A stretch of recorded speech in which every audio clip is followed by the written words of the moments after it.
Oh,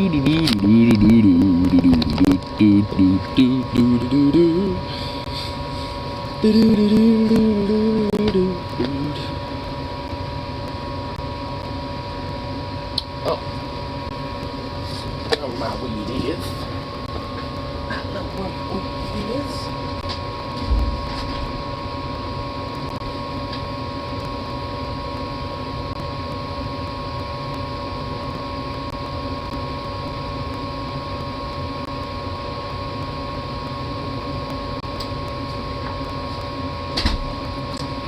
Oh, look at this big boy right there. My goodness, look at you. Look at you, you're so cute. Oh my goodness.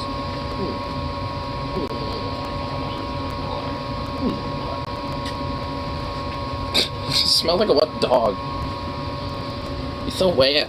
Why you wet, dog? I really enjoyed Vandalized Improvement upon what made Warband great. No. I still need to get that damn game. Still gonna be a while though, because unfortunately I had to get some new boots. Well, actually, that's not unfortunately, that's just, you know, I just had to do that. So, I'm a little short. Doesn't mean I'm like broke now already, but not as much as I would prefer, you know. Can you have children eventually grow up and join you as named characters? Oh, dude, that's cool. Dude, fuck yeah.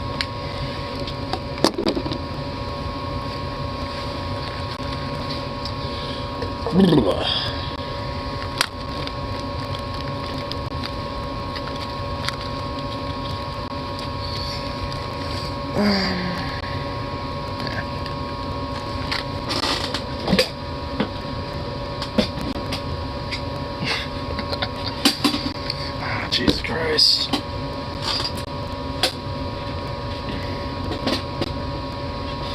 Oh, you fit in there, kind of.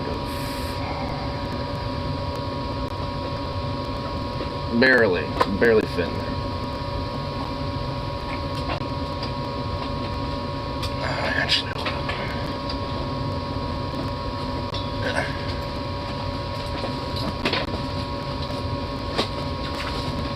There we go. Excellent. Ugh.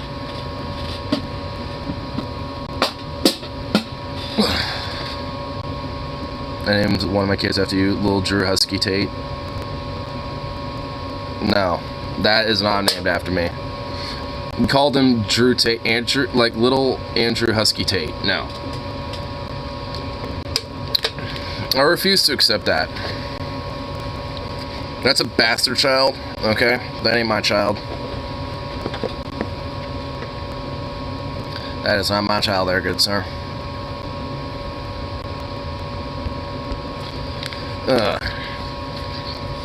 Man, I am a little partly bummed out. Checking out a little fucking D-Mom stream. She's doing call-ins, and I've always wanted to actually try to get a chance to have a conversation with her at some point. And I thought, hey, excellent opportunity. Day off, doing call-in. Good shit right there, right? And unfortunately, like, you know, her internet started going down, and, you know, because there's a major rainy windstorm that's coming in on the west coast, and there's a lot of rain dropping right now where I'm at right now, actually. And her internet got shitty and pooped. So, like, as soon as I just figured out how to get myself verified to get into the weight room and shit, it became basically from there, you know, with, I had a conversation or two with her before she got big when she was a guest on Chud Logic. Oh, really? You actually had a chance to talk to her too? Nice. Yeah, I mean, honestly, you know, for me, it would be one of the first, like, bigger channels I would have actually had a one-on-one conversation with. And, like, my idea was I was gonna, you know, cut that, you know, this specific one-on-one that her and I had, and use that, you know, to kind of upload here. It's kind of a way to help bring a little, like, crossover and shit. Is it like a bug bit me here or something?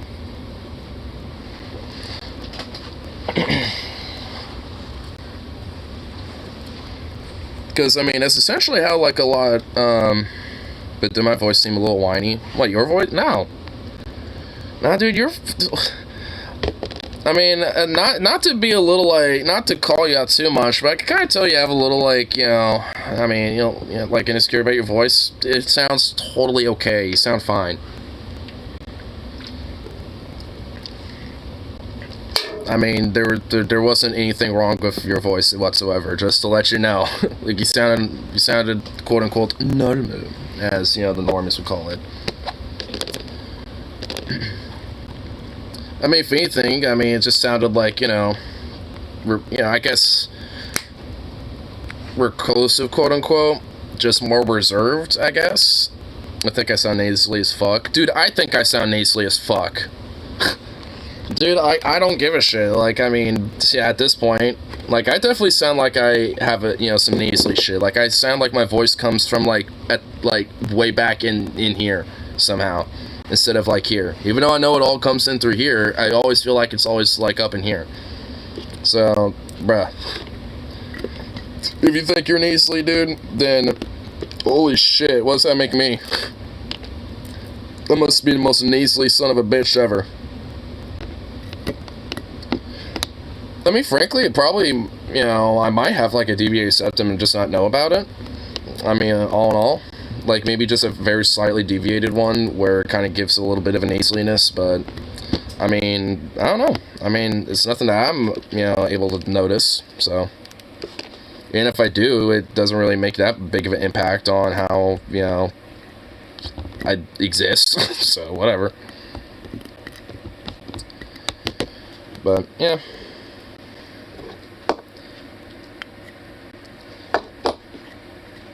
I'll say at least, definitely had like, an idea lined up for a little bit of a topic just because I wanted to talk about labor with her a little bit. Because I know there's honestly a lot of intersectionality, especially with the queer movement and queer and sexual liberation that overlaps with the labor that, I think a lot of people don't actually truly understand. Where it comes to, there's a movie called Pride where it's about, Welsh miners who are on strike during the Thatcher era and shit in UK, and a lot of the LGBT queer suppression that was going on at the time as well during the 70s, where some queer activists got together with some of the trade unionists and miners and shit, and joined solidarity to increase both of their numbers in their movements, and thus they're able to get concessions and get things, successfully done in the name of both of their ideas of what they were fighting for. And we're able to actually create more of a solidarity between queer folk and a lot of these like hard, gristly working class folks too and shit. So so it created like a lot of like intersectional solidarity that I think could be learned from. And I don't think a lot of people, especially on the left, really know about, especially with a movie like that. It's actually a relatively recent movie. Would you shut up? Have you tried listening to Leftist Mafia with National? Yeah, no, I know what you're talking. Yeah, and honestly, I'm not the fan of the name. It should have been like the Leftist Mob or like the Leftist, mobsters or some shit like that. Leftist Mafia just, I don't know. It doesn't rub me 100% like the Leftist Mob would be.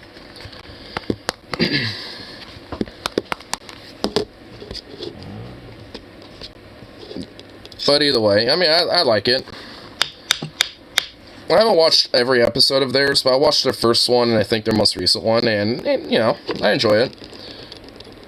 I wouldn't say it's like my most favorite thing, but I do like the fact that there are at least a bunch of these progressive lefty types getting together, talking about different issues and having discussions and shit. And I think at the very least it's important. So I like it. At the very least, having like platforms and and abilities to at least have different different lefties come together to have a discussion on about a specific thing, on where to go with it and how to potentially move forward with these type of things. So it's like all in all, I would say that I, especially considering with the humanist support and some of the other people that will pop on there occasionally, it's like I do think there's a lot of good shit kind of popping up with that. Though they're also a fresh thing too. I mean, I think they only have what, like 3 or 4 episodes so far, so they haven't really made too much, content quite yet. So, I guess we can see where it goes. I'm here for it. Still lonely. I entertain getting trolled so hard he gets arrested. Well, from what I understand, the Romanian government said they already had like information about where he was, his like about the general idea of where his whereabouts were. They just needed a little bit more evidence for confirmation, and and to get an actual like mark and idea about where he exactly is. And around the time that Greta Thunberg roasted the fuck out of him like the bitch that he is, and he made his video, that was around the time where they were able to collect what they needed to pin him, because he kept fucking tweeting shit, making videos and stuff and posting it on social media and shit, and that helped the Romanian government pin him down. So, funny enough, like, Greta Thunberg doesn't have, like, I mean, her little memery and her trolling, just a little bit of trolling. I mean, even if people are like, no, she didn't really have that much of impact, it's like, nah, she kind of did. I mean, not as much as people might think, to be fair, sure, but no, she played a role in getting him tagged and bagged. Like, because if you're that much of an idiot and insecure man baby to keep constantly, blasting and blabbering your fucking dumbass mouth off on social media and shit, like, I mean, and especially if you're that triggered at a little fucking, girl, like, at a young woman, fucking getting at, I keep forgetting she's 19, but, and basically get roasted so hard that you forget to leave out some key factors like some shitty ass Romanian pizza chain, box or whatever the fuck, which shows your taste of pizza is trash. If I was him, I would have gone radio silence. Yeah, dude, seriously. Or if you were gonna at least, be vocal about shit, at least don't fucking, make it obvious that you're in fucking Romania, dumbass. Like, and also, don't be hiding in fucking Romania, especially if, like, the Romanian government is looking for you on top of everybody else. Like, go to Cancun, Santa Monica, Switzerland, for fuck's sake. Pay Swiss bankers enough money, they'll, help you stay silent or help you keep quiet or, hidden away. She's of age, so it's okay to say Venom would absolutely not smash. You wouldn't smash? Well, I mean, I wouldn't either, because, like, I'm 25, she's 19, like, Too much of an age gap for me. She ain't thick. She's 19, give her some years. Wait until she's my age, dude, wait until she's 25. Dude, I guarantee you that's gonna change. Dude, them Swedish girls built different, bruh. This Swedish chick's built different, I'm telling you. Give it some time. Like, them Nora chicks, I will say, there's, like, a little bit of sense built different, because when they're thick, they're thick. Because, honestly, like, when I was in Iceland, there was a lot of thick chicks out there. A lot of them. I mean, honestly, I could tell, the more, like, younger they were, like, young adult or, like a teenager or some shit, they were small and more petite, but as soon as they, like, hit, like, their 20s, they're, like, kind of thicken up. It's like, woo. It's like, ooh, I like this. I knew an Icelandic bodybuilder chick. Oh, man, woman after my own heart right there. Goddamn. From what I actually understand, women with abs and stuff like that technically actually isn't necessarily a healthy thing. Because women naturally, their bodies are supposed to have a little bit more of a body fat percentage. And because of that, women that physically, have like abs showing are technically, messing up certain parts of their biological regimens and stuff, like when it comes to periods and sleep and stuff like that, because it kind of causes an imbalance when it comes to their hormones and shit. Which I guess makes sense, because if you're, bulking up and getting fit and swole, then you're not going to have as much estrogen. You're going to have a lot more testosterone and a little bit more of like that, a lot of chemicals and a lot of the, all the shit that, gets you all the adrenaline and swollenness and shit. Think you're pansexual? Well, I've always kind of said pansexuality is just basically, like, a more broader way of saying you're bi. Because, I mean, I don't get fucked by looks but personality. Yeah. Like I'm kind of the same way. Like, and that's why, and here's why I also say like pansexuality is kind of like another broader way of saying bisexuality, at least in my opinion. Like, and it's such a weird subject too, like pansexuality, bisexuality, because there's legit like discourse about it, and some people get really fucking offended about it too. And it's like it's not like it's an invalidation of one sexuality or the other, but it's just like they're both very similar.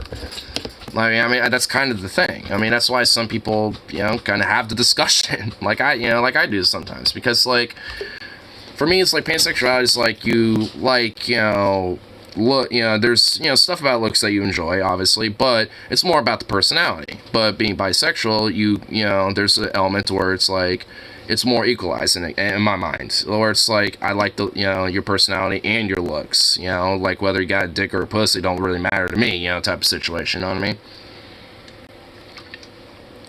You're basically bi. Well, see, that's kind of what I mean.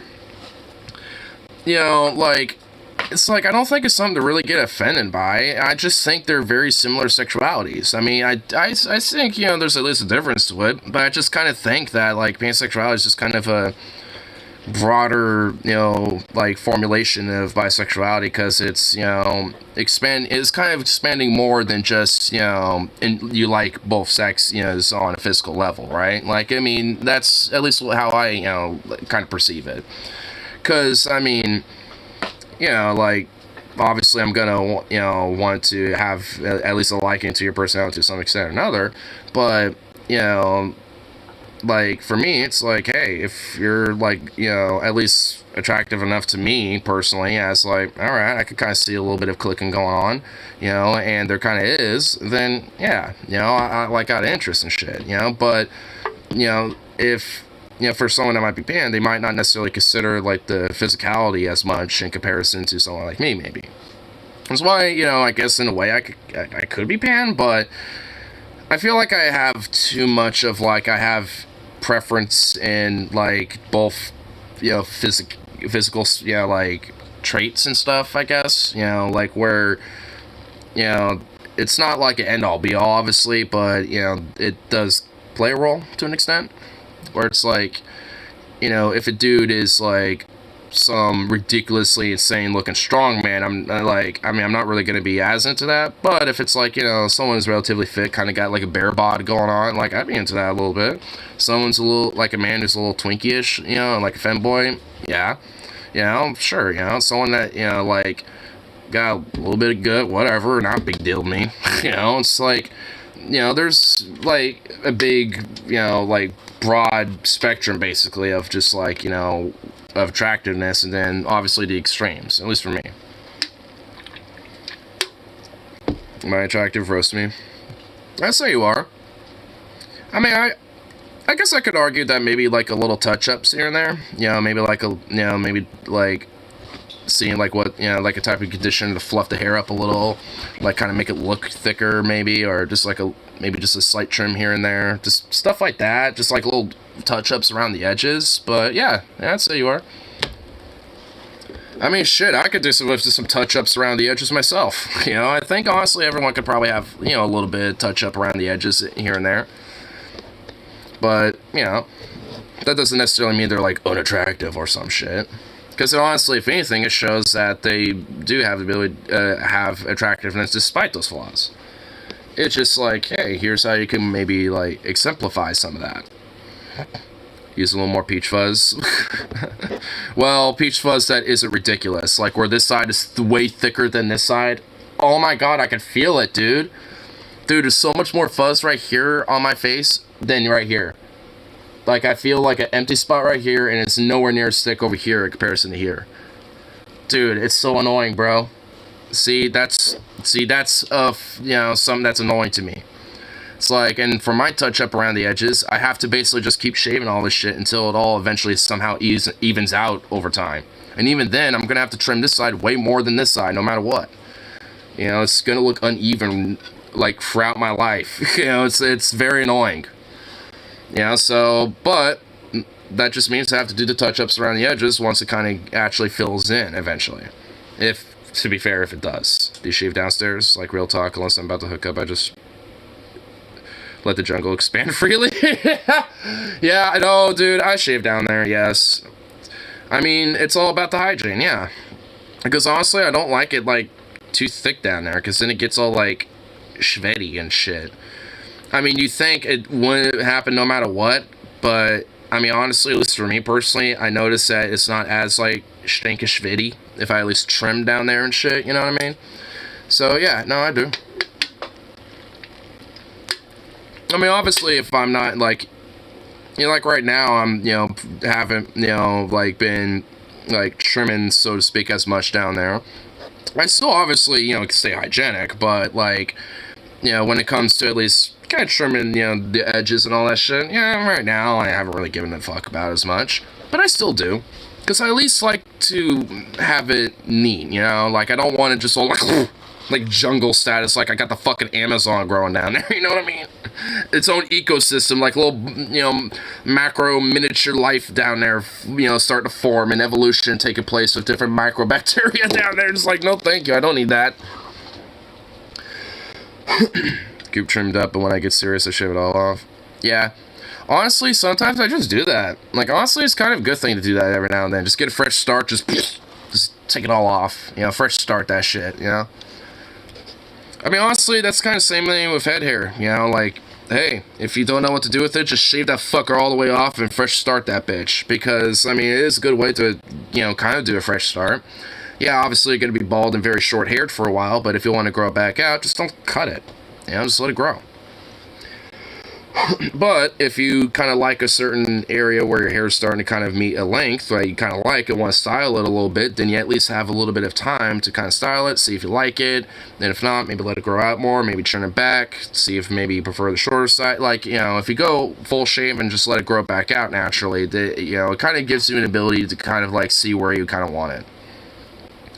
Like having a long ass sip here, but it's too much work to keep clean after a while, in my opinion. No, it is. Dude, you go for a lot of shampoo and conditioner, you do. That's why, for me, I shaved my sides. Because honestly, this cuts back your shampoo and hair conditioner use by half. I'm not even kidding. If you shave your sides like this, honestly, I think it's why a lot of people want long hair, but do this. Because it does help, and with knots and shit like that too. If your hair gets tangled, it helps deal with that as well. So, there's benefits to shaving your sides.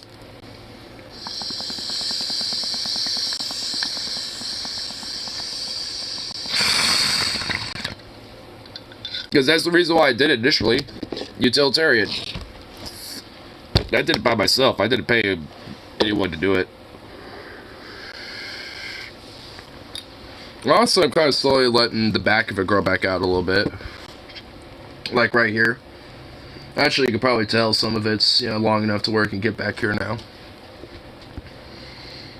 If you move to a state near Oregon, you can come stay with us. Hey! Well, luckily, I'm not in a situation to where I might get kicked out or anything like that, so I should be okay. But, hey, at least it's good to know that there's options. That's a good thing. So it's good to make sure you know what doors are available for you. I mean, visiting silly. Well, when you said come stay with us, you should probably say visit instead of stay, because you kind of implied, like, hey, if some shit happened where I need to, like, leave. But I think she meant that, too. Well, I mean, I guess you can know that I'm, you know, worth it. I mean, fucking work a job. Yeah, I'll put in my labor's worth. Hell, if it's even just like me, you know, help me in like a fucking housemaid, fuck it, I'll do. I don't give a damn.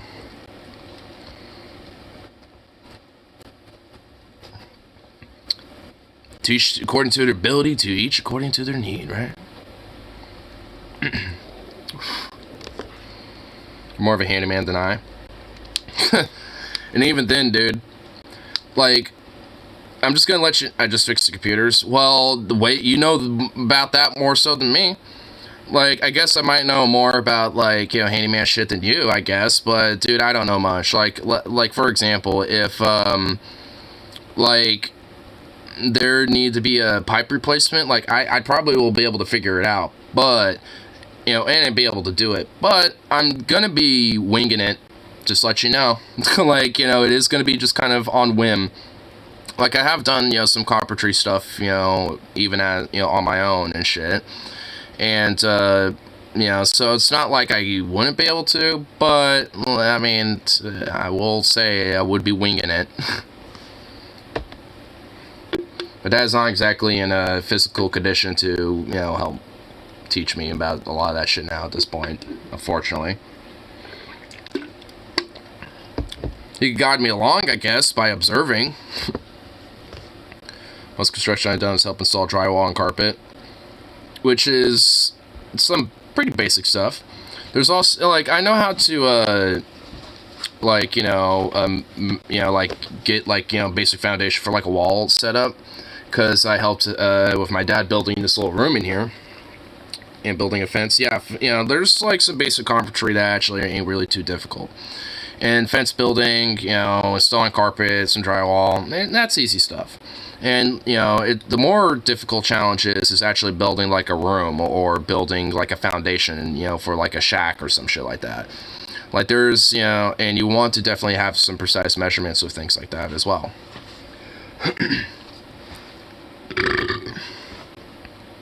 Which, like I said, I could figure out. Not only if I, helped out with my dad, but also my uncle, who I've very fondly have talked about before many times on stream before. He had a construction company that I've helped, as, like, under the table work, I've helped him out, occasionally shit, getting paid to do.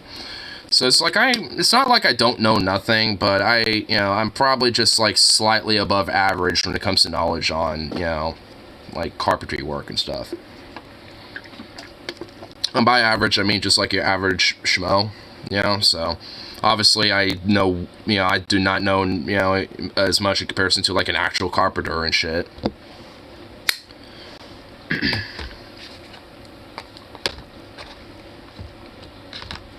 Honestly, I wouldn't mind getting into that type of work for a little bit.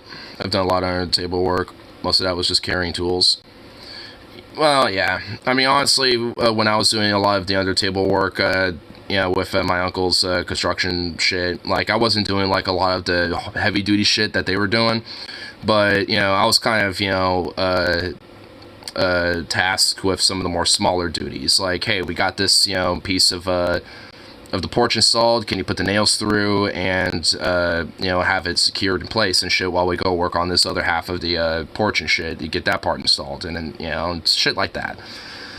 So it's like, I mean, like I said, like, I have an understanding and an idea about how these things work, but I've never had, like, straight full-on, like, actual, especially professional experience with it.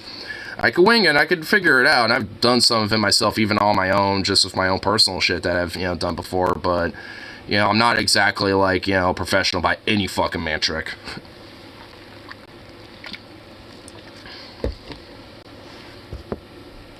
But like I said, something that I have at least a little bit of an understanding about and could figure out, and could potentially actually get really good at it if I actually, like, worked on it as, like, an actual profession or as a job. Because I'm a little bit of a stickler about perfectionism. Like, honestly, like, especially at my work, like, I got a particular regimen of how I do shit. Like, when it comes to, like, cleaning the fryers, doing dishes, pulling things, when we're closing up the shop, when I do production, like, I have very particular ways of how I do things, because I have, like, a little bit of a system and shit. I mean, everyone does to a degree, but I'm a little extra professional about it, like, where I try to kind of, like, almost assembly line, my type of shit that I do. Like for dishes, for example, just, to use this, like, we have, like, these long pans, and then we got, like, these square pans, and some of them are deep, and some of them are shallow, and then we got, like, little grates that, and then we got, like, these little grates, that will, stay in those pans, to kind of keep the food from sticking to the bottom of the pan and shit, right? So what I do is I take the deep dish ones, I put those little grates, and I, have them, on the bottom, so, like, those little risers, that kind of keep, the grate, above the pan. I flip the first one on bottom and put the other one on top, like it would, kind of like stack it and shit. So it kind of maximizes, the space that I could shove those in the pan. I kind of wish I was at my workplace right now to kind of show what I mean. And what's funny is that my deli is open right now, and if I really wanted to, I could walk down there and literally show you this fucking process. But I do not want to go down there, so fuck you, I'm not getting up. It wouldn't take long for me to get there. It'd be like, a 6-minute walk for me to go show what I'm talking about, but I'm not that sunk cost fallacy into having a tangent and talking about this shit, and showing the process and having a tour of my workplace. Fuck that. One of these days, maybe I will. Be like, hey, here's my workplace a little bit. But I don't want to really do that because I don't want to kind of talk about myself, Yeah. Don't want that. Maybe I could show the back. Because, the deli, every back of the deli looks pretty much goddamn identical. So, I could probably do that at least. But anyway, I take the long pans first, and then I take the deep dish, square pans, and put those in there at the grates. And have them, evened out, so when I put the other pans on top, there's at least some space so the water can still soak, and get all the crusts and all the gunk and all that shit out. So, and I just, stack them and, have it very even, in the pan and shit, or in the sink. So, all I have to do is just lift it up, and hopefully, because everything's all soaking and has, everything's at least, covered, all I have to do is just spritz it off and just shove it in the dishwasher and does the rest. And usually that's how, it works because of the, regimen, especially if I have it set up. Because some people just literally just shove dishes in the sink and then just, some of it's halfway sticking out. Some of it's not totally soaking. And it's all just, this big, gigantic pile of just, metal and, spoons and tongs and all this other shit. And it's just what the fuck is this chaotic nightmare? It's organize it, because it's a lot easier to deal with. I mean, honestly, I go through dishes way fucking quicker, having it all organized and neatly, stacked up inside, all the soapy water and shit the way I have it, because it's all soaking. It's and totally submerged. Not just all flung in there and shit. And whenever I go to work sometimes and the morning crew just shoves dishes in there and they don't do them, oh my god, it's so annoying because they never fill up the sink, so they are soaking. That's the key part for it, because when it all gets dried up, it's so much more fucking harder to clean. And this is why I have a very perfectionist system and OCD-ish a little bit with it, because if not, it honestly legit does take longer to deal with a lot of this type of shit. Another example, when it comes to doing pre-sliced meat production that we do, where we cut a bunch of meat and then we put it in our little pre-sliced little end cap, for all of our pre-cut meats. Basically, it's actually very simplistic as fuck. You just cut it all up and then you take a bunch, usually between a pound or less, and get in a bag, seal it up, put the stickers on, and send it out. But some people just, I've noticed, will just take one meat at a time, do that, package that one, and then send it out, and then do another one, just one at a time type of thing. And it's you could speed all of that up by just cutting all of the meats and then packaging all of them by having them in separate little pans so you know which ones are which, separating all of them, and doing that, and then and then packaging them all at once, and then tagging and sticking them all at once. And that's what I do. Whenever it's hey, you need to we need 5 different little meat chubs and 2 cheese chubs cut up for pre-slice or whatever. It's I cut the fuck out of all of it, and then I'll package all of it and tag all of them, and send them all out all at once. It might seem like it might take longer in a way, but it's actually way fucking faster, because they're not doing it one at a time and then packaging one meat at a time and sending it out and then going back and cutting another one. That takes way longer instead of just doing it all at once. You actually get a fat workout. I'm slicing within a second, getting two or three slices a second type of shit, shoom, shoom, shoom, shoom. But every now and then it's just goddamn, son. Even with that, some people, like I said, will just do it one at a time instead of just doing it all at once. And it's it's quicker just doing it all at once. Another thing is just snack packs, where it's you have these trays where it's you got little 4 individual slots, for different things, usually cubed meat, cheese, and stuff like that, carrots and crackers, etc., whatever. And some people just will grab the ingredients for one particular snack pack and then, like do those, tag and bag them and send them out, right? And then they'll look at the other ones and then go grab those ingredients and then come back and do those. It's like, what are you doing? Just like look at the particular ones that you need, grab all of it, and then come back and then do it all at once. It's like, why are you going one at a time for it's like, man, it's like, it's like assembly line this shit. That's why the assembly line was invented. Though, I mean, I got critiques, with that concept for sure, but it does help, make a more speedier process and does quicken the job a lot. And then, because of that, you actually get some downtime. Especially if it's a slow day, you don't have to deal with customers and shit, it's like, it actually ends up being very quick. And like I said, you actually get a little downtime where you can chill for a bit. And then store directors aren't on your ass because they're like, hey, why isn't this done? Because at that point, they might be like, well, just, while you're waiting around, just, be cleaning something, because there's always something to do, blah, blah, blah, blah, blah.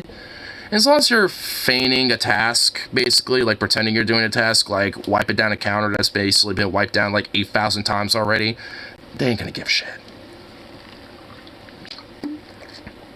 I mean, that's why I like the whole, like, assembly line process. That's why I am a little bit of a perfectionist with some stuff, at least when it comes to, like, a job.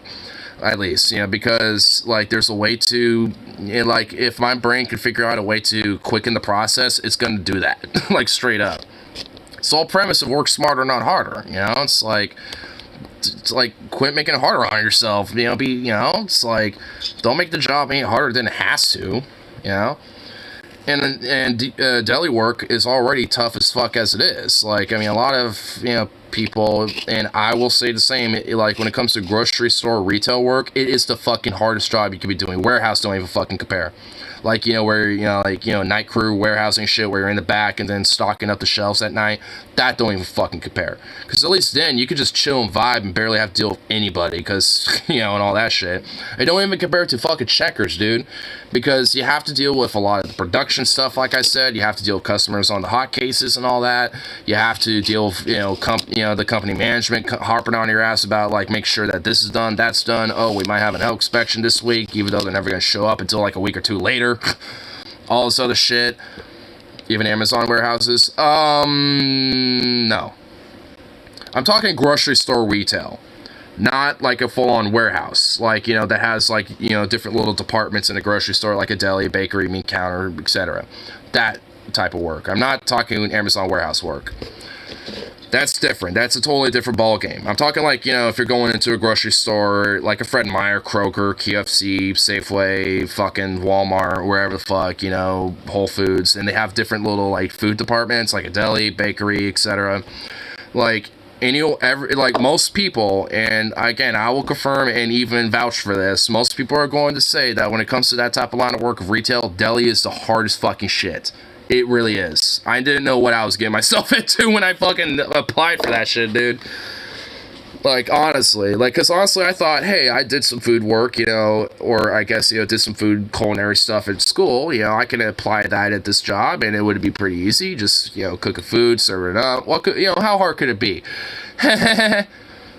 Oh, was I wrong? What's funny is that I have this logic of a lot of things I've just realized. Oh, how bad could it really be? And then I realized, oh, it is. Because I remember back in, like, 6th grade, in elementary school, we had the band orchestra choir program, where you had, as a student at the time, either go into, like, a band class, orchestra, or choir class. And I chose band and chose trumpet because 3 little buttons on a musical instrument and you blow through it. How hard could that be? Oh, yeah, no, it's hard. Oh my god, it's fucking hard. And you know what? I said fuck it and kept with it and, persisted with that shit.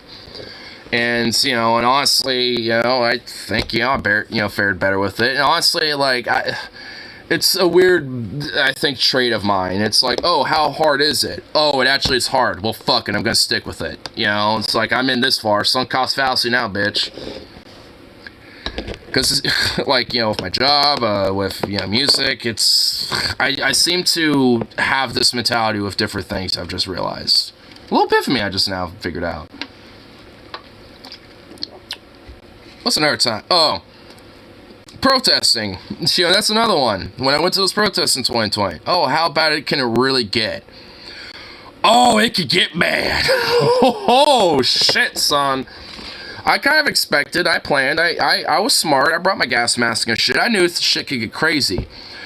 I didn't realize how fucking insane it really gets. You know, it's like, shit got fucking, like, even for me, I'm just like, wow, this is, I feel like I'm in a fucking war zone. And it was, in some ways. But, hey, I pushed through that shit too. There's some weird mentality with me, I think. And I honestly, in a way, probably should embrace it, honestly. Where it's like, oh, how hard can it be? And fucking just throwing myself to the wolves. And realizing, oh, fuck, I'm actually in over my head a little bit. But saying fuck it and continuing with it. You know, and honestly, it's just like, I really need to embrace that more about myself, I think. Because I've done this without even realizing it a lot of different times. And actually pinnacle times in my life and shit. And that got me into where I am now. Like, when it came to, like, that music Bach program, the main reason why I'm into music so heavily like I am now was because of that. The reason why I'm, like, especially when it comes to direct action and radicalism of, like, leftist action shit, was because of what I experienced in those protests and shit. I guess in a way I was already, you know, an advocate for some of these ideas prior to that. But, I mean, now, like, truly understand the gumption of it. Same thing with my work and shit, which eventually, you know, later down the line got me to realize the idea about labor and shit too, on top of, you know, other influences as well. So it's like, there's a lot of things where, in a way, I kind of get in over my head, you know, and just jump into the fucking fire, you know, jump out of the pan and into the fire, so to speak, and just say, fuck it, this is fine. But instead of being the meme of the dog being like, this is fine, and just sitting there not doing shit, I'm like, oh yeah, this is fine. Bring it on! Yeah, it's more like that. Because honestly, like, this is actually a little bit of epiphany I am having right now. Like, I really do kind of do this a little bit. I mean, shit, even with the streaming content to a degree. Because, yeah, like, you know, in a way, I'm in over my head thinking, oh, yeah, you know, it's easy, you know, being able to just, like, chit-chat and, you know, say my ideas and just being able to get it out there. Obviously, it ain't. I still do it anyway. I say fuck it regardless. So...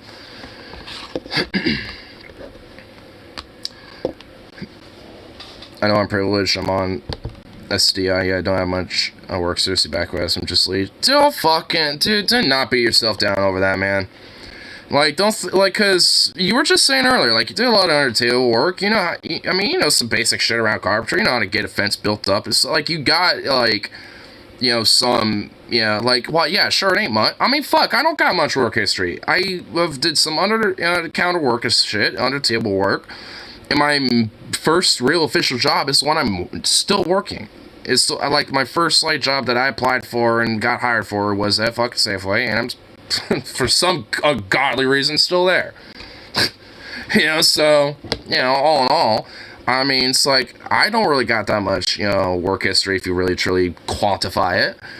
But, you know, despite that, you know, it comes with a lot of knowledge and experience regardless.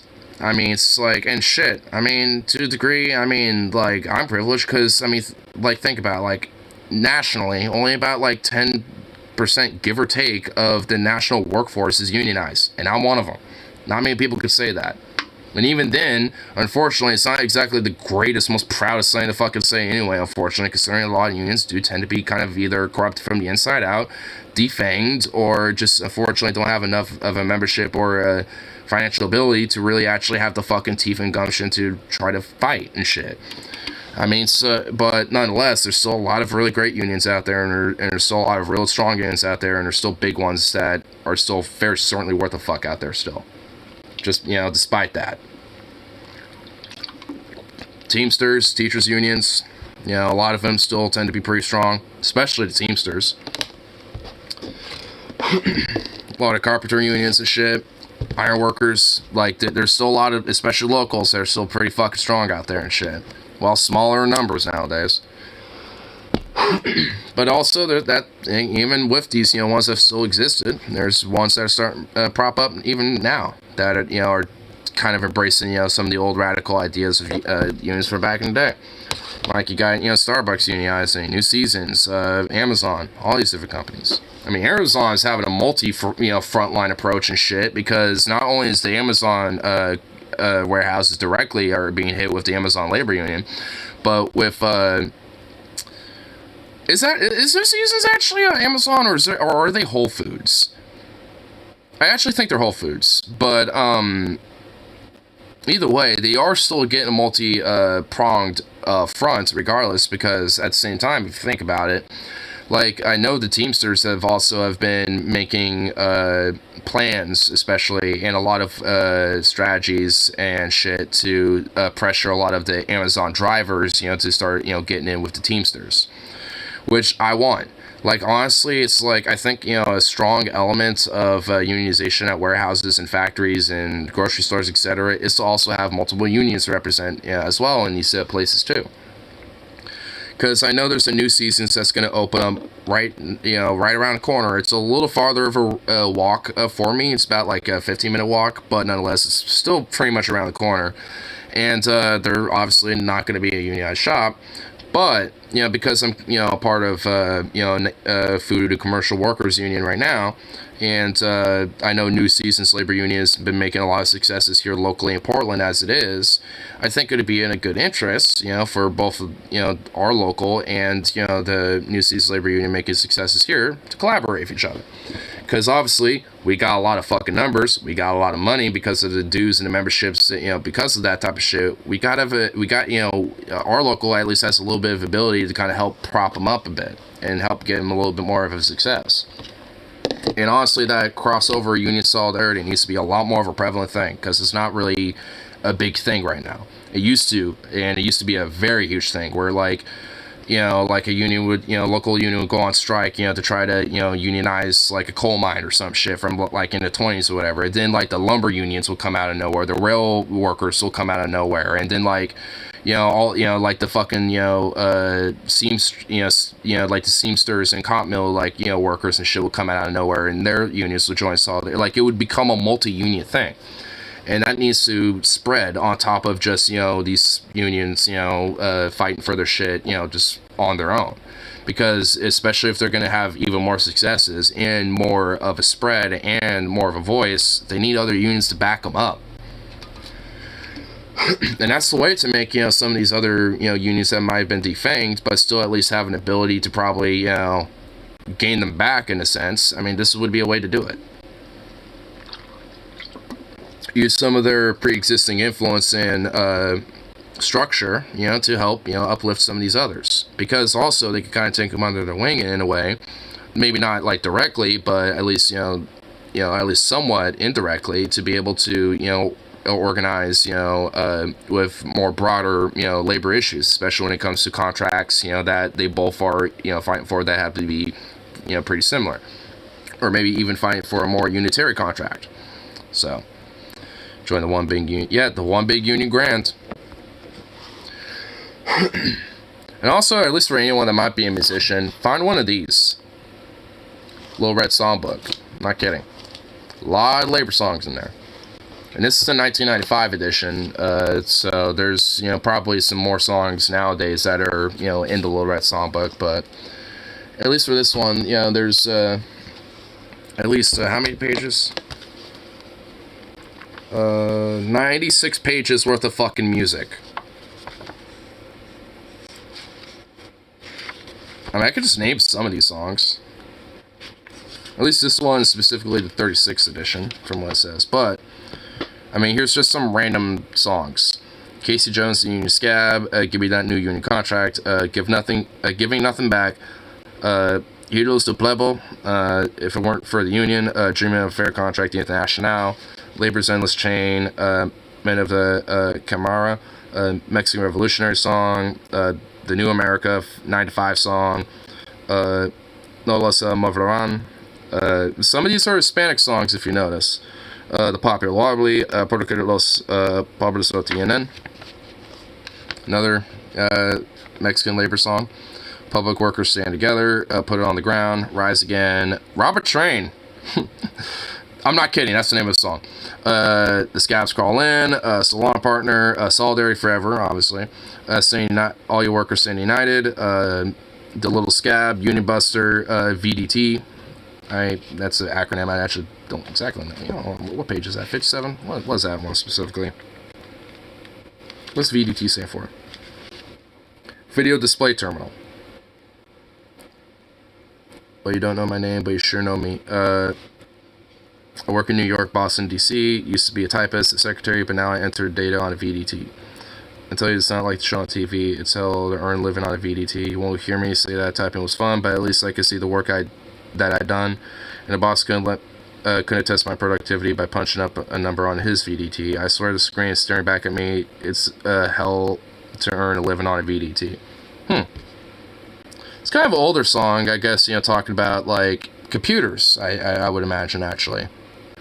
Video Display Terminal, very old-timey way of talking about that.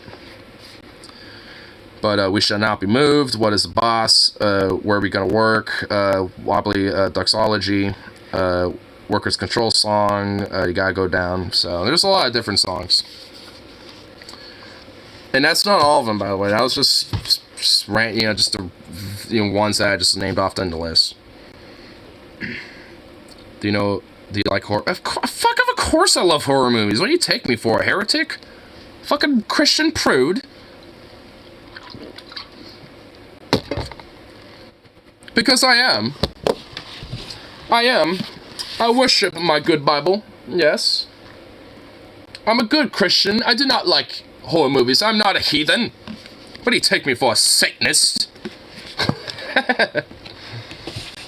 But, you're saying my favorite movie, at least scary movie? I don't really find horror movies that scary anyway. So, but either way, I still love horror. I would probably say it's a mixture between, They Live, well, yeah, well, I guess horror, you know, could be implemented into that if you think about it. At least psychological, like, you know, cosmic horror, if you in a way.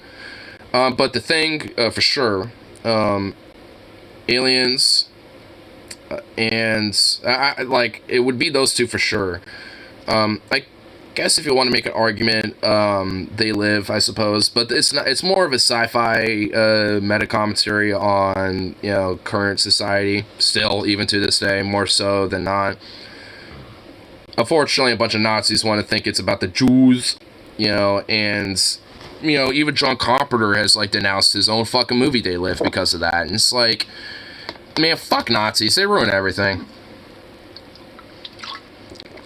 Because, no, like, They Live is meant to be about, like, the corporate, industrial, banker fucking elitists and shit that own society and run and you know, maximize profit, you know, to make sure that the lower class and the working class are being, like, it's a totally different I don't need to get in a rant about it. I hate how there is legit some weird far-right Nazi, like, theme that, like, they try to interweave into that shit, even though that has nothing or fuck all to do with that movie. If anything, it critiques that shit, you know, indirectly. Because, like, what did the Nazis want? They wanted a lot of that order, a lot of that obedience, and that, yeah, money in our society is their fucking god. They wanted that type of shit.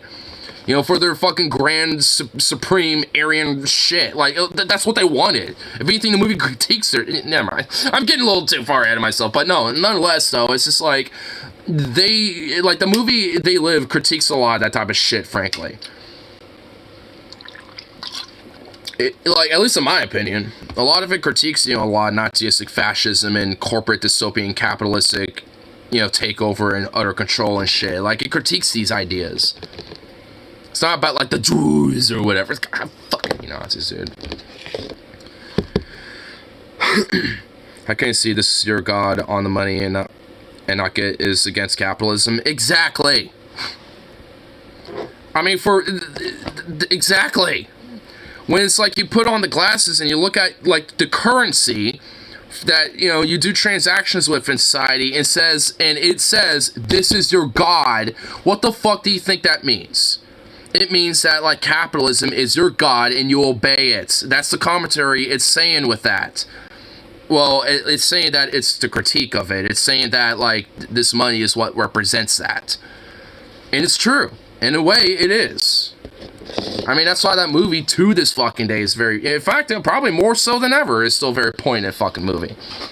And that's why, at least in my mind, it is kind of a horror movie, because it shows the more, it kind of gives a more disgusting, blunt horror, like, veneer to what reality actually is. And people don't like that. I mean, there's elements of comedy, like the longest fight scene in the movie's in it, that's pretty absurd and awesome.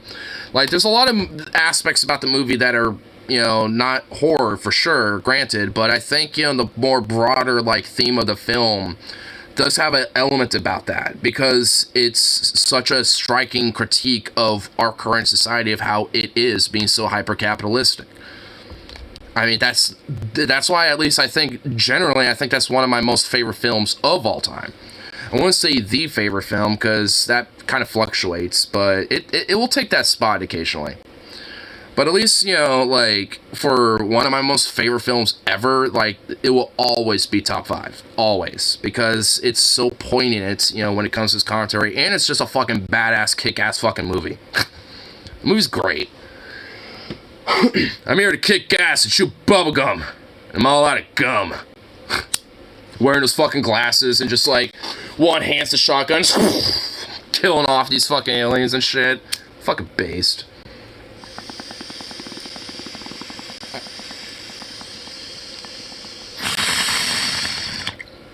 Dude, I love Roddy Piper Jr., dude.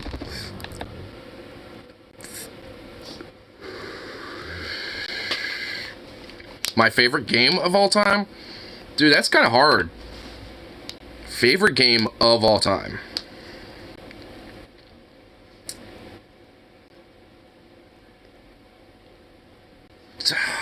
That's hard, dude. I don't know if I can I don't know if I really have an answer to that. Because I don't really have, like, a specific, like, I'm like Paul with this. Like, I don't really have a specific favorite. Because I'm not really a fan of that. I do have, like, a list, and sometimes it fluctuates depending on, like, how I feel, I guess. But, I mean, Thief was the original stealth action series. Yeah, I'm aware of Thief. I've never played it, so unfortunately I couldn't say whether I liked it or not. At least when it came to games growing up with, I mean, I'll just name some games I know that are at least on, like, the top 20 in my favorites for sure. The Knights of the Old Republic, for sure. And, even though I played the second Knights of the Old Republic way later, like, I think I did my first gameplay of that, actually, like, honestly, like, 5 or 6 years ago. It was actually recent when I played that, all things considered. So, yeah, but nonetheless, I'd put it in there. Actually, there's a lot of Star Wars games now that I'm thinking about it. Because there's a PS2 Star Wars Starfighter. Like, that was a really, like... I mean, I wouldn't necessarily say it's, like... It's just a personal favorite. I mean, it, honestly... Just because it's not, like, timeless in a sense for the game itself, but it was really fun, and it was, like, a really cool, like, dogfighting style game that I really did truly enjoy. And I think, helped me get more into dogfighting games. And I think, honestly, another one, now that I think about it, is Microsoft Combat Flight Simulator 2. The second one. BioShock. Unfortunately, that is not a game that I played growing up, and I've only played, I think the third one later, though I do respect and really do love the game series though, and a lot of the themes, and like it's a game I recognize that is enjoyable, and even I can tell I like it. I think the only one that I have like I said I've played is probably the third one. Like, I mean, I've seen a lot of gameplay of the BioShock Infinite, which I could tell I'd really love that game.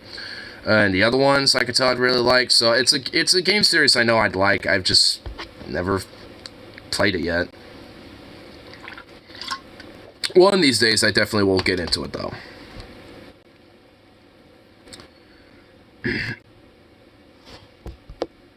I played Knights of the Old Republic 2 first, and then went back to play the first one. Ah, so it was kind of flipped around for you.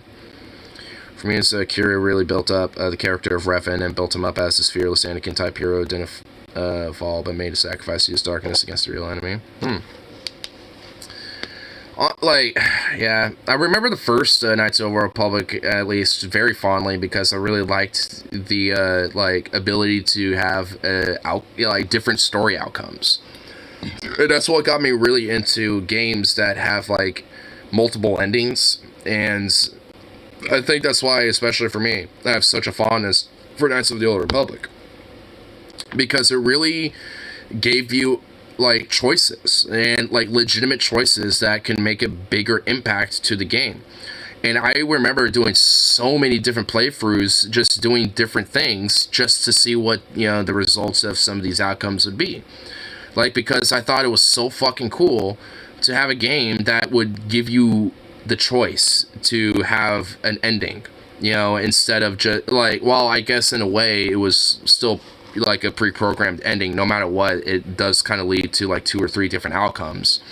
But despite that, like, it did give you such a like swath ability to just like choose how you get there, and I loved that. One of something that makes Knights of the Old Republic 1 kind of a little icky. Bastilla's 18 and Revan's like 30-ish.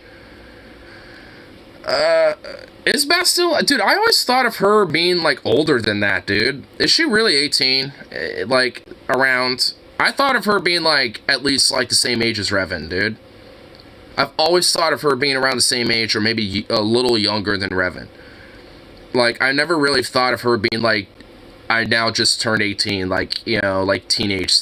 I never thought of her as being a teenager. Like, never. And I still don't. Like, really? I'm pretty sure she's 18. At least how they made her look, she does not look 18, dude. She looks like she's, like, at the youngest, like, 25. Or, like, 24. Like, I would say she's a young adult for sure, but not a fucking 18, dude. There ain't no way.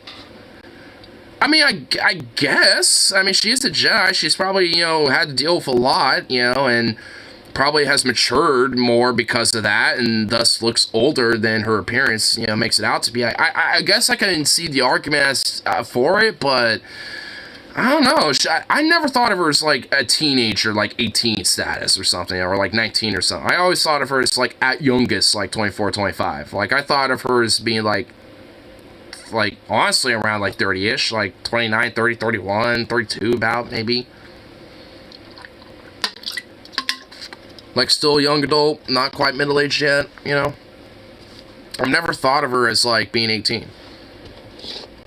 I mean, hell, what's his name? Like, basically the Han Solo character guy. Like, mission is, like, 14. Who is that one again? Because I know, like, because the Twilight Girl, is she seriously 14? Well, actually, that makes a little... Well, no, I don't even buy that. Because if you understand the lore of the Twi'leks, those, like, things, that they, like, those little, like... I don't know what they're called. But, like, those things that grow on their head? Like, for Twi'leks, the younger they are, the smaller they are. So, when they're, like, a teenager, they're not going to be big. But hers are, like, about... young adult size. Like, she's straight up a fucking young adult. Like, she would be more like 18 or 19. Because, like, her tendrils or whatever they are, like, I don't know what they are, but, like, I forget what they're called. But, like, for Twi'leks, they grow as you age, if you're a Twi'lek. So, if she's 14, those should be, like, little stubs, basically. Like, these little things that are just, like, barely dangling up here. They shouldn't be all the way down to her shoulders at that point. Because if so, then she'd be a young adult. So, there ain't no way she's, like, fucking 14. The Twilight shit? Nah, I don't know. 18, 19, 20, I can see that for sure. But, like, 14, though? Mind you, I could be misremembering because I read a lot of fan fiction, and it's hard to remember what canon it was not. That's probably why. Because, honestly, like... I'm pretty sure she's a teen. I mean, I could buy that as, like, an 18 or 19-year-old. But not, like, a 14-year-old. Like, there ain't no way. Because, like, I mean, look at, Ahsoka. Like, she's Twi'lek, but when she's a teenager when she's an apprentice with Anakin, and her little things or whatever the fuck aren't. Well, no, she's not Twi'lek, but her species, whatever the fuck, has the same thing going on, where her shit, the smaller they are, the younger they are, basically, and the bigger they grow, the more they age. Right? Yeah, like that. Like, so she's, it's the same thing. So it's like, so basically some alien species, Twi'leks, whatever Ahsoka is, a Togruta. Yeah, like, I mean, some alien races in Star Wars, they're, some parts of their body, like our ears too, for example, for humans, they continuously grow as you age. And, for the Togruta, for Twi'leks, their parts of their body, when it comes to those things, are the same way. So if you look at the Clone Wars, for at least Ahsoka with Anakin and shit, she's straight up like 14, 15. She's a teenager. Like, she's straight up a teen. And her shit's all tiny. But, in the later show with where she meets Vader and all that shit, her shit's all grown up because she's a young adult at that point, where she's like 20 something or whatever at that point. So, it shows a sense of maturity at that rate. So with her, in Knights of the Old Republic, like, if she's like a teenager and that young, her little things should be small, not, like by her shoulders and shit.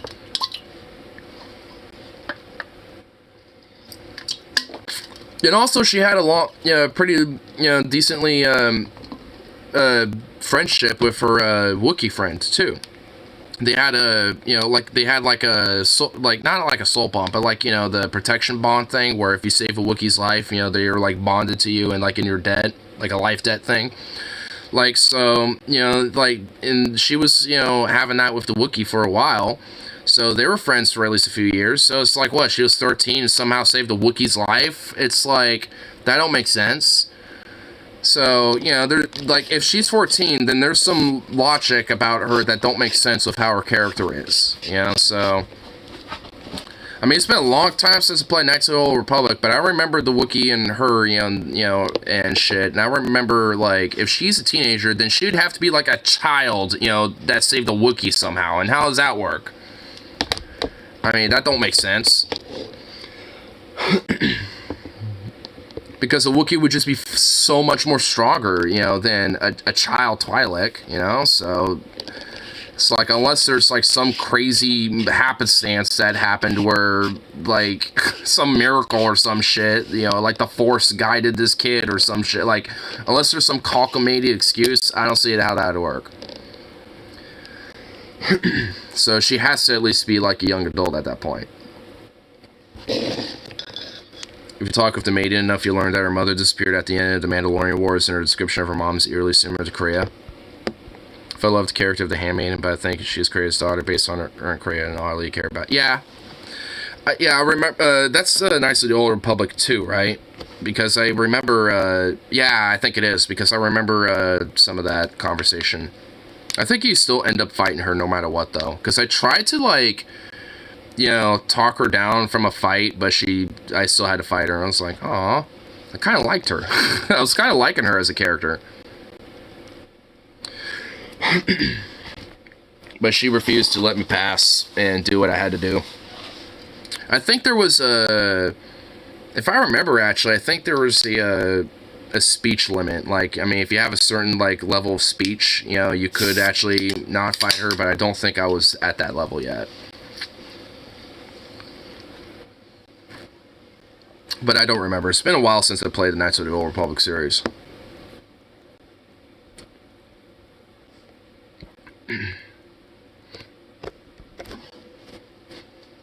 Oh, another game that, like, another Star Wars game that I really loved is Star Wars Republic Commando. Oh, dude, that game was fucking great.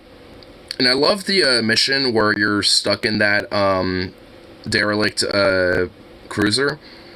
Dude, that mission was fucking awesome.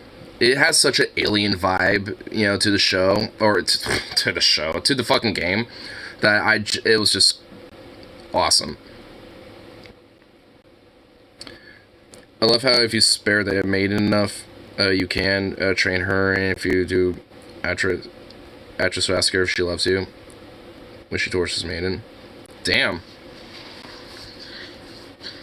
So there actually is an option to spare her and save the handmaiden. Well, shit. Well, man, that makes me want to go fucking play Knights of the Old Republic again. Just so I can try that.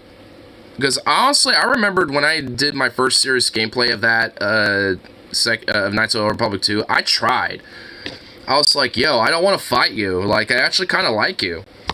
I liked her character, you know, but I couldn't, you know, so that was my only option, apparently. And I think it was because I didn't have the, skill enough, you know, to bypass it. So I unfortunately had to.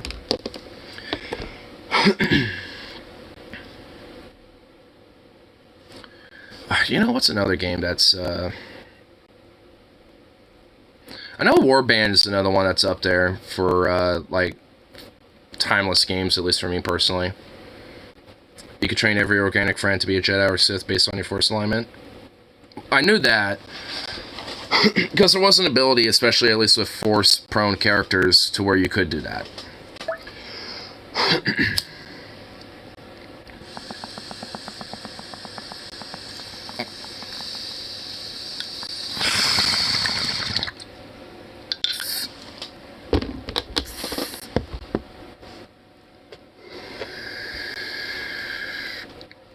Wasn't there a way to, get, like, the Han Solo dude? I forget his name. It's, like I said, it's been a while, but I only know, like, because he had the, what's the ship called again? God damn it. The starship that you fucking have. Atten? I think that's his name. What's the fucking... Ebonhawk. The Ebonhawk. Yeah, he's the guy who owns the Ebonhawk and shit. Fucking goddamn, dude, man.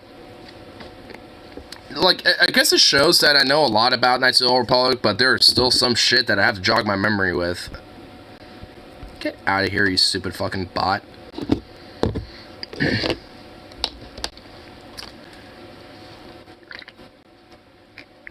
Dude, I love the Ebonhawk. Dude, that starship is so fucking cool. It just has such a cool design to it, too.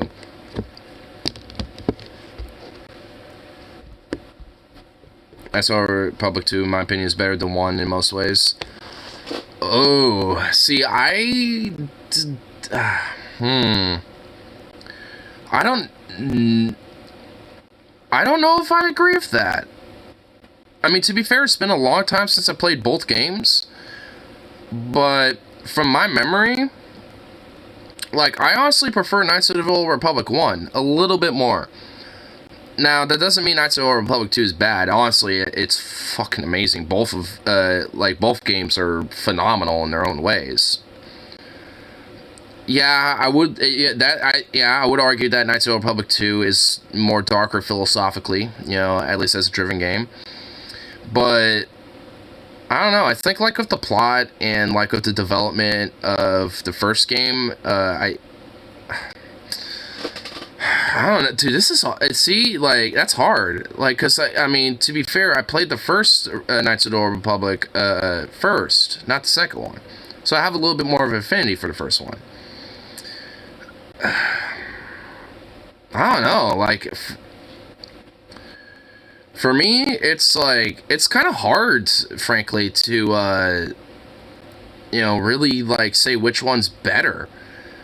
Because in their own ways, both are very fucking great, excellent games. Like, you could play, you know, either of them on their own and enjoy the game, you know? Like, because obviously you played the second one first, and obviously you enjoy it and love it even more so than the first one. I played the first one, and because I have a little bit more affinity to that one. I feel like it's just kind of based on preference. I feel like, you know, just on which one you personally think might be a little better, because there's not really many flaws with either game, honestly. Like, both of them are just really good games.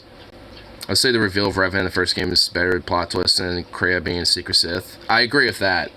I feel like that's why I like the first one better, because I think, you know, the twist and, you know, the, like, you know, some of the kind of foreshadowing that you kind of have to, you know, kind of pick at a little bit.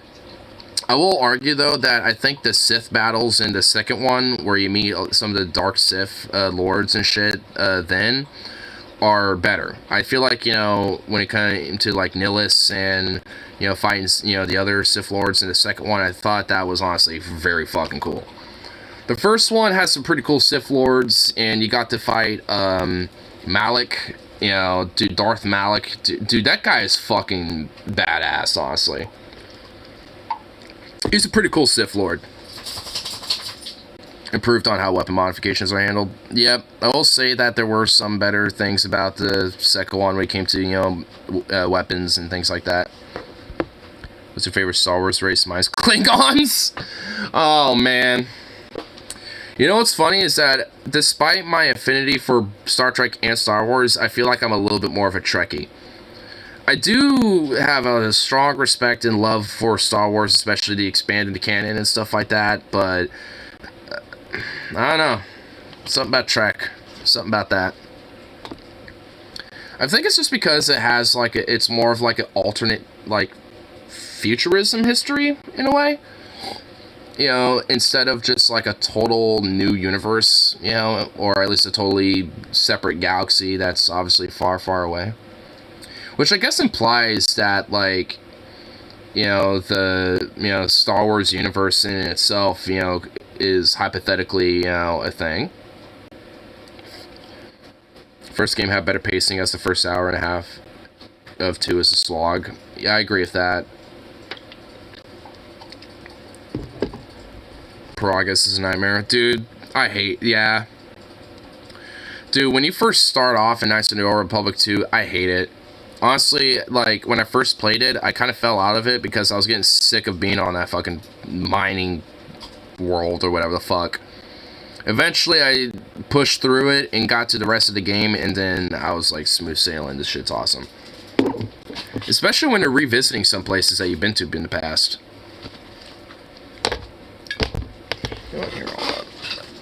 I want to get this harness off of you. You still have it on you, baby. Yeah, here, let me get it off you. There you go. There you go, Bubby.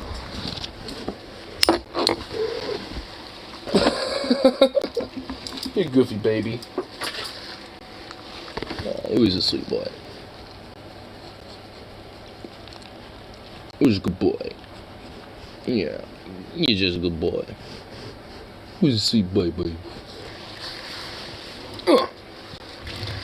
I cried the first time I saw the Ruined Jedi on Clive on Dantooine. What shit name for a planet, by the way? Dantooine! Dantooine.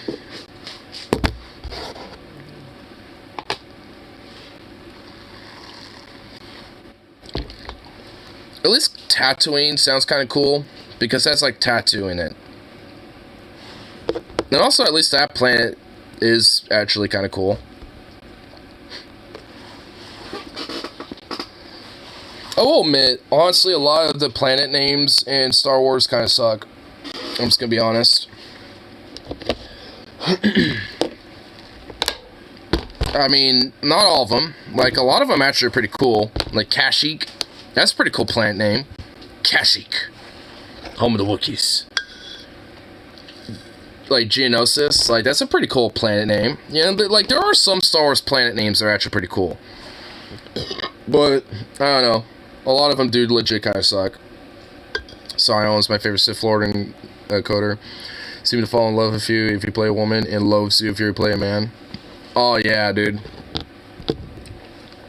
Sion kind of has an interesting, character development a little bit. At least if you pay attention to it in the game. And yeah, if you notice those little details, it is pretty interesting.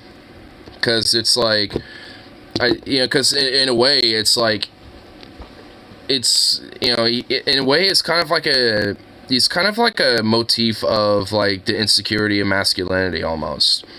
Because he loathes other men because he views that as competition, if you think about it. But obviously, has a sense of wanting to fall in love if you're, a woman character, because, that's something that he strives for. And if anything, that's what consumes him. He goes from rage fuel monster to questioning his place in the universe. Yeah. Exactly. I mean, because, I feel like there is a little bit of, like, a sense. I think I feel like that's why he is a little bit of a motif of towards that, because in a sense like it's like he has this idea about like what should be like proper for him in his position in life, so to speak, and has been basically consumed by this false idea, which I guess in this case would be the dark side, and has let that consume him. So in a lot of ways, I feel like in a way there could be a little bit of a motif to that. I don't know if that's like totally about what his character is about, but at least there's, I think, a little bit of a element or a variable towards that. What about dance tuning? No lifesaver battles said, things get settled through dance-offs. Hey, it'd be pretty base planet. In the final boss fight with him, he's trying to stop you from facing Kriya, but not because he wants you to die, but because he wants to save you from her, if you're a woman at least. That is interesting.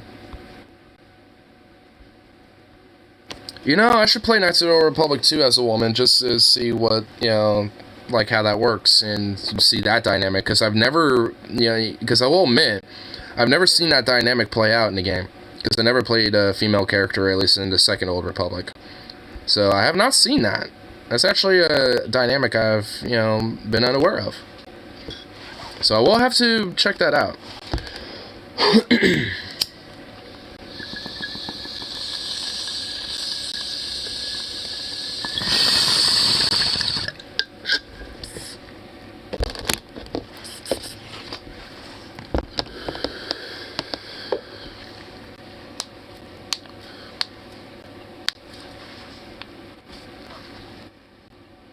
Can't pop that? Nope. Oh, well, popped it there. Play a man in the final fight. It's more about him proving himself better, the better apprentice. Again, I feel like that's a level of that kind of toxic competitive masculinity that I was kind of talking about a little bit. Because if he acts very fundamentally different, if you're playing a woman character, and trying to like, be kind of like that I can save her trope, a little bit. It's like I can fix her type of thing. I mean, I feel like there's a little bit of at least a subtle theme towards that. Like I said, I don't know. It's like it's been a while since I played the game, so I don't know if it's like the main theme about him, as a character. But like, I do think there's at least a little bit of that, being played on, all things considered. But to be fair, I think I probably just am thinking about that because I guess on when it comes to like Live to Discourse right now. Like Vosh kind of stirred a hornet's nest about the whole like like the left not really like bringing awareness to a lot of lonely young men and stuff like that and all that shit. Actually, Demon Mama's stream earlier, she was kind of talking about that, which I kind of partially agree with her a little bit because at least what she was saying is like it's kind of like a waste of time, at least when it comes to the online discourse of it. Because, in a way, it is actually kind of a distraction to a lot of the more bigger issues, which, in her mind, and I think, I would probably agree, are, what lead to these type of things, that are, in a way, kind of being bickered within the left a little bit, especially with, like, lonely young men, for example. At least, when it comes to that, aspect of it. And, which is also kind of partly why, at least when it comes to that topic, I say, Dear Mom, at least to a lesser extent, kind of discuss it, because she's trying to, like, not really look at that specifically, but look at the more broader issues of, what might potentially perpetuate these type of things. F is for buffering. F is for buffering because the stream sucks. Is it on your end or is it my end? Because everything seems pretty good on my end. Here, I'll double check real quick. I don't want things to buffer while I'm talking about this. I'll double check real quick. Well, my Bluetooth has not been on for a period of time, so now I decided to turn off. Asshole. Well, seems like we're okay at least. I don't want things to buffer while I'm talking about this. Good for me. Back. Yeah, it might have been on your end, because it looks like I'm okay. But yeah, either way, but like like I was saying though, like with like when Demon was saying, it's like, at least on her stream, it's like, talking more about like the broader issues and like some bigger problems at stake and shit. It's like, I would agree that, like, trying to provide, especially a leftist approach, to tackling these issues, I think, does, at least indirectly, at least provide an alternative, towards, what a lot of young men might, like, feel disenfranchised with. Because, yeah, a lot of people on the, right wing, Andrew Tate types, fucking, like, Nick Fuentes types, these type of people and shit do prey and, impressionate a lot of young men. I mean, legitimately. I mean, it's like, it's definitely something that obviously does happen. And not just young men, but even boys too. It's like you got like fucking 12-year-olds, that, will find some Andrew Tate shit and start espousing their garbage, So it's just like, obviously, there is at least an element where they're getting, where they're seeing this type of shit. And obviously there's a algorithmic bent, especially when it comes to a lot of these platforms, but part of it, at least in some part, for me personally, is the lack of, actually providing kind of the quote left alternative, when it comes to these type of issues. At least when it comes to the more broader issues as to why, men might feel this way. Like, oh, why can't, like, I feel like I can get a date because, I have to be financially successful. And for me, it would be like, well, because of, the fact that labor's been so disenfranchised and the working class has been disenfranchised, and offering, an alternative towards that. And at least as just an example. And I don't think a lot of lefties, I don't think like all of them, but at least I think a lot don't, really recognize that part of that. They see the problem, but they don't really want to look at how to address it. You know what I mean? I'm fucking disgusting. Bitch, no, you are not. Don't even fucking say that shit to yourself, bruh. It's like, yeah, you got like a little chunk around the edges, but who gives a fuck? Dude, there's chicks that love that. They love like a little fluffy boy. And there ain't wrong with, fluff. I mean, shit, I wish I could probably use fluff around the edges. You know what I mean? Like, I could use some fluff.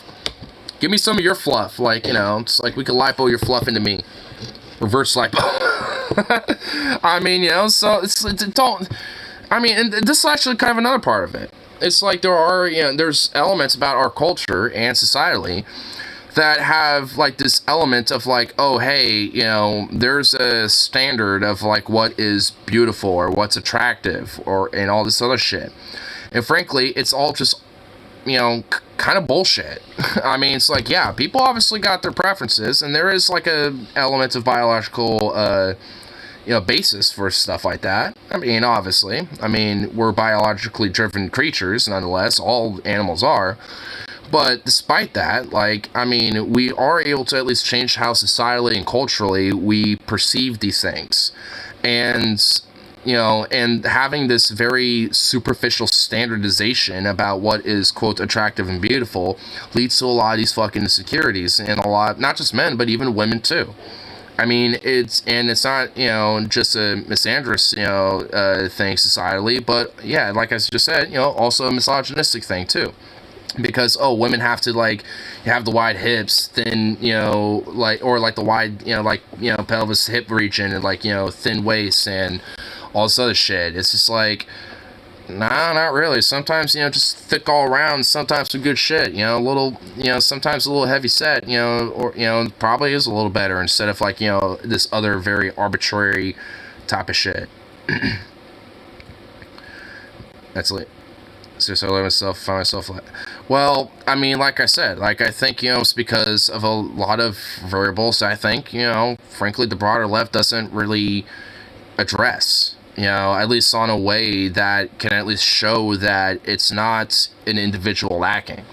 Obviously, there can be things an individual can't do, at least in an immediate sense, like when it comes to, like, self-help, advisement and stuff. But, there has to be more than just that, and it also has to be more than just, like, oh, like, fuck you if you're just, like, being some weird sexist pig or whatever the fuck. There has to be more to it. It has to be a serious conversation. And that was, like, another thing that the mama was mentioning when she was talking about this, because a lot of people in her chat just kept incessantly wanting to bring it up. And she's like, what we could do instead of having this meaningless discourse is actually be fucking serious about it and actually try to, like, provide, as the left, solutions and actually alternatives and push our ideas instead of just doing this bickering bullshit. And frankly, I agree. I mean, it's just like initially when she first got into the rant, because I tuned into her stream just before she started, I was like, I don't know. I kind of was starting to disagree, but then she, was explaining further about what she was talking about, and I was like, actually, no, she has a point. Because there is a lot of just, like, it's just like another example of just infighting bullshit that really shouldn't have to be happening. It's like we shouldn't have to try to, like, argue whether we, like, encourage or, these dudes to try to get out, or just, like, accept that they're just that way, or deplatform or this or that, or whatever the fuck. It's just like, I mean, instead of having that, how about we try to, like, argue about, the solutions of how to stop that in the first place, which is these broader issues when it comes to a lot of the capitalistic exploitation, a lot of the rise of Christo-Dominionist fascism and shit, and a lot of these other issues. There's a lot of fucking variables to it, and attacking those fucking issues and addressing those things, especially in a serious fucking manner, will help with, addressing some of these other issues, like when it comes to loneliness among young men, or when it comes to, the lack of ability, for, a lot of people in general, too, to seek friendships, or, a community, or a companionship. Many of you think Demon Mom is cute. I've said Demon Mom's cute in the past. I do think she is. What? Fuck you. What about it? Yeah, she's cute. So what? I mean, I could acknowledge that and, and not have, like, any other thoughts or opinions about it. It's like, yeah, she is. And, I think, she has, like, some pretty epic fucking badass, like, get-ups that she, does every now and then. That it's like, goddamn. Fucking awesome. There's also an astronomical difference between experiencing social isolation later in life versus growing up with it. There is that too. And also being able to address those issues as well is a part of that serious, conversation. When it comes to the, these broader, like, when it comes to these broader issues. Because fundamentally it's about attacking the root of the problems. I mean, I say the same thing when it comes to, like, gun violence, right? Like, and honestly, there is a little bit of a correlation, when it comes to these issues, too. Because there are a lot of lonely young men that want to take that anger out on society, and sometimes... Hey! God damn it. Hey! Shush! Hey! Will this shut you up? Here. Take this and shut up. Anyway, but, like... there is a little correlation, because, like I said, like, when it comes to some of these young men, like, obviously not all, but, some of them, they want to take, well, maybe not necessarily want. Hey! You literally are barking with that in your mouth, you piece of shit. Shut up and eat it, okay? Anyway, God, this is really starting to lose my train of thought. But, it's just like, who has lying on us? Well, I'm trying to get to my point. If Zukov would shut the fuck up. Anyway, but, like, my point being is that, like, there are some, and it is an outlier to a degree, where, a lot of these dudes want to take that anger out on others, and, want to say that it's like, societal's wrong, that they are, that, the way they are, which, it's like, it's like, a lot of it's just, them missing the point in many ways, and are just not, shown, a lot of these, type of things, that could help them understand, like, their place and how to, like, get out of that. But instead, they'd rather, have malice and a lot of apathy, basically, and just, callously, take that, on others and take their lives because of it. And obviously, a majority of lonely young men and shit don't feel that way. Obviously, Venom, you're not one of them. I mean, frankly, it's just like, I mean, I've been on a level like that before in the past and shit. Not really now, but there's been times in my past and shit where I've, been, on that type of level and shit.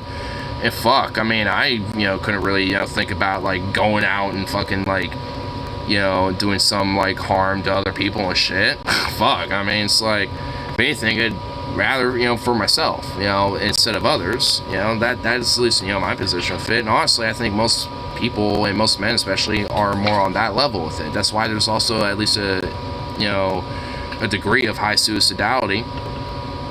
I mean, it's because, a lot of the anger, isn't necessarily, wanting to kill others, but, but just feel like, well, fuck it, in a lot of ways. Even though there aren't, even though there are true, outs that aren't, just saying fucking and just, committing self-die, Possibly 99% of so-called incels are actually volcel, because incel ideas are so toxic they drive the females right away. Well, I mean, self-fulfilled prophecy. Well, it is. Because, I mean, yeah, I mean, the so-called the incel community are basically a lot of volcels, voluntarily celibate, because it is a self-fulfilling prophecy, because of that whole toxic, society's, at fault, and there's nothing wrong with me type of mentality and shit. And it's not like, that might not necessarily be inherently true, but it's just like, if you got that type of toxic idea that, like, oh, fuck, women, they need to just fuck me and just get over it type of shit, then yeah, you partially are the problem. But, obviously, like I said, I don't think a lot of dudes who might, quote-unquote, be like incels or some shit, feel that way. I think, there's a community of men who are, who call themselves the incel community and shit, that do feel that way, and honestly, a lot of them tend to be more volcels, because it is a self-fulfilled prophecy. The only reason why they are, quote-unquote, incels, because they don't actually have self-reflection. And honestly, if there are people in the community that at some point do quote, miraculously, at least in their eyes, somehow get a girlfriend and get laid, then they are ostracized and basically exiled, and somehow now they're a part of the problem. They're not, like, encouraged and being like, oh, good for you, bro, awesome shit, hopefully we can get our chance. It's not like that shit. It's like, oh, fuck you, now you're a part of the problem, how dare you. It's like you fucking fell for their trap, you fucking little worm. It's like, it's shit like that. So it is a lot of self-fulfilling prophecy shit. And when it comes to, like, that community specifically, like, I mean, there's not really a true way to, like, approach them, because if you try to have empathy, they're like, oh, fuck you, you're just trying to, like, try to, give me, like, pity and shit. I don't want your pity. And if you mock them, they're like, well, what the fuck, it's not my fault, what the hell, like, quit being mean, if you only, understood me and shit. It's like, there's literally no way to fucking, like, work around it. So it's like, how do you approach it? I mean, the only real way is to at least, look at the causations of how, those type of, people get to that type of position, and fucking tackle that. So then people stop, at least you can minimize, people get into that type of position.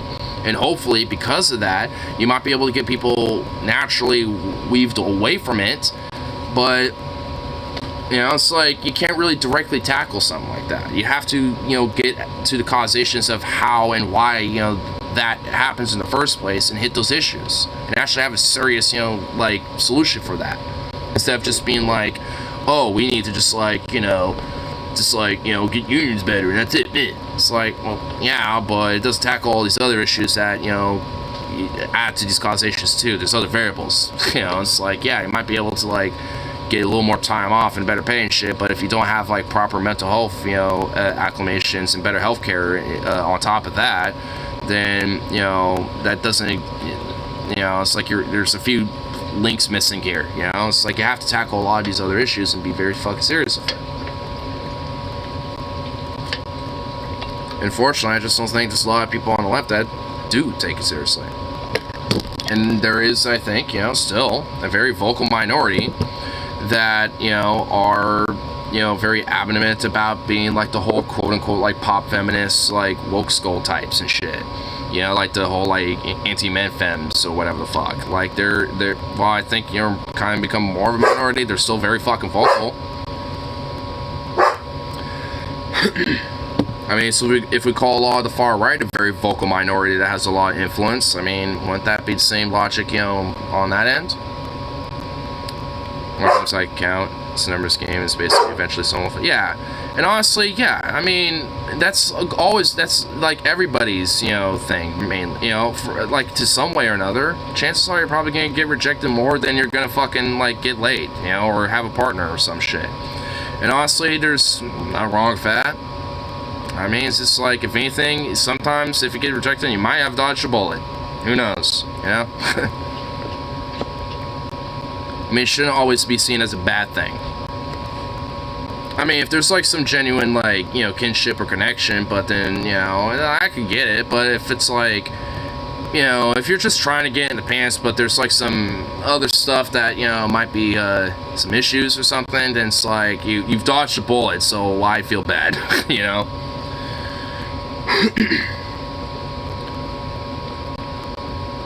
Also, hot take, more leftist than you parents, unless you get exposed to outside influence, it's going to be harder to break out of being raised in right-wing environments. Yeah. I mean, as much as I, like, am not exactly fond of, like, bringing kids in, to the world and shit, like, I'd agree with it. Because, do you think conservatives, especially Christian cult-like families, are going to give a fuck about, like, what someone like me has to say about it? No, they're going to, fucking, like, shit out, like, 8,000 kids and, profligate them all in their weird cultish ideas and shit. So, like, I mean, that's literally taught in the religion, like, in most religions, actually, where it's like, spread your seed, far and wide, so you could, use that as a way to spread your gospel, basically. Zukov, can you shut the fuck up, dude? Like, guess what? It's a neighborhood. There are things that happen outside of this house that go on that don't need you barking about. It's called, like, cars and people walking around and people going home after work and all this other shit. Like, shut up! Yeah, that's right. Walk of shame to the chair. Yeah. Sit down. Sit down.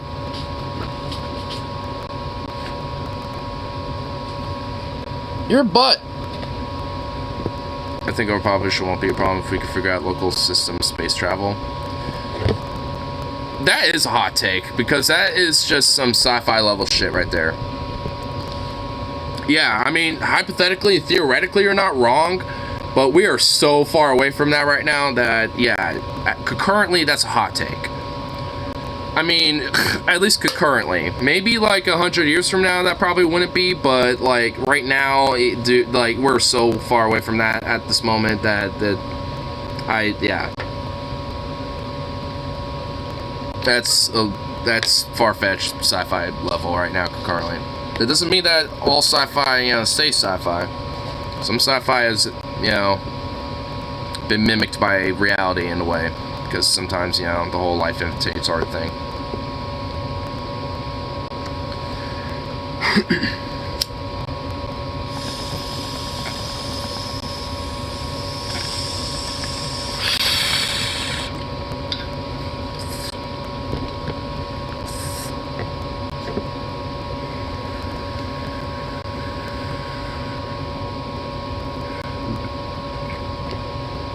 Every technology we have was once sci-fi.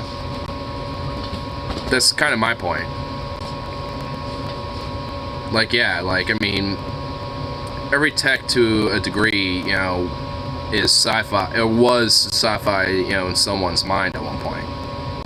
Cell phones were inspired from Star Trek. Yeah, with the... I was talking about that the other stream, like, a couple streams back, yeah. Like the little telecommunicators.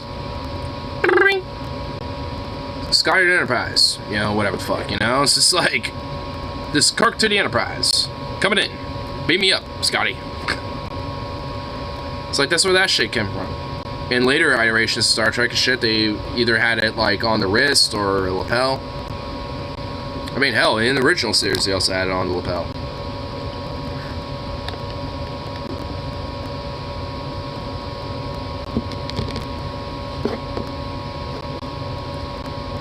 Somehow I don't think we'll master space travel before our population becomes a hazard for the planet.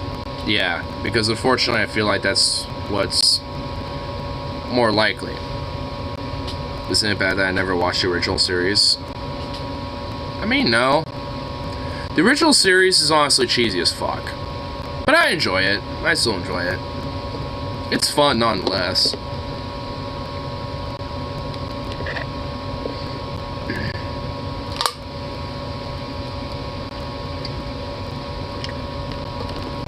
I mean, there's honestly a lot of really cool episodes and some enjoyable moments in the original series. So.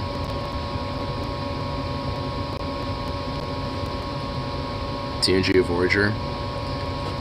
I'm a little bit more on DS9 myself. It's like the darker Star Trek.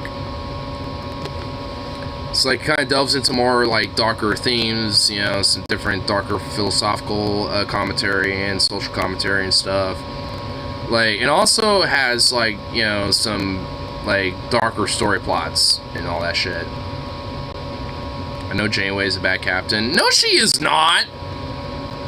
Captain Janeway is a fucking Sigma queen. Like, I mean, what? Dude, she's fucking great. Like, dude, when you're like out in the middle of deep space, like in like the Delta Quadrant, where you're literally in the middle of fucking nowhere, and as far as you're concerned, whatever the Prime Directive and Federation rules and guidance, you know, is, it's like, who gives a shit? Like, you gotta get back home. Like, I mean, nah, like, dude, she is, like, you know, a captain who is adaptable, who, you know, legitimately treats her crew like family because, like, they're literally in the middle of fucking nowhere and having to find their way home. It's just like, nah, like, she's not a bad captain, she's fucking great. What are you talking about?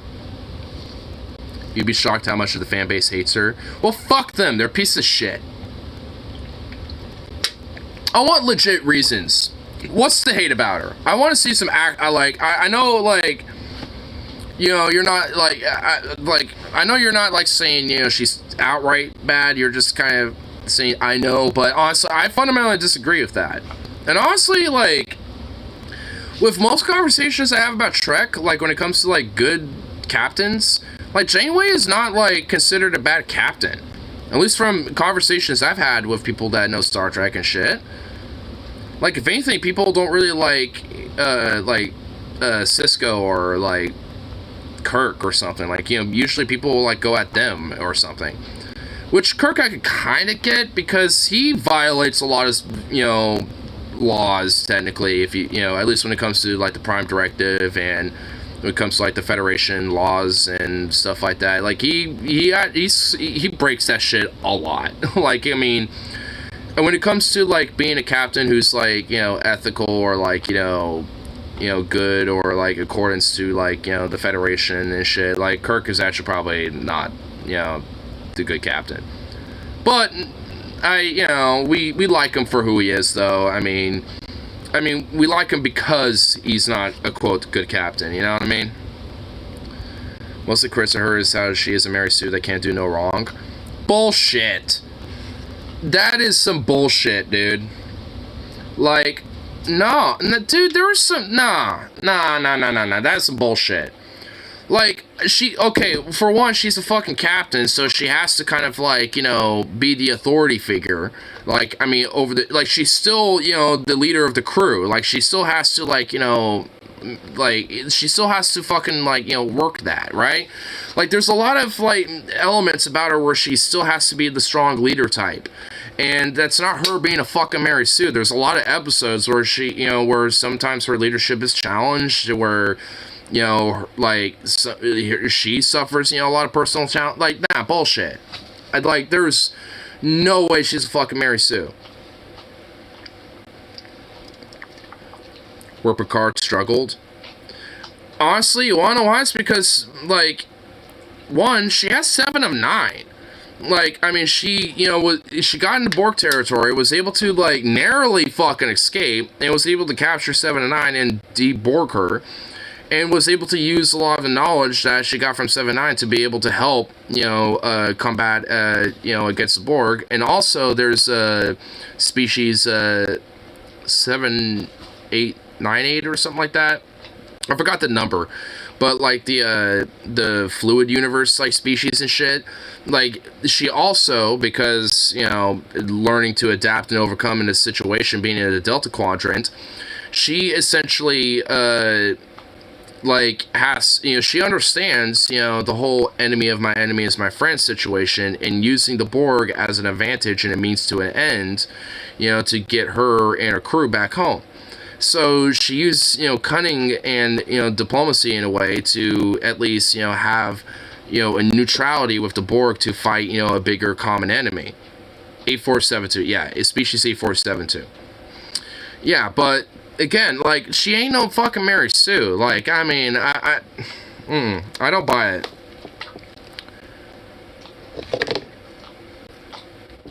Like, that just sounds like, you know, oh, because, you know, she violates, you know, some stuff, you know, the Prime Directive, and basically just defeats Borg easily and this and that, and it's like, bitch, I mean, it's like, I like to see you try to lead a fucking like a science vessel in the, you know, Delta Quadrant space where you've never explored before and have, like, you know, fuck all to go for, you know, it's like, I like to see you try, bitch. It's like, come on.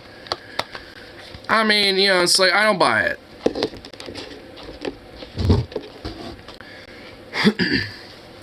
I mean, honestly, like, fucking Warfest, like a captain, you know, when he in DS9 is more of like a Mary Sue, because like that motherfucker being like, you know, today is a good day to die, you know, Klingon son of a bitch, like, I mean, he basically barely gets any fucking, like, you know, shit going on, you know, like, he gets banged up and beaten up a bit, but like, you know, especially in the TNG, but like, I mean, and all in all, like, I mean, do you ever see him really, like, fucked up? Not really. Like, you see him get, you know, banged up here and there, but, like, that guy never gets truly fucked up. Worf never gets truly fucked up. Like, that guy's more of a Mary Sue than, you know, than fucking Janeway. Constantly gets his ass kicked. I mean, but he never fucking, like, gets defeated or anything truly. Like, I mean, Worf is there to basically show, you know, to the, you know, to the audience, like, oh shit, there's an alien, you know, bigger and badder than Klingons. Like, I mean, you know, beyond that, like, he never really gets, like, outright ass-kickery and shit. And even then, I'm not saying that he is Mary Sue, because he isn't either. But I'd argue he's more likely to qualify for that than fucking Janeway. I mean, fuck, Picard is more likely to, you know, be a qualification for that. And yeah, he had his struggles and development and, you know, strife and shit, too. So even then, he's not. I mean, honestly, no one really is a Mary Sue, besides Wesley. Like, fucking Wesley, like, no one likes Wesley. Because he is a Mary Sue. Like, I mean, so, like the only true Mary Sue, I think, would be Wesley. Wesley Crusher. You know, and I think that is the true fucking Mary Sue. I think anyone, even Trekkies included, you know, for the most part, agree that Wesley is the Mary Sue and a shitbag and no one likes him. They literally brought him back a few seasons later just to fuck on the character and just shit on the character, basically, after Gene Roddenberry passed. It's one of the flaws of Gene Roddenberry, honestly, is having Wesley Crusher and shit. It's like, man, Gene, I love you, your concept, your idea, your image, and, like, it was phenomenal, excellent, I love it, respect it, but TNG, with you trying to force Wesley Crusher into everything, like, that was, yeah, it was a self-insert. It was meant to, Wesley was meant to be, like, the young version, like, the youthful, like, you know, like, version of Gene Roddenberry, while Riker was, like, the middle-aged version, and Picard was meant to be kind of, like, in his current sense. Like, I get what he was doing, but, like, dude, you could have just, like, done something different with that. I mean, you could have had literally, I bet Wesley would have been better if it was, like, anyone else but Will Wheaton. If it was literally anyone but Will Wheaton, I bet it would have been better. But Will Wheaton's an annoying little bitch. So, I think that really exemplified the hatred towards Wesley. Shut up, Wesley. Riker was a man-sled. Dude, I love Riker. I mean, I know it's not official or actual canon, but I like to think that he's, like, you know, low-key bisexual. But he's definitely a fucking stud. Dude, yeah, he was like the Kirk of TNG, dude. He banged so many aliens.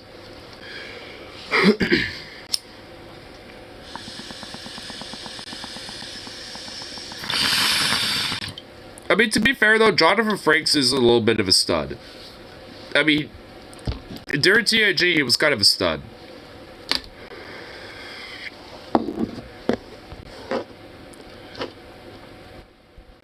You know, let's just look at him. Like, I mean, for real though, like, my boy legit be kind of a stud. If I can actually spell. Jonathan Frakes, yeah. To be honest, I didn't like Cisco. Yeah, I'm not the biggest fan of Cisco. He seemed too uptight. Yeah. I mean, I still like him, but out of all the captains, he's my least favorite. Have you ever walked? God damn it, Bluetooth. Whenever this thing is not being used, I'm having background music after this. This is getting annoying. Have it turn on every time. But here, let's just look at him. Let's look at Jonathan Frakes. Mall into a huge parking area and realized in a second. Oh shit. Called a plumber to your home lately? Parked your car. Ever gone mountain biking? What do you want to be when you grow up? What's the right tip? Have you called a plumber to your home lately? Have you called a plumber? I mean, look at him, dude. How superstitious are you? How much money would it take to make you spend a night in a cemetery? Would you display this as a... Nothing. I've spent nights at a cemetery before. Do you have a pet? Do you have a sweet tooth? Do you believe in the power of a curse? Have you had your hearing tested lately? Planning a trip soon? Can you remember the tallest... I mean, look at him, dude. Dude, my boy looked like a damn stud, dude. Here, let's... Here. Can you remember... I mean, look at him. I mean, my boy looked like a stud. Like, you know, like a dad bod and all, dude. Fuck yeah, bro. Dude, my boy looked like a stud. In a major city. Have you ever visited a flea market? You ever visited a truck stop? I love these random cuts. Have you visited a flea market? Have you visited a truck stop? See what it looks like now. He's been on some weight since the 90s. You know what? Yeah, is there, you know what? Yeah, here, let me look. Yeah, honestly, I'm saying then, you know, Jonathan Frakes now, I actually don't know what he looks like, and I'm sure he's probably, if, like many, you know, probably let himself go. Here, let me look him up. Jonathan Frakes. I still like him though. Oh man, yeah. Well, I mean, yeah. Well, I don't know. He still looks pretty decent. Oh, it's a Wikipedia page, I guess. Here, I'll just visit the wiki again. Yeah. I don't know. 2022, yeah, this is last year. Dude, he's still, yeah, I don't know, man. Yeah, he's still looking good.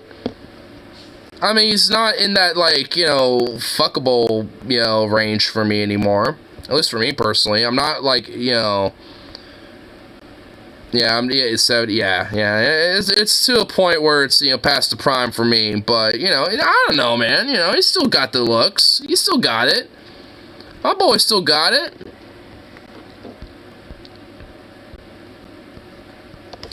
He looks old now. That's what I mean. He's past his prime, you know, like, whoa, he's born on August 19th? Dude, 3 days after my birthday? What the fuck? I never knew that! Dude, that's so cool! Fuck yeah, dude, I never knew that shit. That's awesome. Gilf status? Granddad, I like to fuck. Well, for me personally, well, you know, honestly, it's skirting the edge, actually. Because he's still, you know, looking good. I mean, he's still kind of, like, he hasn't, you know, he doesn't look totally, like, let go, you know. Yeah, he's skirting, yeah, I think, yeah. You know, I think he's, yeah. I feel like he actually is in that status.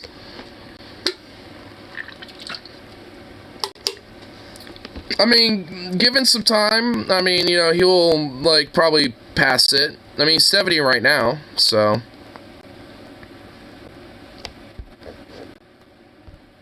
Dude, I never knew his birthday was 3 days after mine. Dude, that's fucking cool.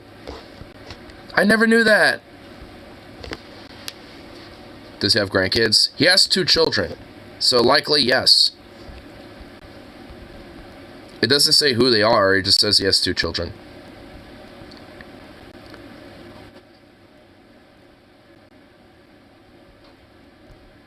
So, probably?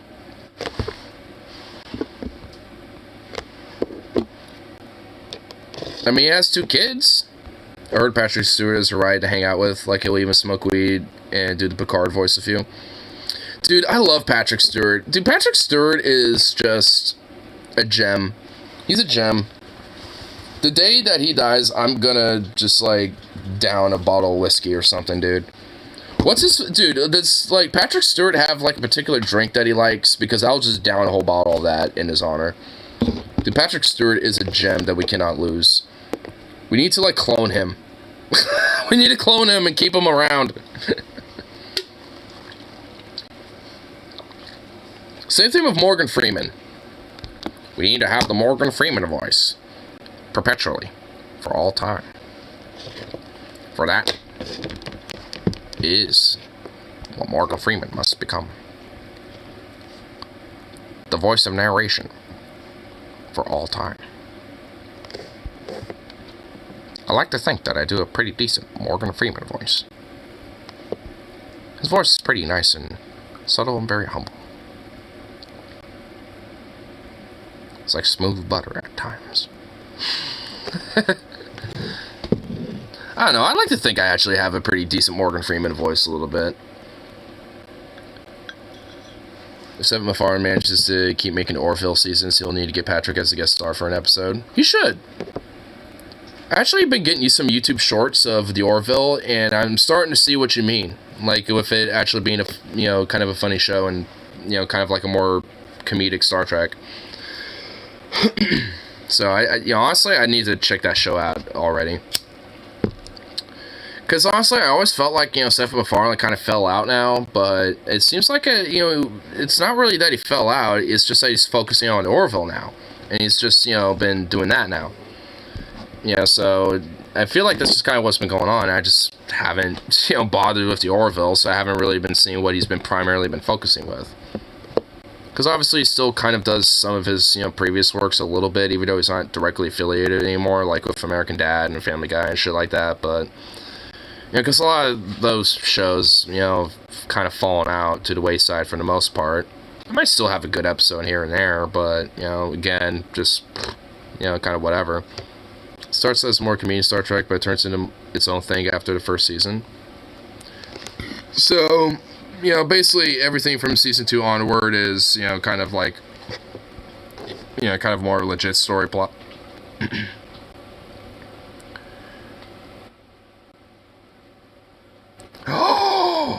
Oh my god! Dude. You know that weird caveman looking motherfucker that TJ responded to? YouTube recommended me his channel! Oh my god! And he uploaded it 3 hours ago! Holy fuck, do we watch it? Do we watch this? Should we fucking watch some of this? Oh my god! I did not think YouTube would recommend me this. Holy shit! Holy shit! He has a banana in his thumbnail! Oh my god, dude! Do we watch this? Do we fucking watch this? Oh my god, do we watch that? Holy shit, not to just... report... Dude, yeah, we gotta report this to TJ. Holy shit, we gotta watch this. Okay, you know what, fuck it. I gotta take a pee though, so I am gonna do that really quick. I gotta feel brain cells to kill. Fuck it! Fuck it, we're doing it! Man, even with gloves on, I just had a good slap right there. Oh! That's how that, oh, holy shit. It's so fresh. Oh, dude, it's so fresh too. It's like 3 hours fresh. Ooh. Oh, damn, dude. Dude, it's 20 minutes long. Can we watch all of it? I don't know if we can. I got alcohol. Fuck it. We'll try. We'll try. Holy shit. Oh my god. I did not think YouTube was just going to recommend me that out of nowhere. Oh, dude, there's comments on this. That's how I want you to slap my... Shut up. Stop it. Oh, dude, these comments. Okay, I can't. Okay, nope, no. The first thing I saw was like, you're doing a solid job, bro. Not even kidding. That was one of the first things I just read, and that wasn't even the complete comment. Oh, dude, okay, we are in for a treat. Holy shit, dude. Oh, man. Oh. I got so excited so quickly. And now I know what his channel name is, too. Dude, he has like a... Dude, wait. It says join, too. Not only a subscribe, but a join as well. Wait, he has like a whole... He has... Dude, he has like a whole... Oh my god, dude. He has like a whole thing set up.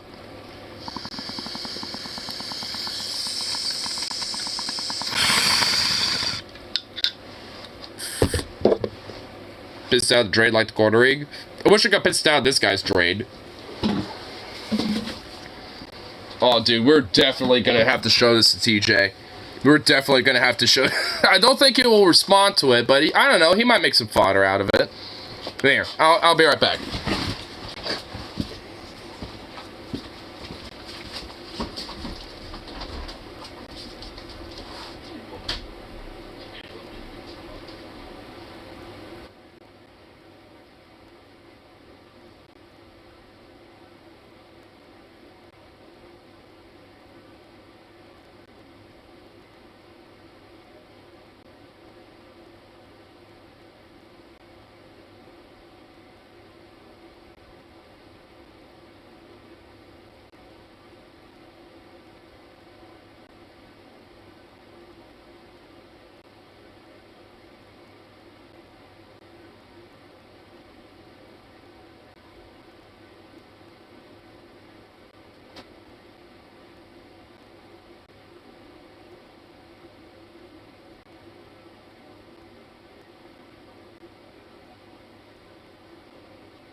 All right. Come on, boy. Oh, we're in for a treat now. Whew. Man, I've just kind of been pumping myself up a little bit. Wish you could piss... Oh, God. Okay, wow. Anyway, wow, man. All right. Ho, ho, ho. Dude, this is... I can't believe... Dude, I still cannot believe that this was just like... I'm not even kidding. Like, here's the homepage, right? I'm on the homepage. This is the first thing. You got Boosh. You got a community post of some sort. What is this? Like, when you're 2 blocks from your house and you begin to lose the battle. I don't even know what's going on here. It looks like a duck. Oh, it's an egg. I don't even know what's going on. Okay. Weird. Cringe. I don't know. And then, boom, right there. Second video, dude. I can't believe YouTube just like, boop. Does that just show that, like, YouTube kind of has, like, legitimately, algorithmically kind of a right-leaning bent, you know? Because when I go on YouTube Shorts, right, like, right next to that homepage and shit, like, when I go on there, when I scroll through long enough, and I mentioned before, it's like, when I scroll through long enough, I get some Andrew Tate shit or some Matt Walsh shit or whatever the fuck here and there, you know? So it's just like, YouTube really does have a bent towards this type of content. This guy has 8.4-something subscribers.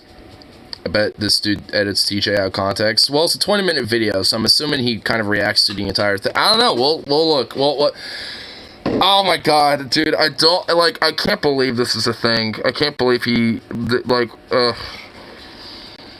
I mean, it's gonna be bad, and I know I'm gonna get pissed off probably very quickly. You know, but hey, you know, we'll fuck it. You know, we got some brain cells to kill. I got alcohol to drink. Let's do it.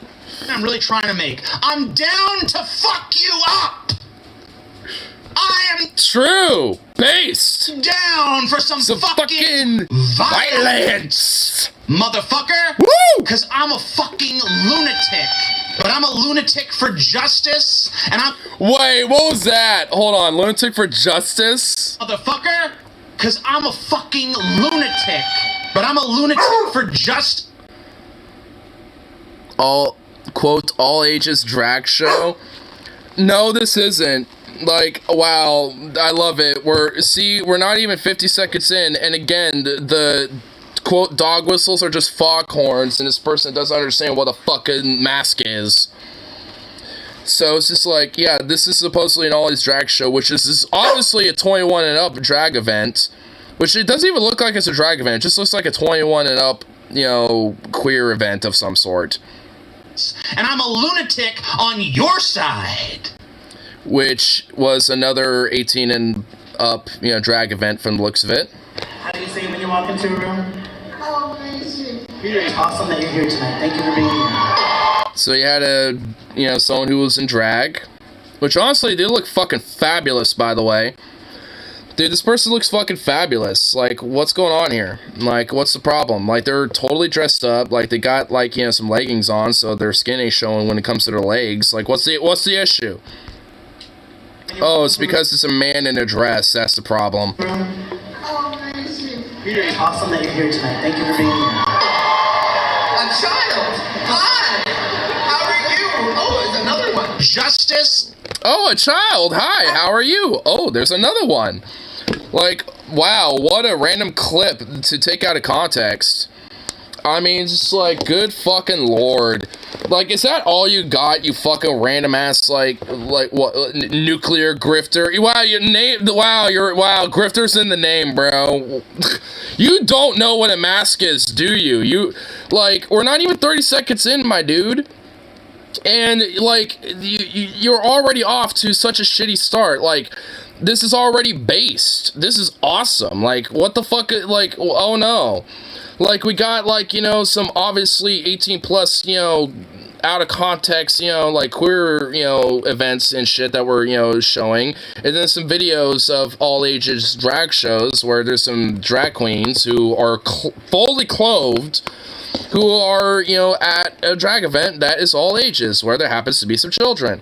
And one of the clips is like, oh, a kid, hello. Oh, there's another one, hi.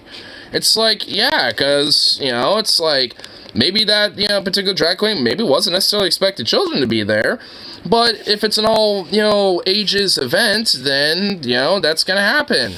And guess what? You can have family-friendly events like that are for all ages of shit and not be some weird fucking thing, you creep. I still would love to know what is on this guy's hard drive. Actually, I wouldn't, because it would probably want to make me, I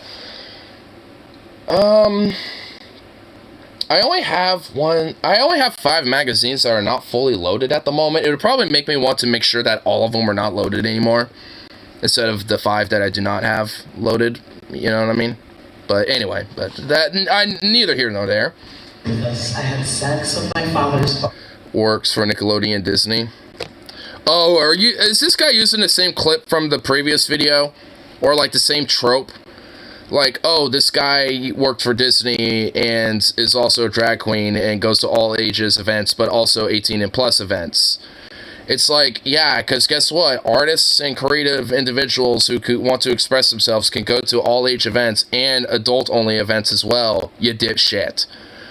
Like, there's no fucking, like, oh, man, we're not even, I need to stop doing this, but, like, for fuck's sake, we're, like, off to such a start. Even Zukov is starting to get annoyed. Shut up! Goddamn! Anyway, but, it's like, can someone not, like, you know, do something that's, you know, for all ages, right? Like, I mean, like, think about this for, like, furries. Like, because there's furries who are straight, right? Like, think about this for straight furries, right? Or whatever the fuck. Don't even take the LGBT part of the furries. Just take straight furries. Furries that, you know, are, like, men who like women or whatever the fuck. Or, like, you know, women who like men. Whatever. Anyway, so it's just, like, take, you know, just, like, the straight element of these motherfuckers and be like, oh, hey, you know, maybe some of them work for Disney. Or maybe work for, like, you know, some, you know, production company that, you know, where a lot of anthropomorphic art, you know, is used for, you know, their shows or their movies. It's like, could not those same artists like also work on 18 plus content or like, you know, Rule 34 based content? Because I'd say yes, absolutely. Like, because there is a difference between, you know, family friendly content versus adult content, and if somebody wants to do both, they absolutely can. And that's why we have things called like age restrictions and shit, and 18 over events and shit like that. And that's why a lot of art shows or like a lot of art websites too also have mature content settings, so people without accounts or accounts that don't have those NSFW like tags, you know, like unlocked basically, or whatever the fuck, don't see that shit. So it's like, what's the issue? Unless someone's directly looking that shit up, like, you're not going to be able to directly access that type of shit, especially if you're a child, you fucking weirdo. And he hasn't even said a single word yet. It's like wanting to shut the Cartoon Network down because Adult Swim airs on the same channel. Exactly! It's like, hey, Cartoon Network is for all ages, but guess what? After about 9 p.m., it's called Adult Swim. It's still the same channel, but oh no, it's now for adults all out of nowhere. And guess what? Plenty of children, including me, still watch that shit. Like, I remember, dude, like, you know how many times I stayed up when I was not supposed to and literally would just, like, pretend I was asleep watching, like, Robot Chicken or some shit when I was, like, 9 or 10? Dude, it was, like, almost, like, it was so many nights. I would, like, sit in my mom and dad's, like, bedroom and shit where they had their little TV and shit, watching Robot Chicken. When they would walk in, I'd just pretend I was asleep with one eye open barely, just still watching it. Like, I mean, I was that much of a little conniving little bastard wanting to watch Adult Swim, dude. And I was, like, fucking like 10 or 11 or some shit watching Robot Chicken, no less. And you know how fucking like explicit and, you know, that shit could be. That shit's hilarious. And I thought, even back then, I thought that shit was funny. It's like, and frankly, that also shows that if there's a kid, you know, that wants to truly, you know, like, watch something or check something out, and they have the gumption to go, you know, figure it out and find out where it is, they're gonna probably do it.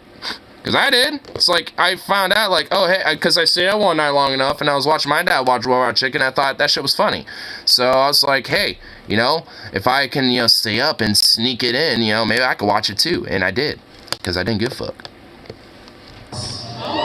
In my father's office. Period. Justice. Open the bag. Justice. Here to be a fucking wrecking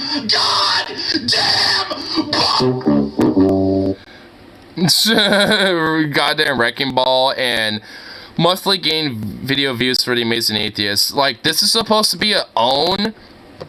Look at you, you little faggot. Like, look at you with your 8.44k subs. Like, hey, I got nowhere to talk because I barely got shit myself, but like, motherfuck. Like, if you're gonna throw this type of shit, at least have something to flex yourself, bitch. Like, I ain't room to talk myself, but I ain't the one that brought it up there, you little fuck. Whoa, whoa, whoa. Oh my god, he looks like an alien, dude. Like, what was that, dude? What was that, like, what was this, like, oh, dude, you little effeminate little bitch. Like, you know what? You want to see, like, you know, some fucking fabulousness, bitch? You want to see some fabulousness? You want to really see how that shit works? Shut up! I'm making a point. I am making a point. I will literally use this. I will use this. Oh my god. I'm about to rip you a new one. Anyway, you want to see some fabulousness, bitch? Like, this shit right here is some fabulousness, alright? Like, this shit right here is some beauty, okay? Like, it's all a little fucking wacky because, you know, it's called keeping that shit up in the hair tie, but my shit be beautiful. What was that fucking greasy nonsense, my dude? Like, my guy, you gotta get on, like, this beautiful level and shit. With all this luxurious mane and stuff, I mean, it's like, I keep my shit, you know, so tight back that it's just slicking back now. I'm saying, it's like, come on, it's like, I mean, at least take care of your shit, bitch. Can you slide this up there? Behind the... As I now proceed to, like, what, up? Yeah, there. You have to just stick it on the side of you were catching me in a situation where I am not exactly in the sober mood for this, but I was able to make it work. Boom! It was just hung up somewhere. Yeah, come on, dog. Ow! Oh my lord, dog! What have you done? You always gotta be the way, don't you?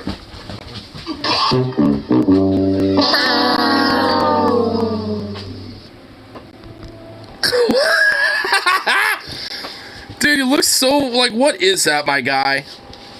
Like, my dude. Like, if you're gonna have that hair, at least make it fucking work, dude. Like, see my, like, yo, I at least make my shit work. Like, at least, like, shave the sides, ponytail, something, my dude. Like, what is that? What is this shit? Like, my guy, when you got it, like, where it's gonna start bobbing like that, it's called a ponytail, so you can avoid that shit. My shit's long enough to where it just, like, flops off to its side, okay? Like, I mean, you know, it ain't gonna be bobbing and weaving like that, you fucking weirdo. You look like some weird-ass, like, Karen bobbed weaved ass, like, you know, cut and shit, dude. Like, what is this? Like, you might as well get, like, the little bob cut right here in the front with the bangs, like, right above your eyebrows there, you fucking little weirdo. I have returned, folks, after receiving a 7-day suspension for hate facts. Check out my... Oh, you got a 7-day suspension. I wonder why, you fucking little fascist little bitch. Oh, a little 7-day suspension. Man, even with my ass, you know, being fucking, like, you know, as rabble-rousely as I am, I don't even get fucking suspended, motherfucker. Like, I'm too hot for Twitch, but I ain't too hot for YouTube, little bitch. Like, what about you? Step up. Step up with that shit, little fuck. Like, what's up? Aw. So I'm being a little too much of a bigot and, you know, so upset that your weak face is just me. It's like I have returned like a glorious phoenix in the night after my 7-day suspension for being a little annoying little twit. It's like, oh, yes, oh, we've missed you so much, sir. In the description if you want to find me in case my wrong think is too potent for the technology. Too potent? Bitch, you're barely potent. Like, you barely have the potency of a goddamn orb weaver spider, bitch. Has-been BreadTuber TJ Kirk has retaliated against a video of mine that YouTube pulled, or at least he tried his best to. Oh shit, YouTube pulled that video? Wait, really? Did YouTube actually pull that original video? Yeah, I guess it did. Did they? I don't see the TJ video. I see all sorts of other shit. Yeah, I think they did pull that video. Damn. Well, hey, if you're literally talking about, like, how, like, a bunch of queer people are pedophiles and groomers and shit, then yeah, you probably deserved it, you little fuck. You literally look like a caveman that could not grow a beard, bitch. Like, at least actual cavemen had beards. Like, what are you? I can't recall a single salient retort in the entire video. It's sad to see that the left has devolved utterly into like a bunch of creepy losers pouring their hearts into the rational. Oh my god, I can't, oh my god, I hate to keep pausing it, but Jesus, like, there's always something. You hate to see the left fall into this? Bitch, like, you give a fuck. Like... Like, you have a word to say about, quote-unquote, what the left has fallen into, motherfucker, when you're a far-right fascist, you little Nazi bitch, you dude. Are you kidding me? Not to mention, this guy likes to mention dicks a lot. Probably because he wants to suck a dick. I give him mine, but I'm afraid he'd bite it off out of his own insecurity of having a dick in his mouth. Of, like, increasingly pedophilic and predatory behavior. So How can this guy use the word creepy with not a hint of irony? Because this dude has no self-reflection whatsoever. Rational denizens of YouTube, to trudge with me through the sewers of BreadTube once more. Just try not to... The sewers of BreadTube. I gotta stop pausing this. Keep listening to the same old, tired, rehashed argumentation devices used by all modern-day midwit leftists. Testing, 1, 2. Is this thing on? I'm not... Oh my god, oh my god, he's actually... Dude, oh my god. Dude, you can't, dude, okay. You know what? Hold on. Is he at least... Dude, you're... Alright, dude, you're still holding your fucking mic. I have not even paid attention to it. You're still not respecting your equipment. You little fuck. You couldn't at least take TJ's advice on that? You couldn't at least do that, you little bitch? Like, you're still holding on to a mic that's not meant to be held on to, you little piece of shit. Ah! You can't even respect your equipment, motherfucker. Oh, dude. Oh, I want to see what he says about that. I want to see what he says. I want to see what he says about it. Modern day midwit leftists. Shut up. Testing, 1, 2. Is this thing on? I'm not gonna...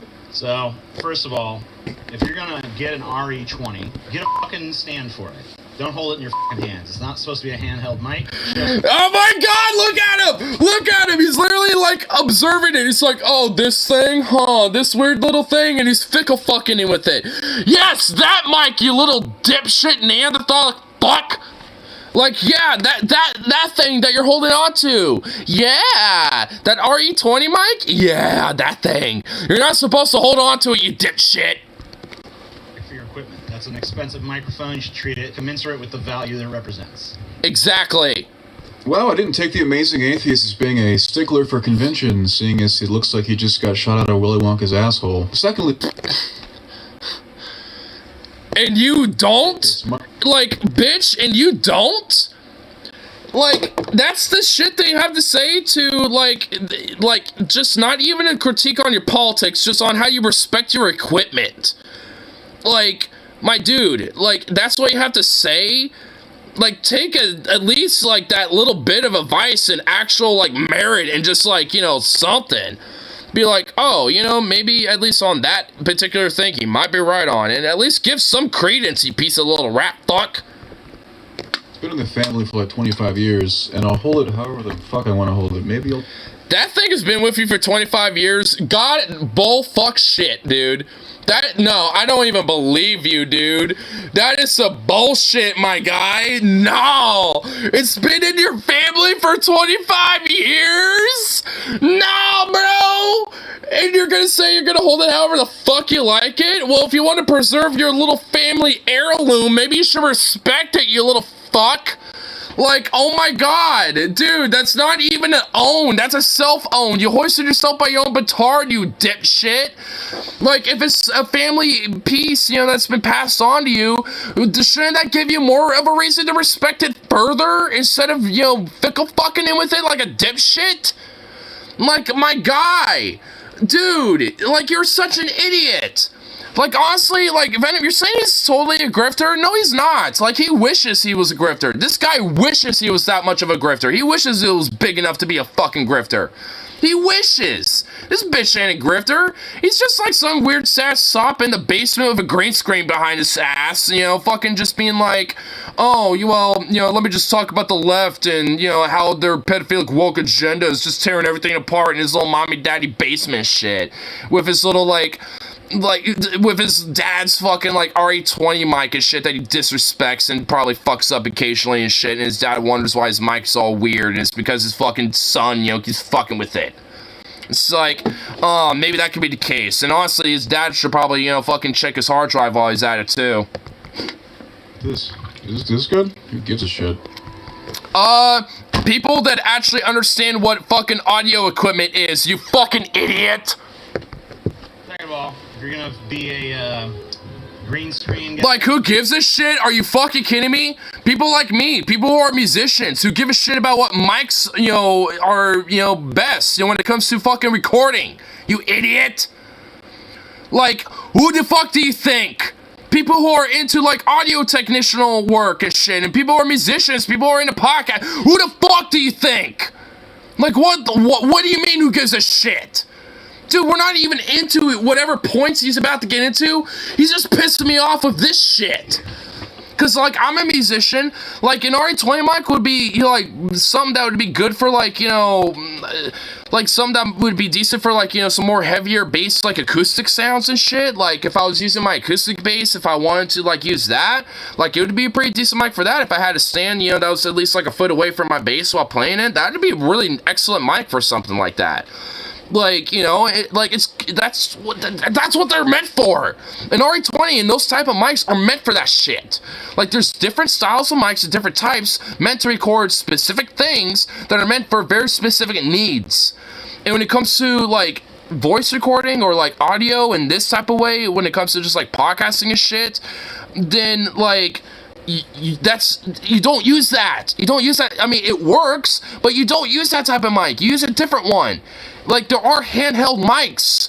Like, there are vocal mics and singing mics that you hold on to that, like, singers and podcasters and, you know, supposedly people like you should be using. You dip. God damn. Hopefully this allowance gets taken away. No shit, dude. But ignore, if he ruins his mic, we don't get to hear him talk. Oh, god damn, that would be such a tragedy now, wouldn't it? Maybe get some defrizzer for that hair, because it's pretty messy back there. You know, getting all that artifacting going on. Dude, oh my god, I saw that. Look at him. Look what he said that. Watch him. See back there. You know, getting all that... He raised his eyebrows like... He's like, huh? It's like, oh shit. Like, yeah, guess what, bitch? Yeah, fix that shit. Like, frankly, my shit ain't really that better either, but yeah, I was outside all day, so my shit is actually kind of frizzy. Because I actually touch grass. Like, my shit ain't frizzy because it's all greasy. My shit's, you know, like, all fucking, like, frizzy because I touch grass and I walk around outside and do things. Like, buying new pairs of boots and shit. Artifacting going on in the frizz. I don't know, TJ. I would much rather look at my background than yours, which you clearly desperately try to make look interesting. Your background is the visual equivalent of, like... Shut the fuck up about backgrounds. My background's more interesting than you, bitch. I got, like, random-ass flags sitting here. I got, like... a garage shelf of some shit of just random who knows what in boxes, like of random, you know, enigmas, like, you know, they could be like 4-dimensional boxes, like, you know, 4D, like, you know, like new universe in there and shit. You don't know what's in all that shit. At least you know one of those boxes, at least it's Christmas stuff, because I just put one of them up there. But you don't know what's in that Bud Light, you know, box. You don't know what's in that Yahtzee box up there, if you can kind of see it. Well, I guess barely, I don't know. But, like, you know, still. Like, I mean, my shit's at least a little bit more than a green screen. Like, goddamn. You have the off-camera dimension. Yeah, I have a dimension that is just out of my own view. I don't try to, like, you know, create some fake enigma behind me. And TJ's at least the same thing. Like, I mean, his is obviously more of a studio format. I'm just in a fucking garage, you know, that is not exactly a quote studio, but whatever. You know, it's just like, I mean, like... You're gonna fucking start bitching about backgrounds, then goddamn, son. You can't even bitch at me for that. When you're working a green screen. Holy shit, I just realized something. The dude in this video is me. I'm gonna spit. Wow. It's as if that you at least have a neuron to recognize that. 24 minutes and 2 seconds talking about you. I don't understand the irrelevancy argument in the first place. You don't have to be relevant for me to make fun of you. Because... well, the same thing for you. You can apply that logic to you. Do you have no, like, introspection or, like, do you have, like, are you just that cognitively dissonant? Is it a prerequisite for this guy that he'll only talk to relevant people? And by the way, if I'm irrelevant, then this guy doesn't even exist. Your videos get significantly less viewership than one of Styx Hexenhammer's 3 daily monotonous... Oh, so you're gonna bring up the Nazi fucking Styx Hexenhammer and be like, oh, see, he's better than you because viewership better because he talks about Jews. Ooh. Like, you wanna know why Nazis and fucking far-right conspiratorial fucking freaks like Styx Hexenhammer, you know, get a lot more views? Because Nazis love to fucking basically just go, you know, have their fucking echo chamber heavily reinforced with a lot of these fucking people that love to talk about the Jews all the time, and Styx Hexenhammer is one of them. Like, that's the reason why he gets more viewership, because, you know, like, a lot of Nazis want to circle around his ass, because, you know, they get a nice little circle jerk, you know, getting, you know, their whole anti-Semitic conspiracy fucking confirmed in their mind and shit. That's why. sound quality. Like, dude, like, there's motherfuckers, like, on, like on Rumble and shit that probably get more views than TJ because, you know, they talk about Jews and shit. Like, you know, 6X and Hammer. But probably more bluntly, you know, and it's just like, so? Is that supposed to be some gotcha? And webcam. Was that sub count like point he was making earlier? Yeah, that too.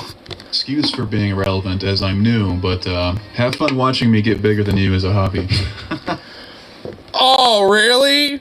Dude, you're at 8.44k fucking subscribers and, like, well, this is 3 hours old, but, like, barely at 400 views, dude.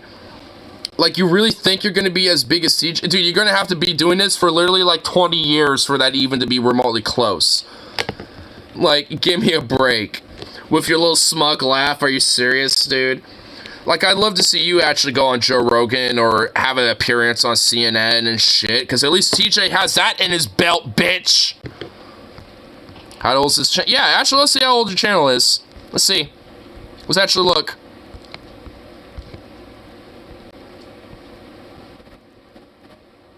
'22. Your channel's barely a year old. You got a lot of work to do, bitch. Featured on Joe Rogan twice. Been featured on CNN one time. I don't know. These are qualifiers for relevancy. Most people on Joe Rogan are barely famous to... Yes. Fuck yes. Are you serious? Are you actually asking that question? Is being on Joe Rogan or on CNN points of relevancy? Yes. Sorry, but yes it is. Are you about to really say that, like, people being on Joe Rogan is somehow not, like, you know, like, point of relevancy? Do you know how many people watch and listen to Joe Rogan, dude? Are you fucking kidding me? Really? Even right now with him? You know, like, you know, considering how much of a shit dumbass he is anyway? Like, I mean, all that considered, like, you know, like, really? Are you really saying that? And with the outreach that CNN does, say what you want about them. Robert Downey Jr. was on Joe Rogan.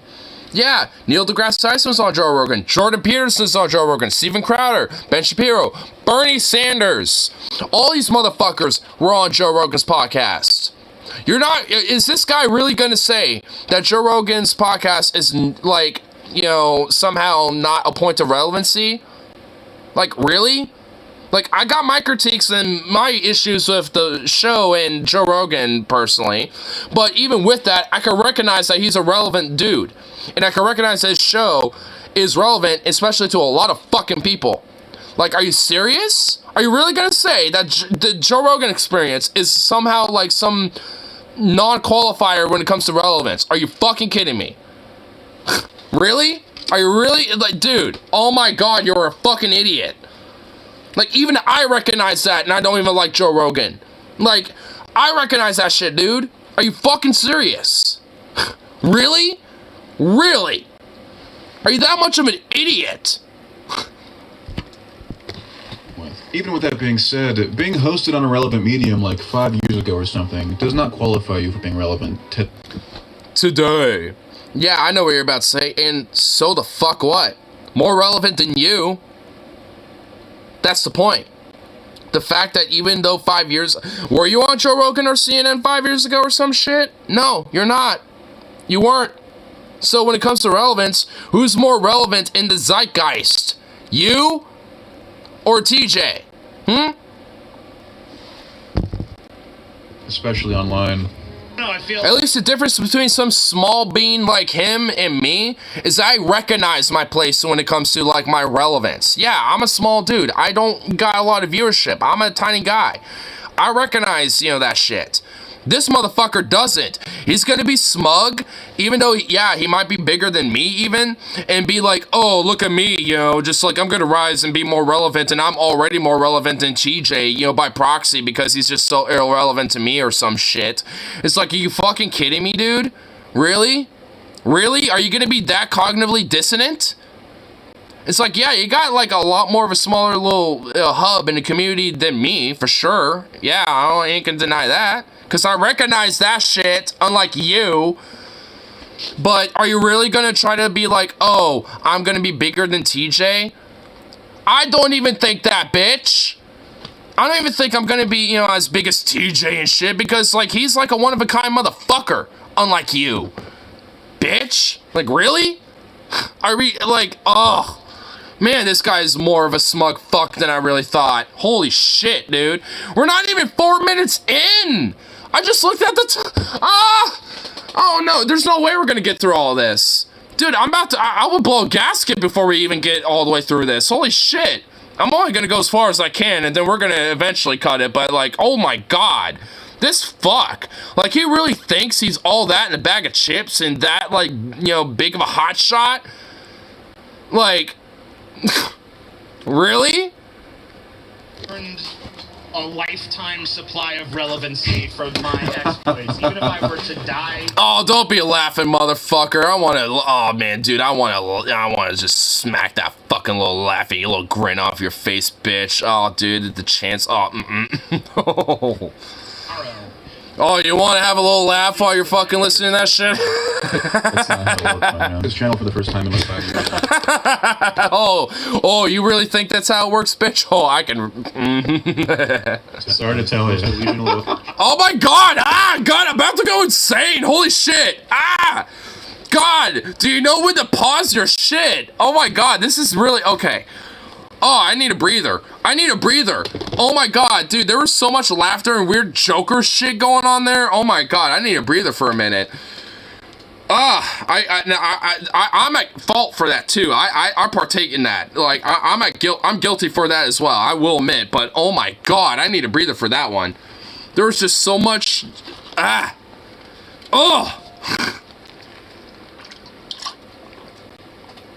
Man, this is. I will say, there are honestly, I'm at the point where there are some thoughts that I'm not having to say. I'm already at that point. Matter of fact, someone needs to keep an eye on this guy. I honestly, unironically hope the FBI is watching him. I unironically, seriously, without a shadow of a doubt, 100% fucking hope that the FBI has like a fucking investigator watching him. I unironically hope that is the case. I'm not even fucking kidding with that. Like, he needs to be monitored. Like, seriously, this guy is an extra level of fucking freak.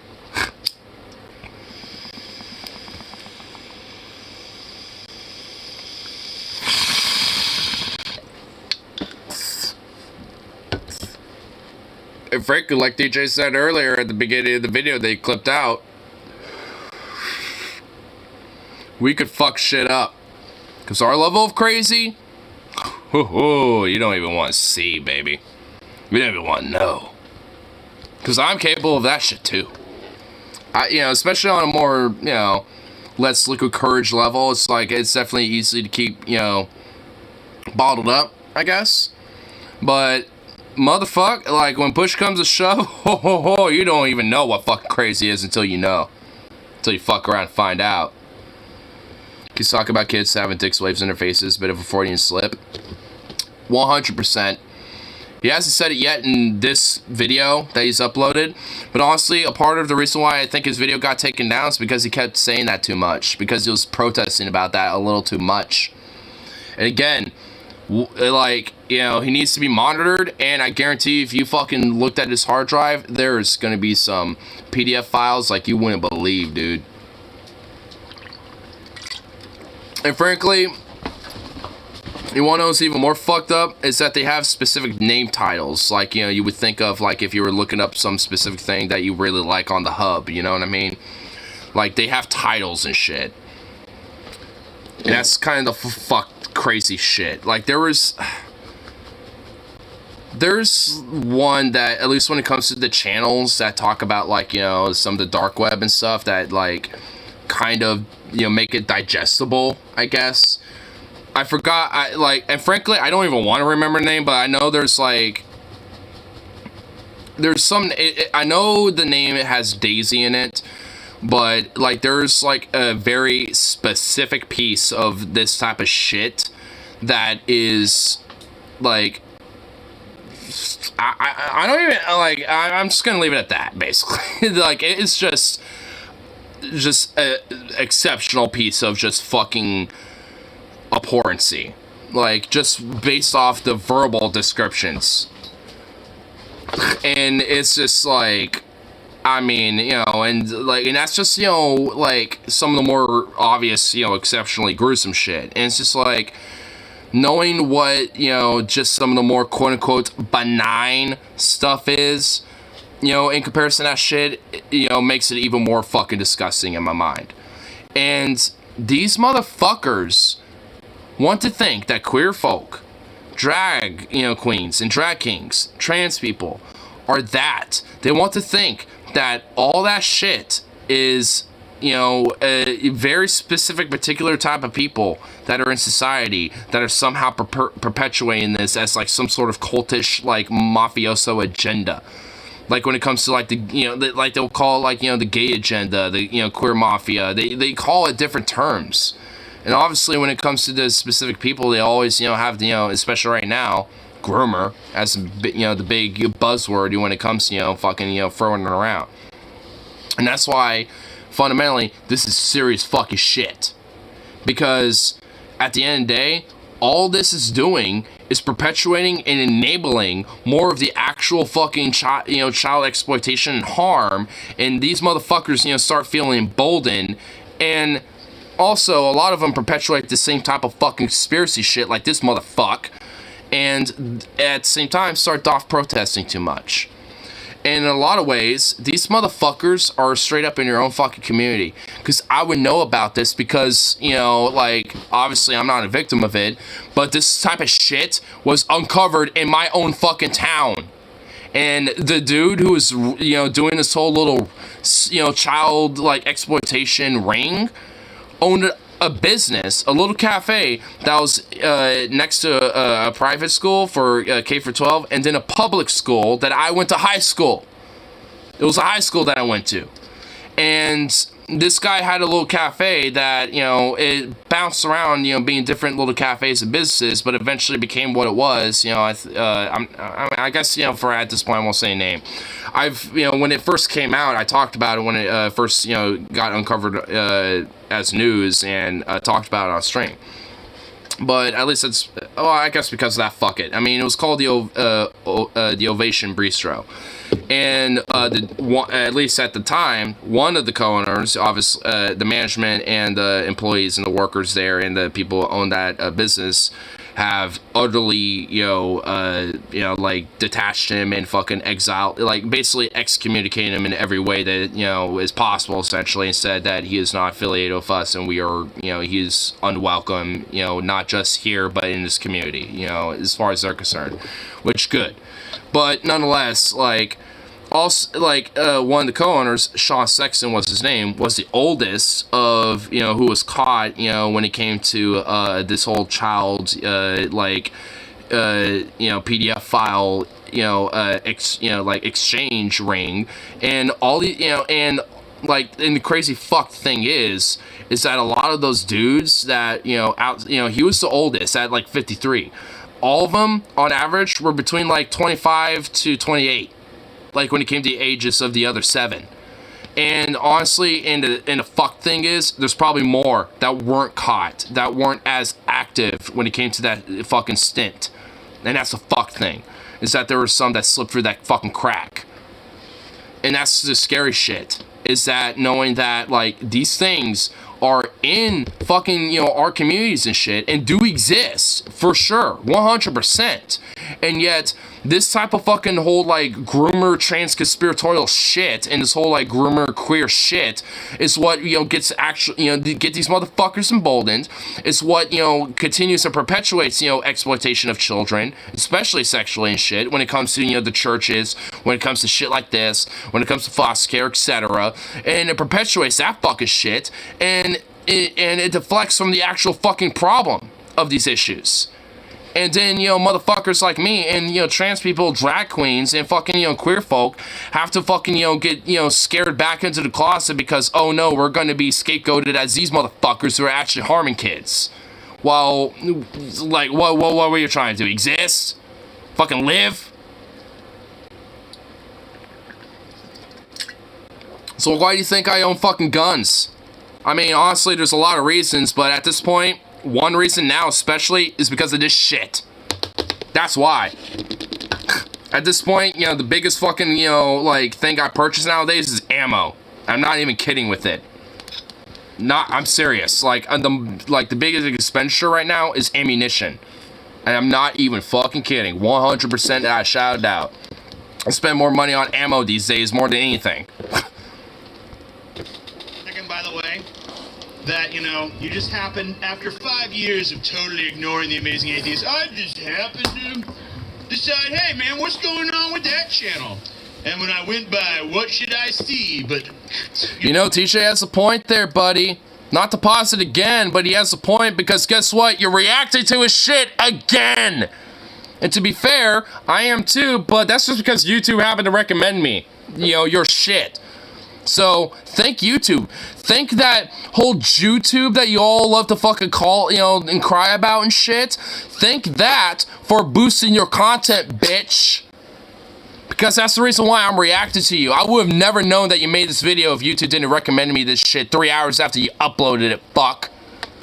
So you better thank those Jews for fucking boosting your shit, buddy. You fucking rat. Some blatant fodder for me to exploit for content on my... You fucking Devonian Neanderthalic bitch. That's exactly what happened, actually. See, as I am a content creator now, TJ. No, it's not. No, that's bullshit. You're a fucking lying ratback fucking fuck. Like, that's all you is, bitch. Like, no. You every now and then will tune into his shit because you get recommended this whole bread to lefty shit because you look at this content to fucking, you know, shit on so that your fucking weird little far-right Nazi bitches, you know, could fucking, you know, have a little circle jerk and suck each other's cocks because that's all you really want to do in real life, but you can't do that, so you all have to do it online with a little circle jerk. That's all you really have to do and shit. It's like, I know what your fucking shit's about. Like, the only reason why, you know, now you're talking about is because TJ actually happened to notice you for once. And now you feel all giggly and all, you know, fuzzy inside. So now you're really reacting to his shit now.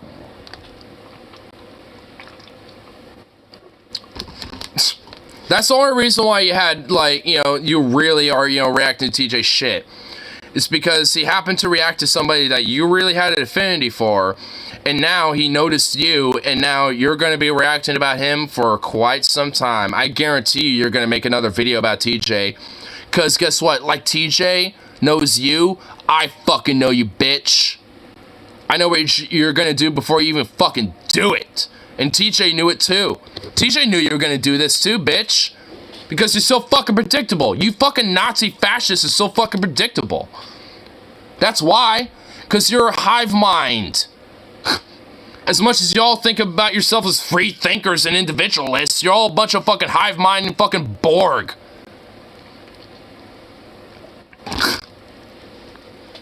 To this guy, in all seriousness, we don't want to know we aren't laughing with you. We're laughing at you. Exactly.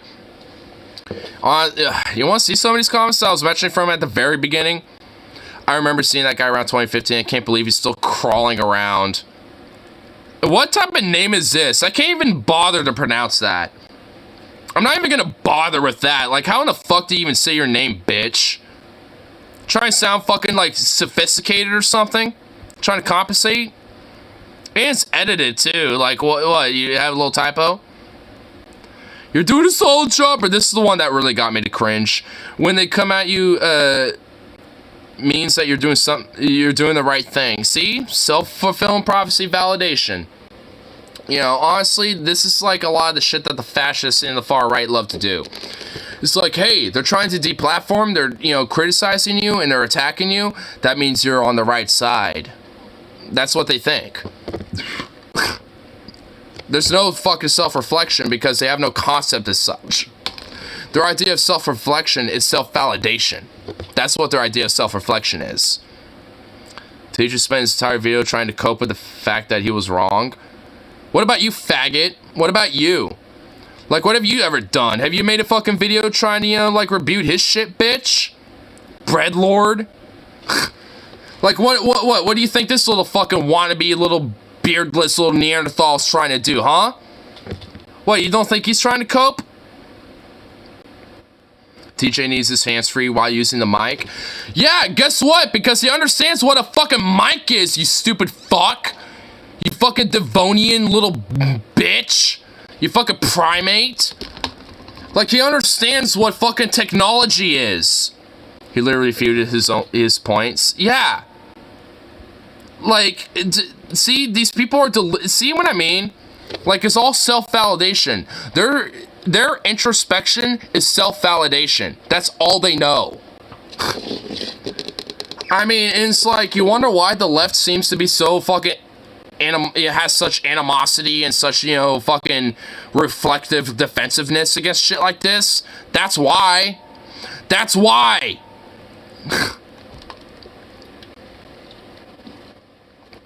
Because they have no idea what the fuck self, you know, like, reflection is and introspection is.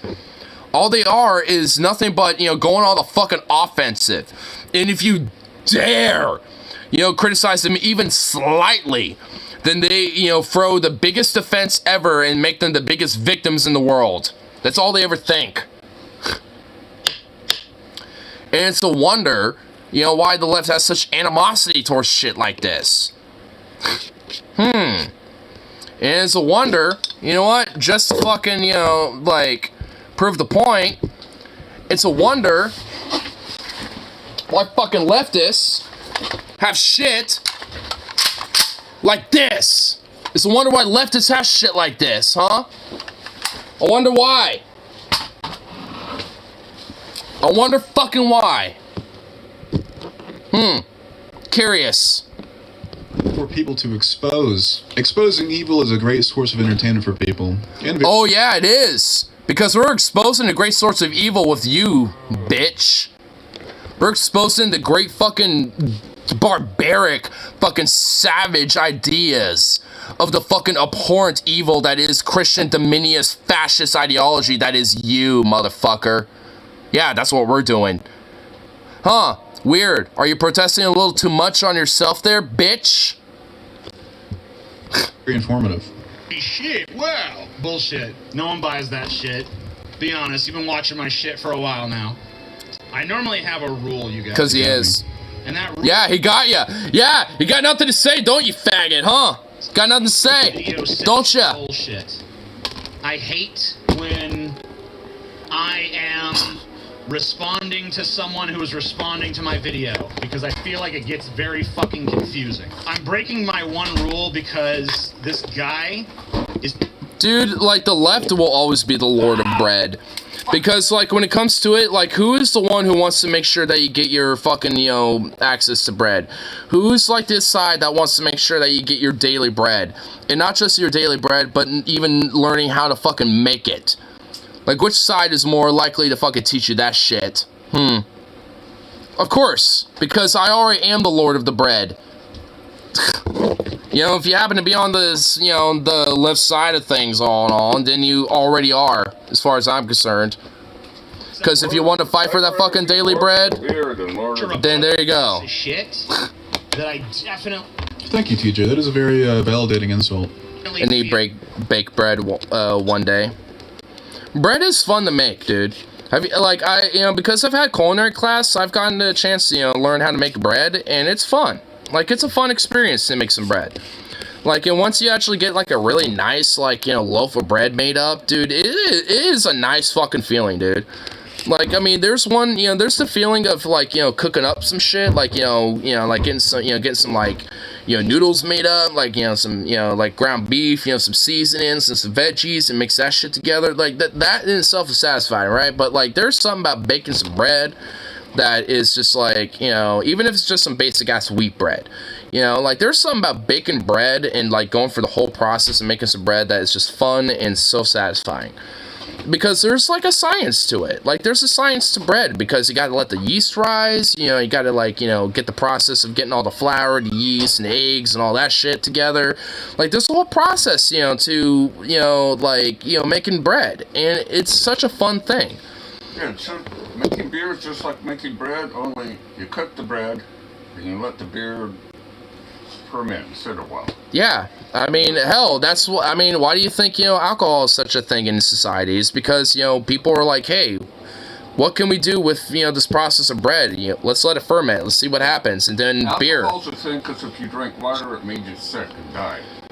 Well, If you drink, I mean, they're actually, well, they're... it make you sick and die because all the True. parasites and bacteria and... Well, that is true, but actually there is a little bit of a misnomer. Like, I mean, it's a little bit. Like, obviously, you know, like, you know, society back then obviously knew that if you pollute water, like, you know, that would be a bad thing, because... No, they didn't. No, it truly is an actual misnomer. Why do you think, you know, fucking, like, the Celts and the Romans had aqueducts? Because they had an understanding about, like, water filtration. I mean, yeah, like, you know, their ideas about sanitation weren't the same as today, but they had... Clean water comes in, dirty water goes out. Well, yeah, like, and that's why, you know, yeah, like, it wasn't just, like, the Romans, but also, like, you know, like, nomadic or, like, tribal societies like Celts, they understood these things. Like, it's a misnomer a little bit. You pee upstream, I kill you. Like, that's what I mean, though. It's a little bit of a misnomer. Like, you know, the societies back then had a little bit of understanding about that, where, yeah, obviously, if you, like, you know... They didn't understand how, but they know dirty water made you sick. Yeah, well, obviously, they didn't understand the science behind it, but they knew that dirty water would make you sick, and, you know, and they might not necessarily... Maybe some people didn't know about boiling it, but there was, you know, that, you know, knowledge as well. Like... So there is a... Most people back then boiled all their water. Yeah, because it would make you sick if you didn't, because that was the way they filtered it. Boil it, then drink it. Yeah, I mean, that's what I mean. Well, like, cool down. Yeah, well, that's what I mean, though. That's why it's a little bit of a misnomer that, like, you know, people back then drank nothing but, like, alcoholic beverages, because, like wine, ale, mead, and beer and stuff like that, because, like, they did have an idea and understanding about clean water. It's just that, you know, how they understood it was obviously different now, because they didn't know the science or the understanding like we do, because nowadays we have the technology and the science and the understanding and education to know that, but back then they didn't. So it's like, but they knew at least the general concept, though. Yeah, it made you feel good. I'd rather beer than water. True. But also at the same time, you know, it wasn't the same, you know... They used water to cook with. You boiled it. Well, yeah. I guess it wouldn't take too long to figure out just boil water, and it's fine. And they thought just like air was bad, just like bad water. Well, yeah, well, they thought humors and, like, fucking, like, you know, bile and stuff like that. Like, if your biles and humors weren't in order and stuff, like, it... I mean, yeah. Oh, you're sick. Let's cut open your veins and drain all your blood. That should make you better. Mm-hmm.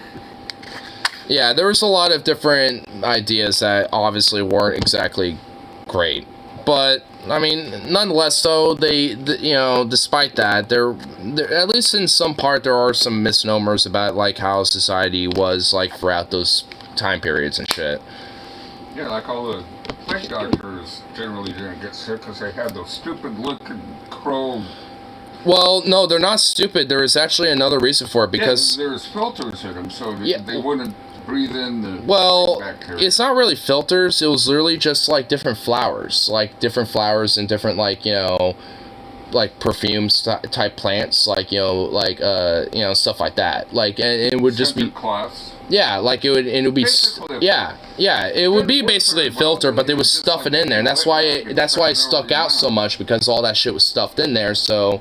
When they were breathing, yeah, it would go for all that, and also all the shit in there would kind of be in a way a filter. Yeah, it was kind of like it was like a proto-biological gas mask almost. You look like a jerk, some kind of mutant crow or something. Dude, that shit looks badass today. Like, dude, steampunk and like gothic culture and stuff like that, like, it has appropriated that to the point it looks awesome. I love that shit. It looks cool. If I drove downtown Portland, got on a plague doctor outfit, I wouldn't get a block before the cops came and stopped me. No, dude, it wouldn't be a block before someone would want a picture, dude.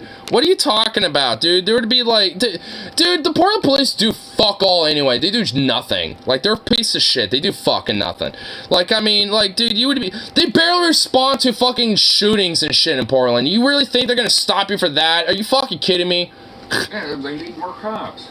It's not even that. Like, they literally, like, don't want to be held accountable for a lot of shit, so they softly protest and shit and don't want to, like, actually do their job. Crap, that's why we don't have any cops. The cops are just like, fuck this. No, it's... I'll be a cop in, like... Here, like, when it comes to the Portland Police Bureau, I know when the Portland Police Bureau specifically, the reason why they're quote understaffed is because a lot of those cops are already going through retirement. They're already about to go retire anyway. And when the protests of 2020 happened, they all decided to just retire early, basically, and get their pensions early. No one else wants to get... And yeah, and because there's also laws where they have to wear body cams and have more accountability instead of, like, just shooting people, randomly and shit like they always, like to do and stuff, and being pigs like they always are. Like, have actual, bare minimal accountability to them. Now they're doing soft strikes where they don't even, where they, if anything, they will break traffic laws and shit. They will fucking, like, do almost nothing to address anything that goes on, even like actual legit issues, even like when it comes to like illegal street racing or fucking like gun violence or whatever. They do nothing to it, and it's like basically the only time they will maybe show up is if like you're on 911 and there's gunshots in the background, and even then there's like a coin toss chance that they might show up. It's like because they don't want to necessarily be held accountable, and they want to get away with doing whatever the fuck they want. They want to be above the law. Right there, let's see, about an hour and 25 minutes. Yeah, and also, you want to know a little fun fact? I'm sure you have your opinions about Teddy Wheeler, right? He's actually has the, like, authority and control over the Portland Police Bureau, and he, basically has, continuously still has, given funding and still has continuously, tried to, like, let them, have little like leeways here and there, and they still want to try to make an excuse that like, oh, we're being like like having too many people be mean to us and not respect our position and this and that and blah blah blah, even though there's just like fervent endless fucking citations and grievances against them and shit, and refuse to be held accountable. Everyone obeys the law and quits rioting. Well, the cops don't give a fuck. That's not, and also laws are unjust anyway. The law, like breaking windows and lighting things on fire. Okay, that's not. Yeah, and you don't need to have fucking riot police, go against that type of shit because, oh no, you have someone who took a dumpster and lit it on fire. Give me a break. I was out there for most of that shit, and and every time a quote unquote riot started, the cops did it. They were the ones who started that shit. Like 95% of the time. And by showing up, by being like, oh, hey, this is now declared an unlawful assembly because, we think there's, like, illegal activity going on. And then out of nowhere, the line of police will show up, and then they will start launching tear gas and literally do a fucking charge and break, the protest that's going on and just start randomly arresting people that they happen to tackle and shit. It happened every fucking time I was there and shit. I'll give you the random arresting, but if they're just there to make sure nothing happens, and then couple of... But they don't, like, there's... for everyone else. But that's the thing. That rarely ever... Like, that's why I said 95% of the time, because there has been some times where I was at those protests and other people, have escalated shit to where cops would come out. Like, there's some times where it has happened. But, like, most of the time, it would always be because... Like, I honestly remember one time it was at the PPA building out in North Portland, where, where Rage Against the Machine killing in a neighbor was playing, where it's like, fuck you, won't do what you tell me, and all that shit. And people, were kind of getting pumped up, and, it was just a vibe. People were just kind of chilling, like, for the most part. And because that song kind of played up, kind of got people pumped up, and some people kind of, and, as a line, some people decided to take a couple steps, towards, like, the sidewalk where the PPA parking lot was, and kind of go, you know, like, skirt the line of, you know, being on their property to public property. And before even we got to the sidewalk, the line of cops started showing up, and we all decided to stay there. And then out of nowhere, you know, they started showing up, and then, you know, a couple smoke grenades and tear gas, you know, grenades start flying, and then out of nowhere, they start running and gunning it, and start, you know, charging at us and shit. And the thing was, is that the only thing that happened was that, like, Rage Against the Machine was playing, you know, the line of people, because we got a little pumped up and we decided to get a little extra rebellious, decided to walk to the sidewalk and no further, really. And maybe one or two people decided to walk through the parking lot and shit, and that's what was like, oh, this is now unlawful assembly and we're breaking this shit. And then would, like, tear gas us and fucking smoke us out, you know, for fucking neighborhoods. And, you know, there's times where the Portland... Excuse me, get back to And because of this shit, there was times where the fucking cops would even, you know, when residents would come out and be like, hey, I have my kids in here, what the fuck are you tear gassing our neighborhood for? And cops would beat the fuck out of those people and shit. There was times where that's happened.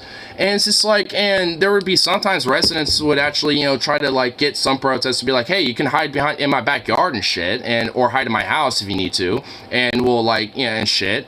And sometimes cops would be like, hey, what the fuck is going on here? You know, we need, you know, it's like you're holding, like, you know, people that are, like, wanted or whatever the fuck. And try to, like, get into people's homes at times, even at, you know, it was rare, but, like, every now and then to be like, oh, hey, these people, you know, we're doing some illegal activity, we think, you know, so, you know, you can't harbor these people or else you're going to be complicit and also under, like, criminality, you know, suspicion and shit. Yeah, when and it's I just first like... moved here, the Portland police are complete assholes. And they still are. They still are. Not nearly as much. No, they still are. No, if anything, more so. They're just... Because they don't even, like... The mayor or something is saying, oh... You know, because they had the Rodney King in Los Angeles, got the shit beat out of them. Yeah, back in the 90s? Yeah. It's just like, nothing like that would ever happen here in Portland. Bullshit, it still does. No, it won't. They'll shoot them before... And it still happens. Like, I mean, not... They'll shoot them before they beat them up. Like, I guess it maybe doesn't really happen as much because they don't do shit now, but, like, I mean, like, yeah, I mean, it's like they are still, like, you know, notorious for shit like this, because it's all like a gang and you ain't in it, because it's, like, state-sanctioned. I mean, and there's even, like, you know, like, former cops I've heard... Like Milwaukee. The Milwaukee police are kind of jerks, but... Until you start driving around, because they love their traffic citations. Oh, yeah, tell me about it. Yeah. See, that's where they're corrupt. See, they're fuckity and pigs, you know, when it comes to the traffic citations, and they also will stop, you know, people over, you know, discriminatory shit, whether you happen to be driving this very specific type of car. Yeah, 2 DUIs and a buttload of stupid, meaningless fucking, oh, you forgot to turn on your signal before you made a right turn. Ugh. But as soon as I got a new car... Even though that's not officially a law, like... When I got a new car and they didn't recognize me, I've been good since then. They're just like, oh, there's that guy. Well, also they're probably because they have bigger fish to fry. Because, you know, my friend Harley, he's pretty well known for the MPD. But even nowadays, he doesn't even really get fucked with them anymore. He doesn't really get bothered by them. Because honestly, like, at a certain point, if you don't really get on their radar after a certain rate, you know, you kind of fall off the radar a little. But also... falling off the radar, I don't want to get back on it again, because I know if I get another ticket, I'll get pulled over just pretty much every time I want to go anywhere. Yeah, exactly. What is it? West Lynn. There'll also be plans to vandalize shit to justify the police. That's true, too. Yeah. Milwaukee has the third amount of police per capita in the state of Oregon. A third? Yeah. I think there's like... Why do we have so many? Like Oak Grove and West Lynn. West Lynn is number one. You don't want to do anything in West Lynn. I'm aware. Isn't the suicide bridge that's unfortunately infamously nicknamed over there by West Lynn? Where? It's infamously named the Suicide Bridge. They at this point put like a big motion sensor fucking wall of like a little fence over it, but the railroad bridge going across the Willamette, or no? I know what that is, but no, that's like a stoner spot. That's like where people hang out. Well, yeah, I know that from my earlier days. Well, hey, I'm well aware of it too, but no, it's I've not never that. been there, but I know that's a good spot. You have It to is. sit there at low tide or. Oh, dude, it's an awesome spot. But no, it's not that. It's not over the Willamette. It's a bridge that goes over the one of the little freeways, and it's like 100 feet up. So that's why it's infamously known as Suicide Bridge, because if you jump off it on the bottom of the freeway, it's self-explanatory. You're gonna be a pancake. There's the Vista Ridge. And I think it's in West Lynn because that's in Portland, which is like way up there. that might be. I think it is the Vista Bridge. That's called Suicide Bridge. No, that's the one. That's the one. Isn't that near West Lynn though? No, that's in like downtown Portland. Well, I know it is, but Up in the West Hills. And West Hills. That's what I was saying. West Hills. Barrier so no one could sit there and look over the edge. That's why. You want to know why and then some. After they first did that, this one guy had a letter to the newspaper or whatever. He just like, I could walk up there, step around the barrier, walk around to the edge of the bridge. That is also true, but also you want to know why? You want to kill yourself? It's no problem. But all the people that want to get there are just like. Like you want to know my little story about the Vista Bridge is that after I got like 5 tickets for free, to go see 3 Days Grace on my 18th birthday, we went to that bridge, to go see the skyline of Portland. And, they have those little inlets, and that, fence is in between the inlets. And the reason why, I know it's motion censored, at least when it comes to that little barrier they put up, is because we climbed that shit to go be in that little inlet. Like, obviously, we're not, like, 5 friends who want to just, like, randomly do some sort of weird, like, suicide thing. Yeah, like, that's not what's going on. But we just want to go hang out there and smoke some weed and get stoned and look at the fucking skyline of Portland and, not have it obscured by some stupid fucking chain fence and shit, right? Like, that's our idea. And by the time my friend Metal T, who's afraid of heights, was, like, bitch made, like, oh, God, like, right over it, finally, about to get over the hump, like, 3 squad cars out of nowhere show up and fucking, and we're like, alright, get the fuck over on this fence and sit on the sidewalk right now.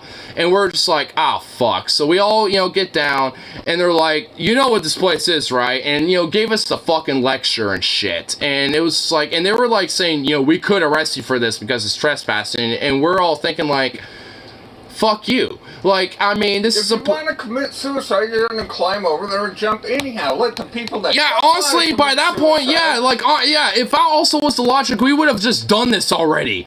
Like, I mean, the idea that we were going to... Like, it was so ludicrous. It was so insane. And, Take a couple hits, a couple of shots, the cops show up, and it's like, well, we didn't have alcohol, but we had weed, obviously, but, but, yeah, we were gonna, like, just, hang out in that little inlet where you could sit at, and the fucked up thing was... And the fucked up thing was, there was, like, a door, and it was locked, and you couldn't actually open it, so you couldn't sit there. It was bullshit, like... Well, it used to be, like, completely open. And there's these huge, massive bushes. Fuck this old caveman guy. I'm taking him off. That was a massive task. Just on the north end. Where at? And it did right where you have the big bulb. Where? On the north end, north and east. Of... You have this big area. Well, where? I think they have them on all 4 sides, and then from there, you could go, but this bush was growing over the area, this huge laurel bush. It took us all day. And expert pruning. I mean, where was it? Like... It was... I mean, the location, like, the area, like, I mean... I didn't get that part. You're walking towards the Vista Bridge. Oh, I know. Okay, never mind. I know what you're talking about. I know what you're talking about. Yeah. On this side, you have this big cutout. No, I know where it is. Yeah, I know what you're talking about. Area, you have bushes and stuff, and this bush was growing. Oh, like over and into like the street a little bit. Yeah, Well, not into the street. Well, it's but sidewalk, the area. but yeah. But the landowner was called my boss and said, yeah, we need our bush trimmed again, little Laurel. So we spent all day sitting there. There's a pain in the butt. There's nowhere to park.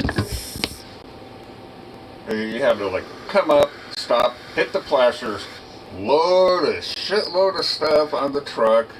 Okay, the bus drives away to the dump. It's okay. Keeps there, sitting there, prune it back. And you have to be really good at pruning. If you cut it too much, it looks like nothing. So you have to prune it back. So there's at least enough leaves and all that. Yeah. Yeah, my boss was an expert pruner, and he just like prune it back this far. So this was like the Portland Landscaping Bureau or whatever the fuck, like right? A wall of bush. But if you pruned it any further back, it would look like sticks. A dead tree with branches. Yeah. So you prune it back just far enough, and then next year when it grows so back, this was with you the come back and prune it back to the same spot. Yeah, so this was with the because this was when you were working with the city. This is the Portland. No, this is when I was working for Larry, not Larry on the mountain. This is before you were born. Oh, okay. When I lived on. Because I know you worked for the city landscaping. And Pine. Yeah, I worked for the city for a while. I wasn't sure if that was during that time. I pretty much worked for everyone at this point. I mean, shit, yeah, for real. All these crazy fucking bosses. Actually, all my good bosses have been named Larry. It does seem like a nice name, though. It's just like... Yeah, there's a... Like, even from my, understanding, it's like people that seem nice tend to be named Larry. Even if they are quirky, they seem to be, decent, nice people. Yeah, they're always quirky, but they're always... Yeah, Larry's always seem to be a little quirky, but they're always nice. And they always keep me on. They just, suddenly start to realize, okay, this guy, me, it's like, that guy's a little bit odd, but I like him. He never sits down and does nothing. He just always keep working.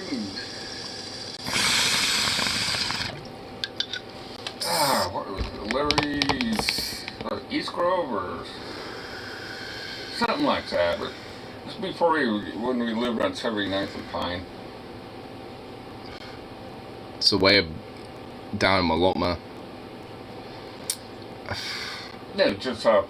I think my mom showed me that little area too. Just up Stark. It's actually kind of a nice little neighborhood. I know where that little area is. Stark and Burnside. Yeah. Well, it was not so much anymore.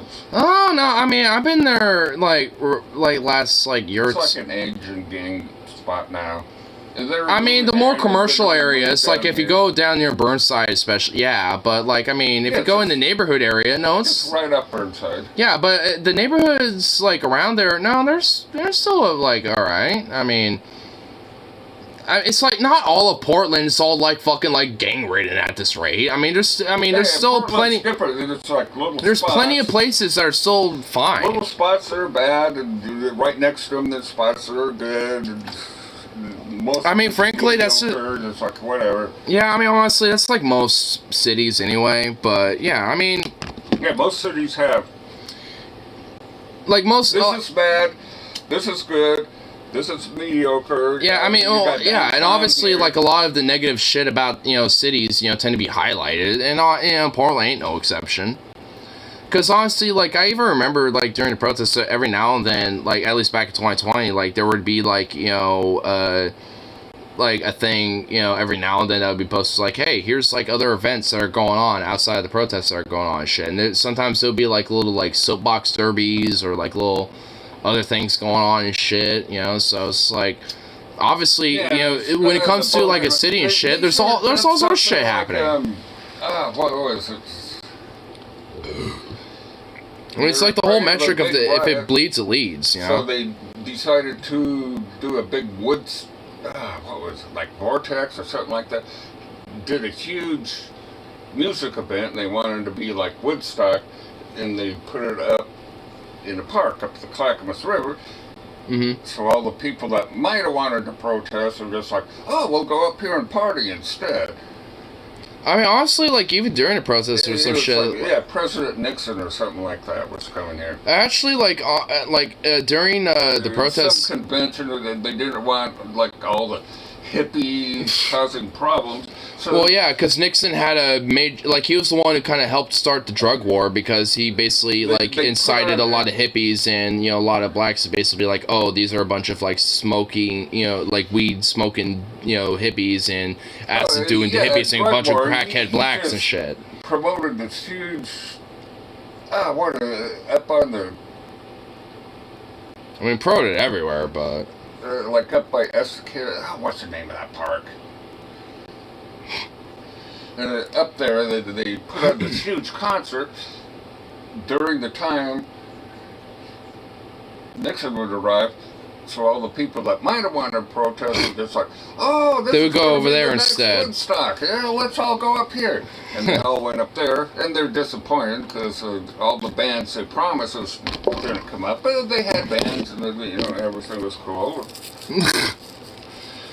Damn. Everyone pretty much was happy. But I mean, I'd it's still be just upset like, if the bands that, you know, I wanted to see didn't show up, though. I mean, I'd still be like, what the fuck? it's politics. They lied. Well, of course. I mean, yeah. I mean, and yeah, I mean, honestly, a lot of that, you know, was a part They of had the broader good drug local war and bands, shit. but none of the famous, you know, it wasn't the Woodstock that they wanted. Well, I guess it was a little baby Woodstock, I suppose. But, I mean, yeah. I mean, It yeah. attracted a huge crowd. I mean, honestly, like, that was kind of the same. We've been there. Oh, what's the name of that park? Damn it. I don't know. I know at least during 2020, It's like. on the other side of this. I'm not going to be able to get this point out. Crap, my brain's froze. On the other side of the river. We've been there checking it out. I know. I think I know what you're talking about, but I don't know the name either. But I mean, at least during 2020 process, I know there was like some similar stuff where like at least like I actually know the night that I got arrested. You know that night right? Yeah. And you're pissed and just like, oh, what am I gonna do? Right. Yeah. Come down drunk to the police station with no money and try to bail you out. Well, luckily the like there is an organization that did help bail people out, you know, so that they helped me, and you know, because there was somebody else who had information and were able to get my name and Tyler's name and you know, and get them Yeah, and through. you're pissed out just like, why didn't you bail me out? I'm just like, where am I? Well, yeah, the funny enough, at least before that happened, like there was like at least at Revolution Hall that was across the river, you know, there was like basically like a whole party thing going on. Like there was like fire dancers, you know, like, you know, a dude, you know, like, you know, bumping some beats and like making like a little like concert thing going on and shit. Like there's all sorts of stuff going on at like Revolution Hall, which at least, you know, showed that during those protests that were happening throughout Portland, that honestly it was like all over the place. Like, I mean, you know, because at least, you know, during the more broader part, like between like 7 to 9, like it would be like, you know, obviously broadly peaceful, but obviously once it hit like 10, 11, 12, like, you know, a lot of people usually would go home, and you know, some of the late night partiers would probably stay at either Revolution Hall or like, you know, some other place that they probably rallied at, and then some of the people that, you know, want to stick around for the long haul and, you know, kind of like, you know, do more protesting specific stuff would go at the Justice Center or wherever the fuck and shit, you know. And I did tell you before you leave, just don't get busted. We don't have money to bail you out. I mean, well, luckily I at least had an out, but I mean, like, and honestly, it was just like dumb as fuck, because it was just like, oh, it's just like an unlawful area, you can't be here, blah blah blah blah blah, and I'm just like, I'm pressed. I'm straight. I'm allowed to be here. You know, like, you know, and I'm sitting here literally like hands up on my knees, like I'm allowed to be here. You know, like I'm going no farther than this. For something or another. Yeah, and also the Some fucking protesters megaphone a that long the time guy ago. had was just like, you know, you need to stick there. Like it was so quiet. Like the guy barely was muffling anything, and I'm just like, and I'm sitting here like I'm going no farther than this. Talking over the microphone. I mean, what? She keeps on just like, I'm just like, My what? God. She's just like, I mean, it's like, what the hell are you saying? You need to speak up and stop mumbling. Oh, I did that all night tonight. I'm just like, God. really? Yeah, I mean, it's just like, She just, your hearing must be going bad. I'm just like, no, your speaking is going bad. I mean, for real, it's like, do they No, not have I could hear do they not no have cops usually. IQ enough to fucking like speak properly? Is that what was going on? Because like, goddamn. Yeah, that's okay. Granted, my hearing's starting to go bad. I'm getting to be an old motherfucker. But I'm just like, you need to speak up and stop mumbling. Yeah, Robert said that. I think you've said that a number of times. No, I have. I mean, she talks really quiet. She really. I'm just like, Yeah, what the I fuck know. are you talking about? It's just like, you need to go to the doctor. Maybe get hearing aids. Okay, maybe so. You Well, need to go she get did do- speech lessons. Well, she did do that. I mean, she did at least have that, you know, squared away, which has improved. Like I've noticed I don't have to. I couldn't understand the words because she was talking about what the fuck are you talking about? Aye. Speak up. I gotta spring your link real quick. Quit mumbling.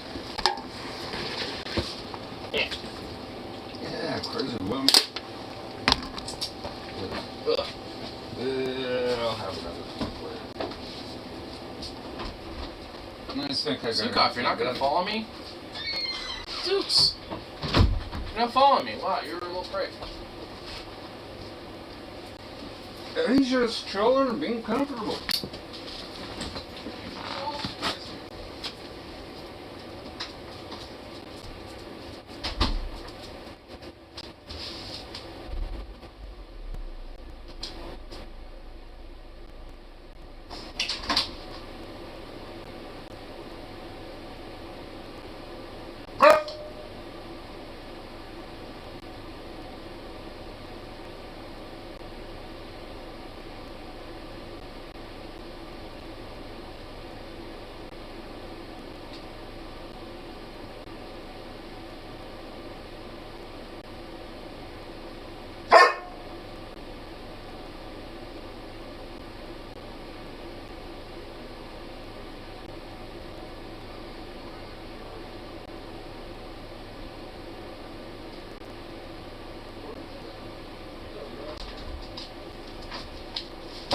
There you are. Okay.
Aye.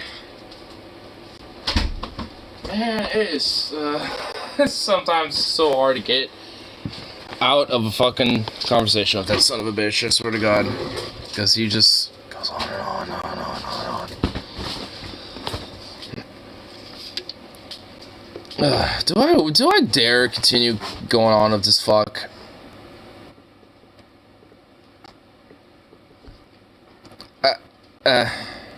I've fallen away from the void. I think I've fallen away from his Enigma trap. I don't know if I want to delve back into that fucking weirdo. Do I dare? Nah. I feel like I've been able to break myself away from it.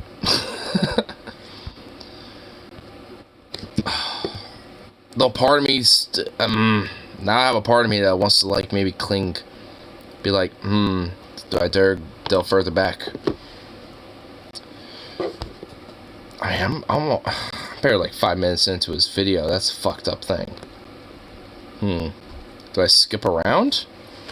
Hey, keep secrets out here. We're about ready to have a tidal wave of cats instead of the vacuum in the bedroom. Oh, he ain't going anywhere anytime soon.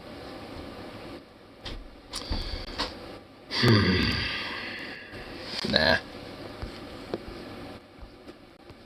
Part of me wants to comment on this little, like, yeah, I want to see the newest. This is a guy spamming anti-Christianism on poll. I'm playing to fall asleep because I'm traumatized millennial. Wow, what a sad fucking pansy. TJ stands for trans Jew.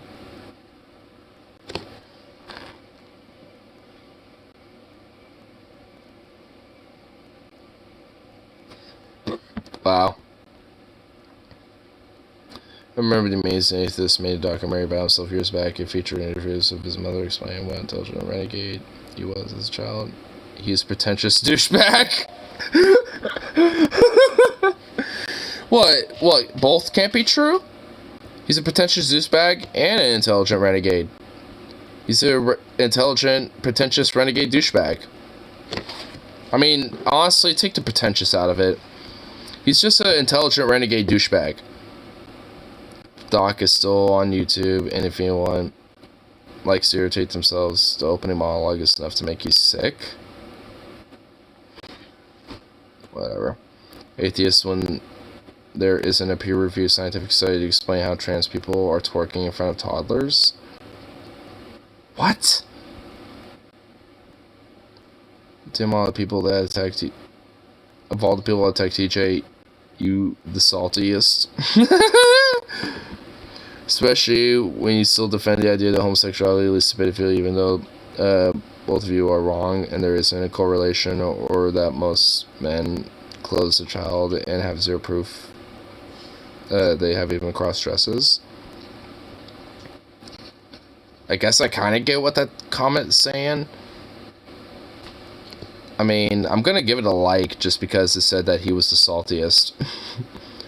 Feel like you shelter kids from ever seeing anything even remotely sexual, then you wonder why you walk in on your 13-year-old slapping their meat while watching SpongeBob. Oh my god, I love that comment. I'm giving it a like. What the fuck?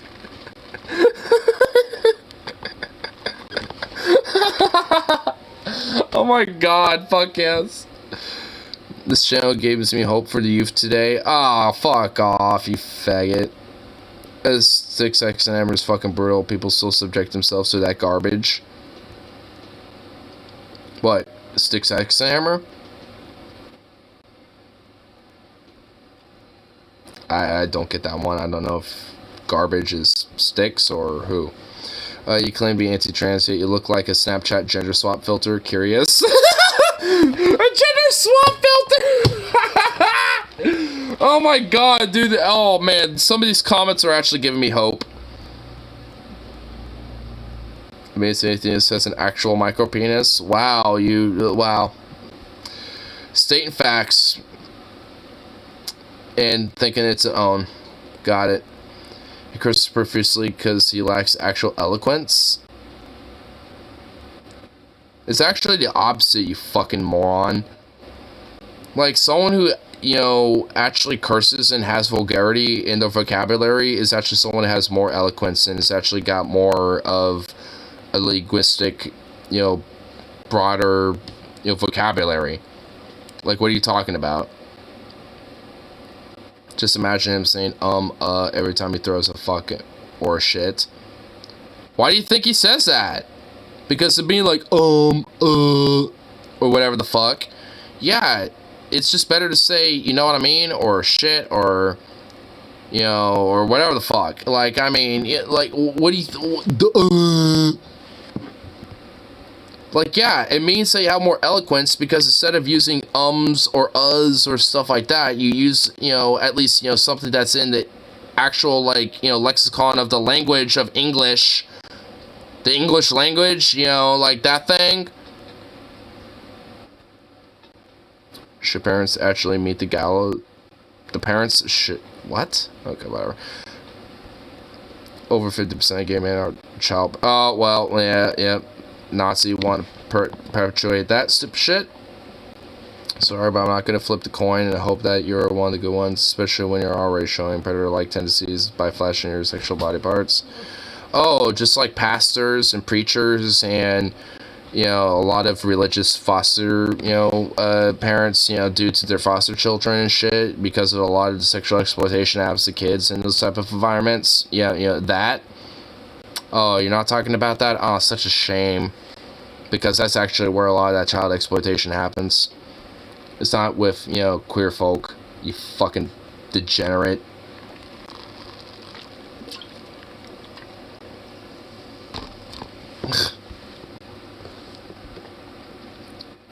Alright, I'm done reading comments on his video.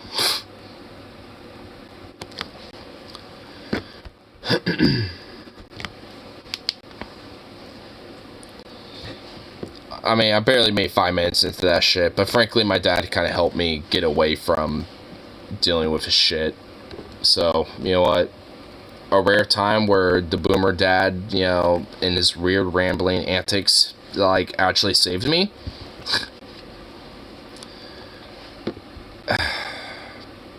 A part of me wants to kind of go back to it, though.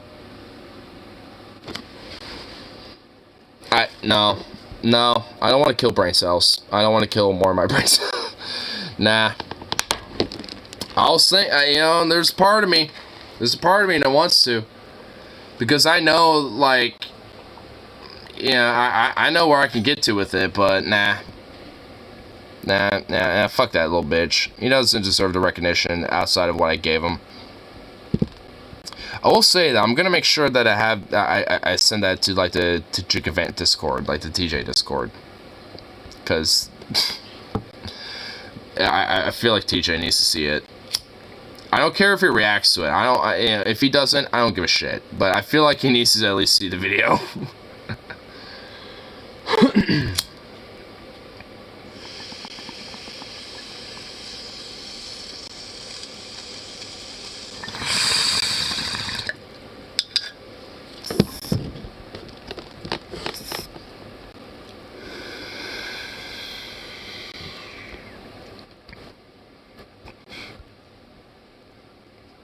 But, you know, what's going on the tube here? Human support looks like it has some stuff here. Handy angrily grills Lauren Boebert.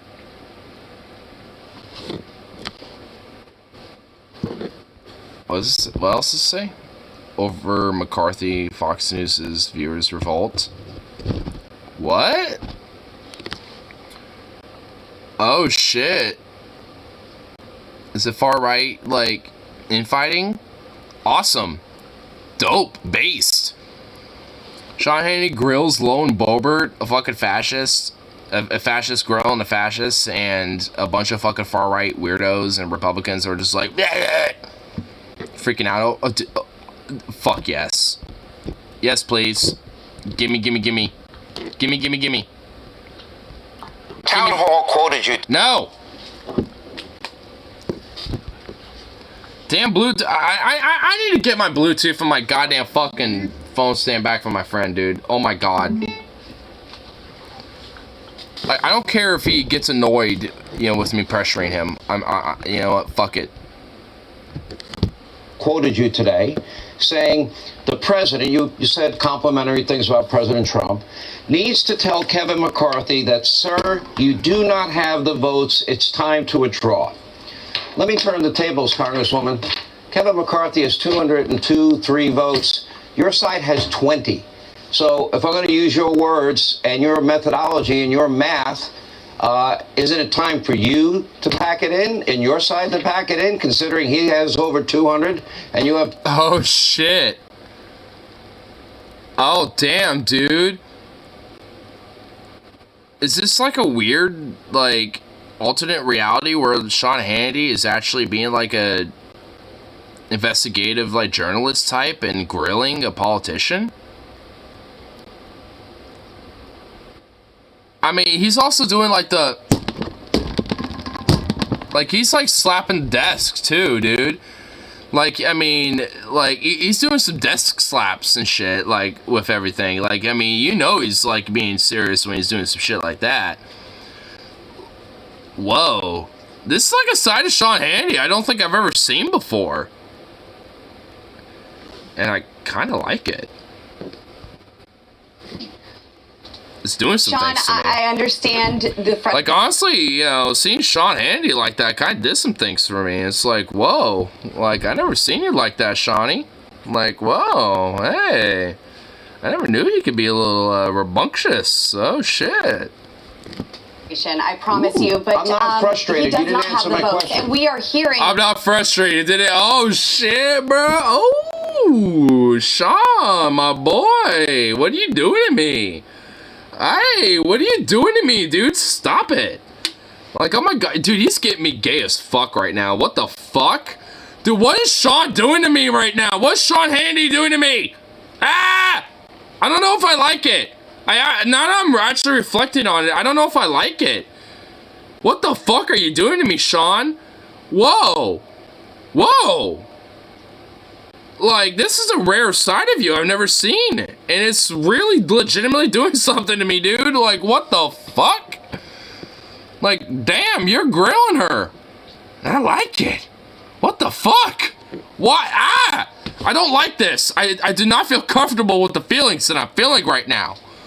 What the hell? I don't like this. I don't want to embrace this. I don't want to. Like, whoa. Well, damn. Hearing I'm from not many people frustrated. who are still voting with Kevin McCarthy, who You're are not very answering my supportive question. of what we're doing, and they're cheering us on. So there are more for us than are against us, and they are waiting for Kevin to cave. Okay. You know, the American people are Congresswoman. certainly frustrated by... I'm frustrated by you not answering a direct question. Oh, you weren't frustrated before, but now you're all flustered and frustrated, aren't you? Oh, Sean, my boy. God damn it, what are you doing to me? Stop it! Stop it! Stop it, Sean. Stop this. Dude, what the fuck? Dude, this is a broken clock right to us today, but, like, this is, like, some extra oomph that I didn't even think that would... whoa. I don't like this. I really don't. Dude, oh my god, there's an alternate reality where Sean Hannity is actually kind of based. There's an alternate reality where he's actually like a... Oh my god. Dude. There's an alternate reality where Sean Hannity isn't some weird right-wing grifter. Because, like, whoa. There's like a side of him that's coming out where I'm like, there's a part of you, Sean, that knows that you're just a grifty suit fucking mother shit bag. You know what I mean? Like, you're just a stuffed suit. You know it. You know it, bro. Like, do you even believe all the shit that, like, is there, like, you know, a side of you that, like, doesn't really, like, you know, that doesn't, you know, buy this bullshit? You're just kind of in it for the money? Is there like, obviously there's a grift, but, like, is it truly just that? Is that what's going on here? Is there like a secret side of you that, like, deep down inside that, you know, you don't really buy the bullshit? Because, like, there's like a little bit of like that, you know, like that, you know, older, like, dad bod status, like, with this little vibe that I don't like it. I really don't, considering who you are. But if a multiverse theory is correct, and if there's like infinite universes and shit, then there's an alternate reality where you're based, and that makes me uncomfortable. Because, like, what is this? Like, what is this? To President Trump, you said earlier today that President Trump needs to tell Kevin McCarthy, you don't have the votes. We need to come up with a consensus candidate to elect a Speaker of the House. You don't have the votes, and it's time to withdraw. He has 203. Your side. Lay it down, bro. Why is it time for him to withdraw and not you when he has so many more votes? Oh, lay it down, bro. Well, Sean, he needs 218, and he does not have 218. We've been trying to work this out. Yeah, neither do you, bitch. Ooh, ooh, shit. God, I don't like this. I don't like this, man. Dude, I think it's just liquid courage, but, like, goddamn, I'm feeling some vibes that I just don't like right now. Because, like, I feel like I should not be feeling it. I feel like I should not be feeling these vibes, but I am. Like, whoa, there was, like, a little bit of a fiery, like, Sean that I just did not see before. And it's like, whoa. Like, hey, where did this come from? You know, it's like, what the, God, I don't like it. I don't like myself right now. I don't like this.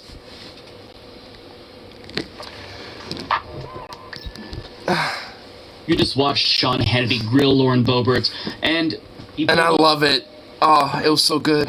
Punches, the gloves came off, and it's really interesting to see this Republican on Republican violence on Fox News, because they are the PR unit of the Republican Party. So for them to viciously go after one of their own is pretty interesting. But what's also fascinating to me is the response from Fox News' audience, because they did not take kindly to Sean Hannity grilling Lauren Boebert. And when you look at the response that... Yeah, because it kind of, you know, partially, at least in, you know, to a degree, kind of unleashed like a little bit of a firebrand out of him. I mean, it's a broken clock right twice a day, like, to be fair. But, like, I don't know. There was, like, something going on with that. Like, a part of me feels like there is just, like, you know, a level of grift where he actually genuinely does not believe that shit. You know, like, when it comes to it. Like, because he kind of, you know, I feel like, you know, a little bit of honest flags fly a little bit there. Where it's just like, yo... You know, it's like, you know, you're looking at this guy, you know, and trying to grill him and shit. And Trump's, you know, yeah, like, in the whole shebang, right? Like, but just, like, was being honest, like, hey, you know, why aren't you just, like, conceding to it? Because, like, if, with your logic, hey, wouldn't you, you know, be the winner if, you know, like, you know, McCarthy wasn't, you know, doing so well, but you're doing worse than him. So what the fuck are you complaining about? Like, what's up with you, bitch? It's like, dude, I don't like it because he's such a shitbag and a cretin. Taylor Greene is getting, Charlie Kirk is getting. It's evident that most of the GOP base, at least online anyways, is siding with the 20 Republicans who don't want to support Kevin McCarthy under any circumstances. So we'll talk about that element of this story. But first, more from this interview, because believe it or not, it got even uglier. If by Friday, you and your group of 20 don't have a name with 30 votes, is it time for you to withdraw? And if not, why do you support a double standard? Last question. Kevin McCarthy does not have 218 votes. Kevin McCarthy and you will not be you speaker. Have 20.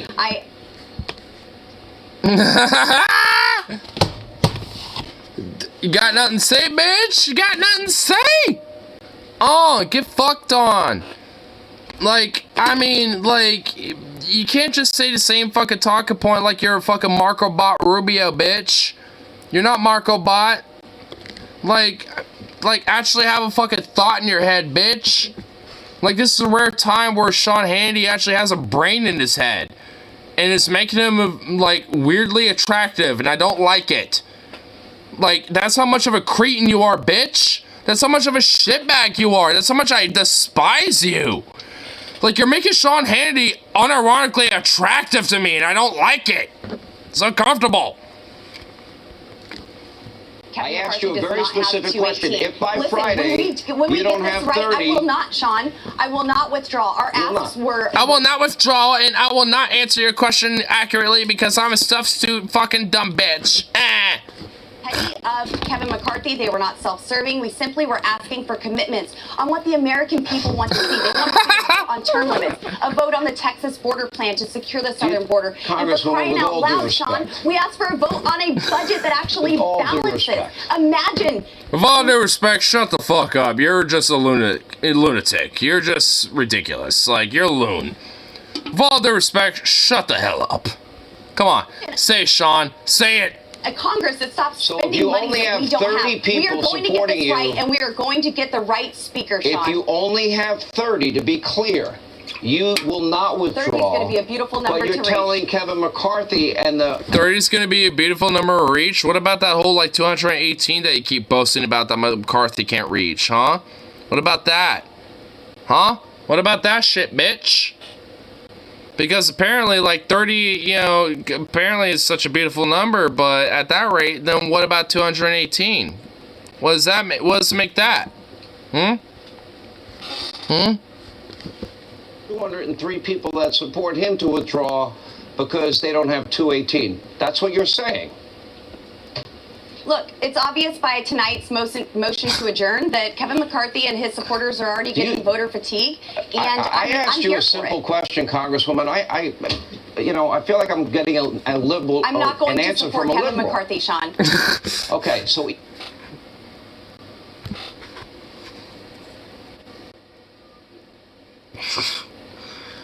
All right, I think that broke me away from the whole, like, Sean Hannity attractive vibe. I think that broke it away. That killed it right there.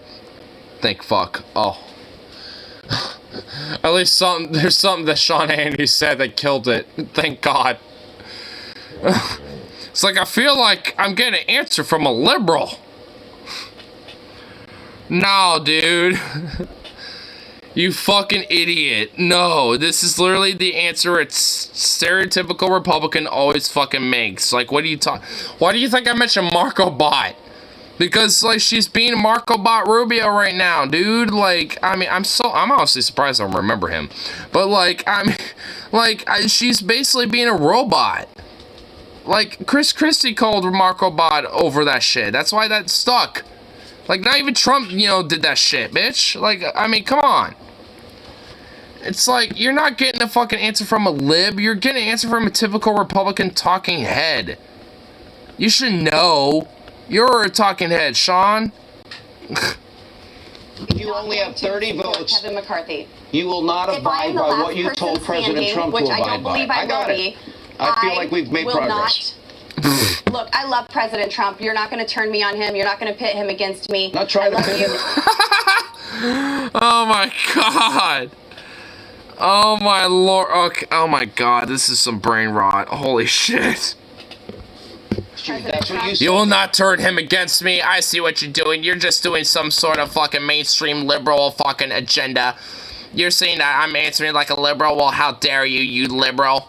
It's like, oh my God, they're trying to fucking out-conservative each other. That's just, oh my God, oh man. Okay, this killed the whole Sean Hannity so, thank God.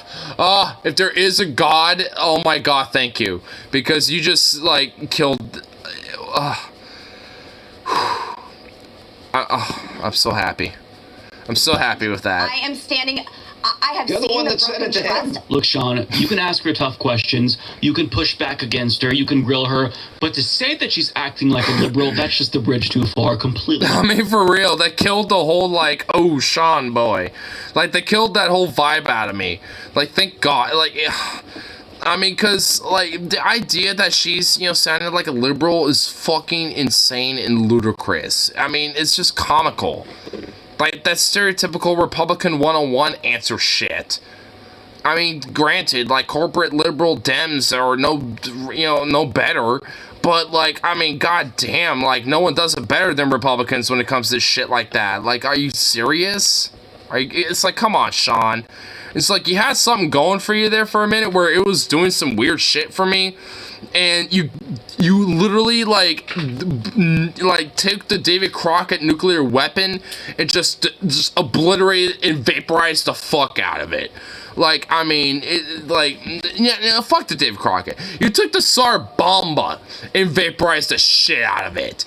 It's just like, you took the Tsar Bomba and just killed it, okay?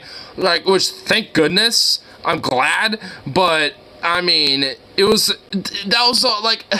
like a rare W for you, Sean Hannity. It was such a rare W. And you killed it. You Tsar Bomba'd the shit out of it. Which, honestly, thank goodness. Because I did not want to give you that. I really did not want to give you that. And thank goodness you did not allow me to give you that. I love how that's like a gotcha. You're acting like a liberal. You're acting like a limb. As if that's like uncharacteristic of any politician, regardless of their party affiliation.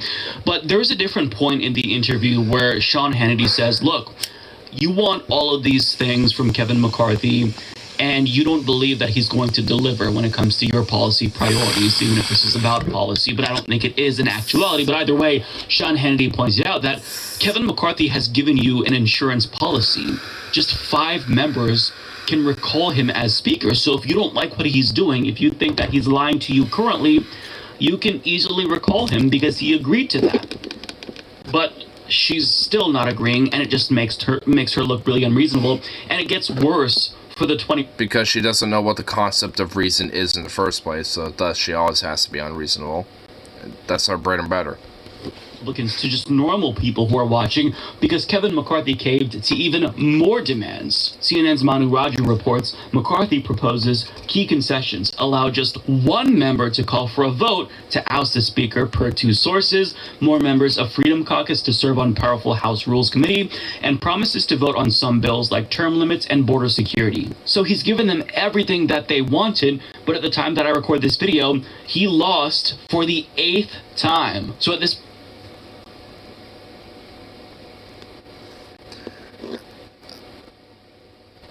wow. I don't even know what to say to that. There's literally nothing that McCarthy can do to appease them. That's why normal people see this and they view these Republicans as unreasonable. But the base, at least the online portion of the GOP base, is in lockstep with folks like Matt Gaetz and Lauren Boebert, and they are against individuals like Sean Hannity and Marjorie Taylor Greene. Let's take a look at the like to dislike ratio on that particular video. It was absolute insanity. So it got 22,000 dislikes and less than 7,000 likes, and Fox's audience voiced their displeasure with Hannity, and I've got a couple of examples here. So she wiped the floor with him, and he desperately tried to get control but lost. It looked... What? What type of alternate reality is that person living in? Sean also showed contempt for anyone not on board with the globalists. I'm not surprised Hannity did this interview this way. Hannity, we conservatives don't want McCarthy. Hannity is showing his true colors, right in step with the rhinos. I've been a Fox viewer for almost 20 years, and I can't believe Sean Hannity still has a job. You don't? Really? Okay. Seems to be the overall sentiment by the right, at least online. I don't know what normie Republicans would have to say about this, but at least the ones online, the most Kool-Aid drinking, mouth breathing psychopaths who are far right, they absolutely do not want Kevin McCarthy under any circumstance. So no matter how much he buckles, no matter how many concessions he offers, they simply just don't want him as speaker. And there's another example of the base turning against anyone who endorses McCarthy. Take Marjorie Taylor Greene, for example. On January 4th, she tweeted, "We are on day 2, and the same Never Kevin group is now on their 3rd speaker candidate. People are truly beginning to realize they have no plan, and they are sick and tired of trust the plan. That's a I mean, what? Hold on. Like, the whole, like, quote, Never Kevin group is on their 3rd speaker candidate, and the people that are just about to trust the plan with Kevin McCarthy are the one that doesn't have a plan? Okay. secret and never produces results. Now, I'll show you some responses to that, but I just want to pause. I hate to say this again, but Marjorie Taylor Greene is correct, because after the 7th vote, or maybe the 8th vote at this point in time, Matt Gaetz nominated Trump to be Speaker.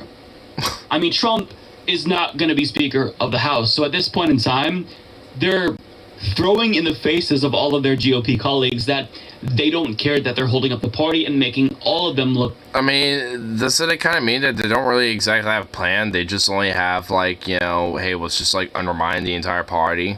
I mean, like, that's not exactly, like, much of a plan. Like, I mean, like, at least to me, it just kind of seems like she's kind of hoisting herself by her own petard a little bit.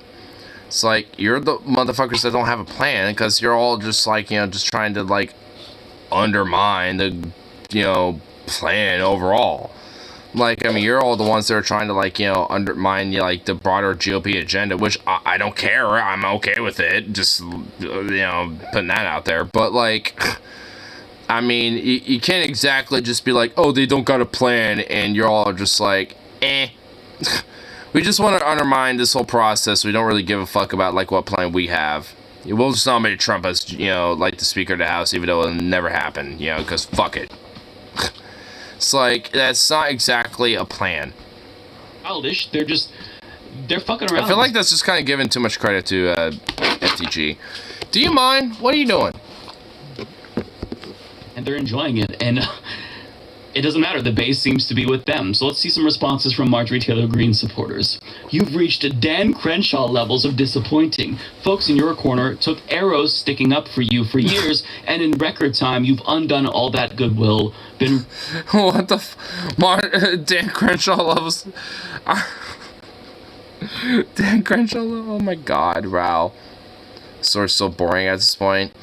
Well, to be fair, I haven't really seen the Lauren Boebert getting fucking roasted by Sean. Dude, God, the fact that Sean Hannity started doing some weird things to me for a second there was so fucking creepy. I did not like that. It made me so uncomfortable.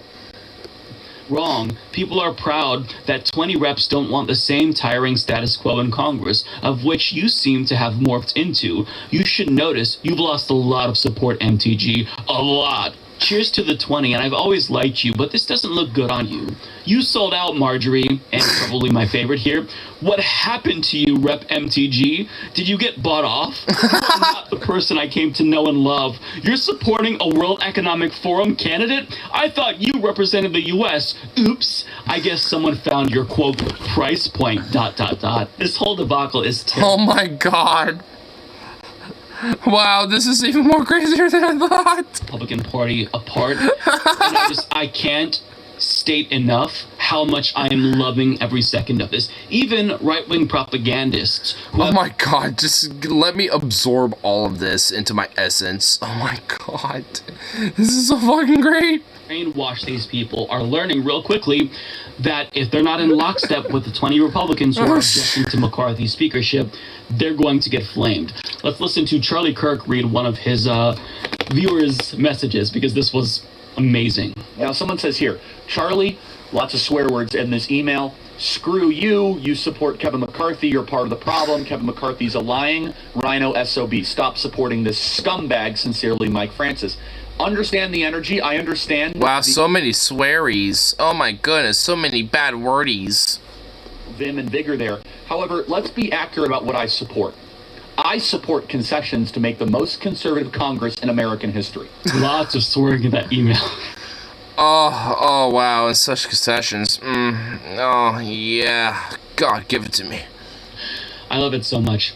So if you dare to try to be reasonable here and just go with the flow and support McCarthy after he's given you everything that you wanted, not just concessions with regard to policies and votes on policies, but rule changes, powerful committee assignments, then you are going to get flamed by the base. But I would be remiss to point out that even if this has led to increased GOP infighting, there has been some new potential friendships that have maybe began to grow along the way. Look at how Ben Shapiro talked about Marjorie Taylor Greene. This led to a very weird sort of political realignment that's been happening right now. And that political realignment is between people like Marjorie Taylor Greene, who's actually siding with McCarthy because she says, listen, we have to have a speaker of the House. I mean, she actually sounds like the reasonable person now, Marjorie Taylor Greene. She's chiding McCarthy's opponents and saying, you guys don't have a plan. Like, who is it that you're putting up there? So he said that she sounds like a reasonable person. Marjorie Taylor Greene, the ball's in your court. Will you apologize for saying that a Jewish space laser caused wildfires in California? I mean, maybe. I like how Marjorie Taylor Greene is saying out of Santos, New Friendships. And isn't he going to be, like, criminally charged, potentially? Because of, like, him literally, like, lying about, like, his entire life, basically? See a new alliance form here. Either way, this is incredibly embarrassing for the GOP because we don't mind me, I'm just going to start having a burrito now. Are on day 3, and there's still no speaker. The House of Representatives cannot function without a speaker. Members aren't even sworn in without a speaker. On the first day, we saw kids bored out of their minds sitting in the House chairs because they were waiting for their parents to get sworn in, but that could never happen because there wasn't a speaker. So, huh? Oh my god. Wow.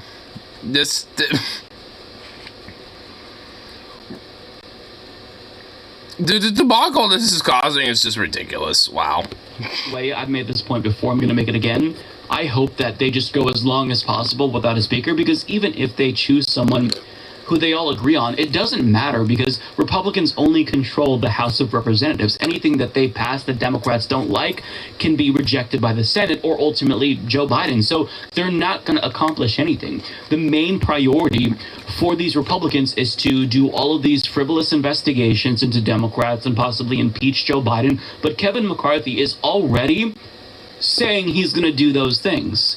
So I don't know what the end game is, but regardless, the outcome is going to be the same here. So long as they continue to delay and make the Republican Party look foolish and childish and completely just unreasonable, I'm all for it. So I hope that this drags on even longer. I'm here for it, and I'm loving. Yeah, I'm pretty much on the same page. Yep, loving it, enjoying it. I want to absorb it all into my essence. It's great. Sukov, I don't care if you disagree. I don't care if you disagree. I don't want to hear your fucking revolt about this. No. I don't want to hear your rebellion about it. No. Hey. I don't want to hear a second opinion about it. No. No. I will absorb it into my essence. Damn you, sir.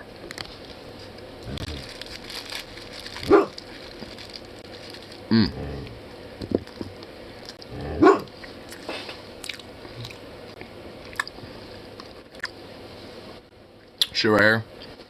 Fucking banging. Shut the hell up! Hey! Ho! Hey! Shut up!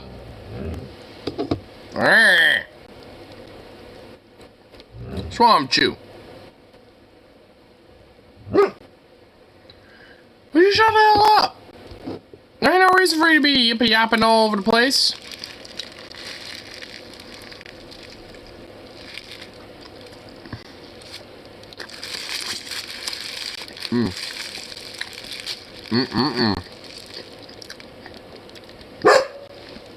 Shut the fuck up.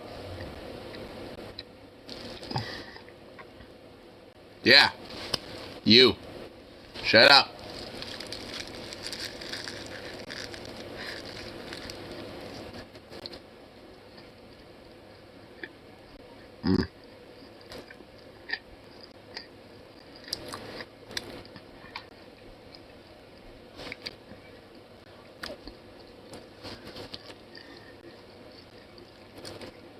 Dr. 711 C's MC.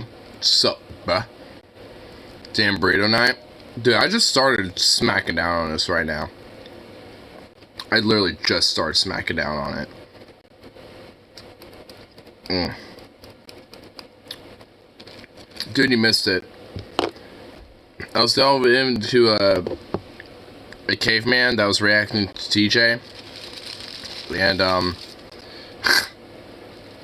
luckily, thank God, I was able to avoid you know, that entire video that he was making about it. It was holy shit. It was cringe.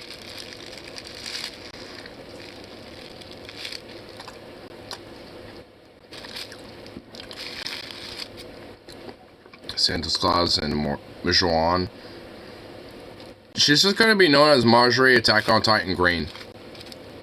Like, she's just Attack on Titan Green. Like, she's a Titan that just has a skin suit.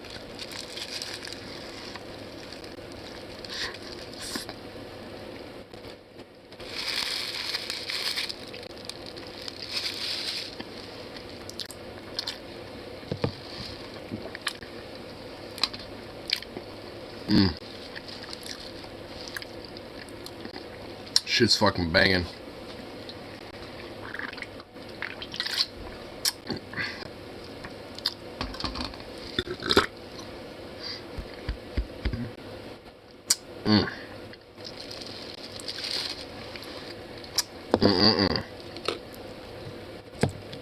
Just having a little mukbang sesh right now. I mean, it's just like biological imperative at this point. It's just a necessity. So, this needs to happen. There we go.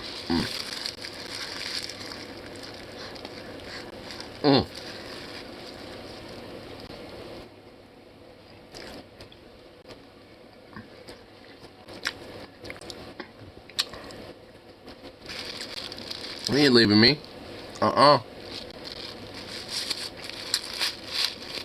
Not one molecule of this burrito is gonna be spared. There ain't no way in hell I'm letting that shit fly away. No.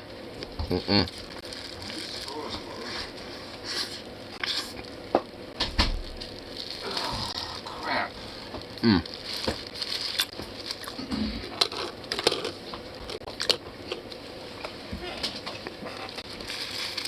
I should need background music. Because I want to make sure that this Bluetooth doesn't fucking turn itself off on me. Come on. Oh, Suk, I fucking flipped the bowl over. Need some water.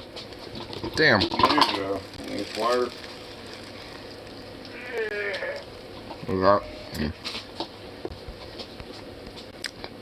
He got it.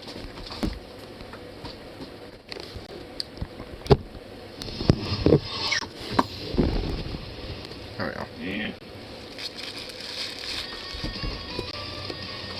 Looks like it's completely defrosted. I've been wanting to do that for a long time. And as soon as you want to start freezing stuff again, you can plug it in. I have to wait for my roommate to come back. He was supposed to come back today at some point.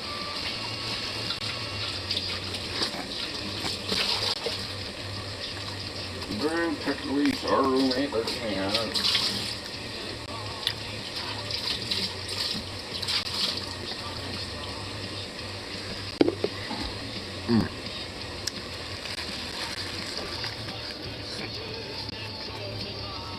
But I'm guessing Harley unplugged it and never plugged it back in.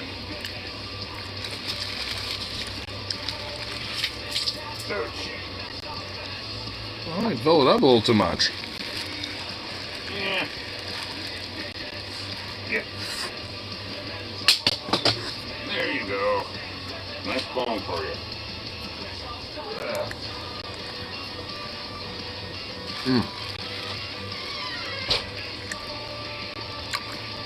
It's amazing what I found there in case of glasses of eyes.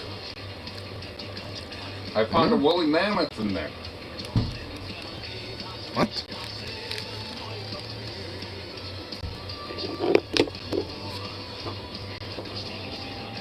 What? I'm just sitting here trying to enjoy a burrito. What? I'm just trying to enjoy a burrito.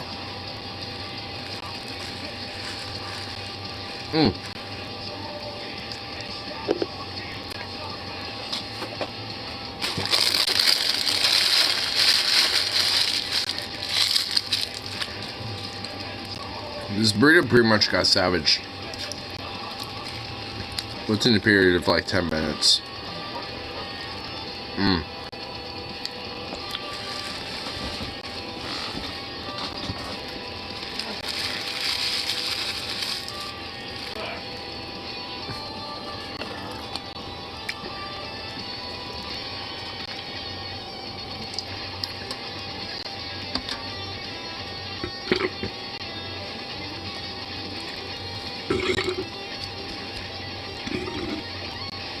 Damn. I had like some like burps that were just like hella deep in the stomach.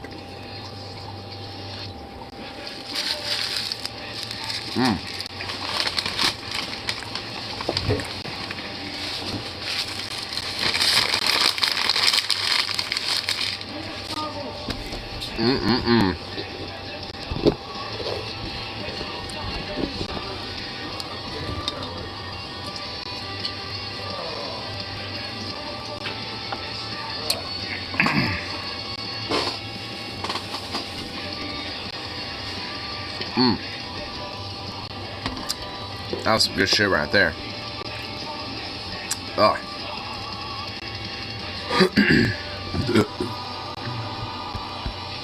Ooh. I decided to like, you know, smack my face in with some of that dank, amazing goodness. Am I really gonna have hiccups now? Just because of that? Seriously?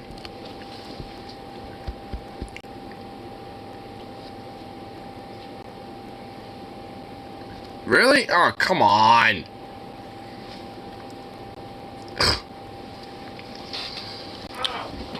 Goddamn fucking hiccups now.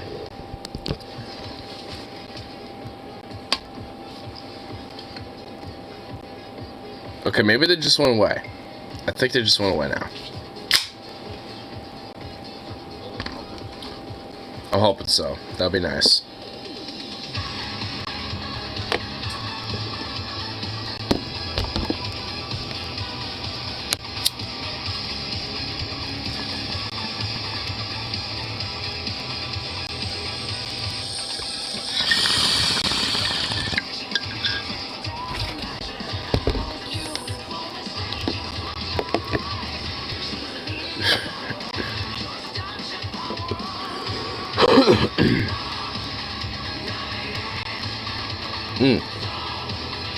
Some of that spice actually kind of cleared the lungs out a little bit. That's why I love spicy food. Helps kind of clears out the lungs and pores and all that shit.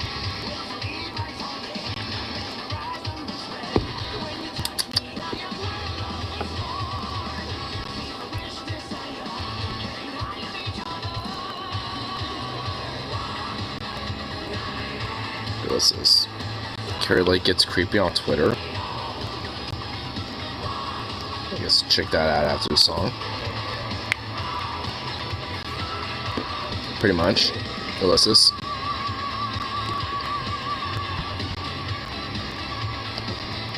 When the workday's over.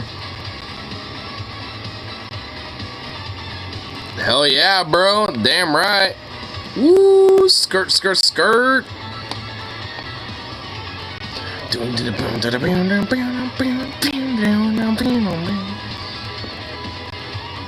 You know, I want to see if this like actually lines up with the song. Almost. Let's see.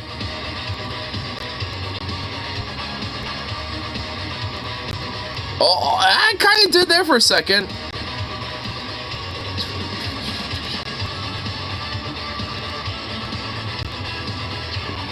I mean, it kind of did, but it's not hitting on the drop beat. It did there for a second, but it didn't get on the drop beat. I did there too.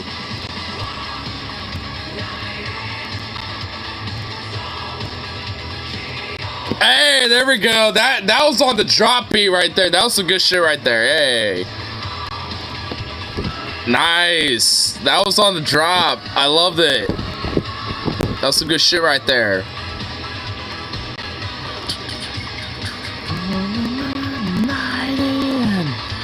What's up in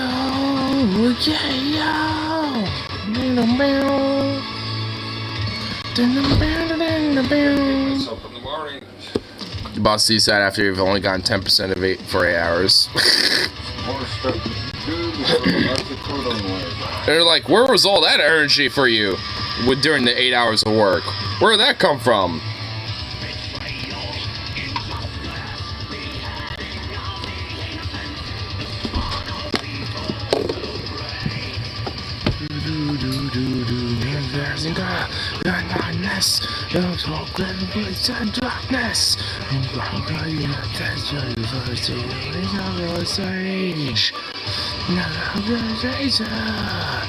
That's underage.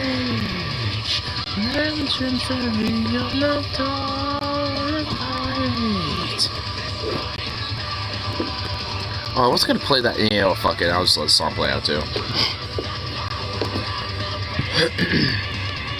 And black.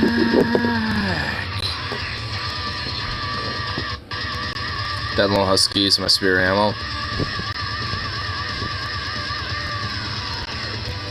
Aww. Dude, that's solely me. Got the whole, like, group of huskies. And then you got the lone boy just chilling out, hanging out on his own. Aww. He probably feels exiled from the pack. Poor boy. He needs a friend. Or she. He or she needs a little friend, that little sweet fluff. That little sweet husky fluff boy needs a friend. Zukov will be his friend. Zukov is like absurdly friendly. It's ridiculous. Where did he go?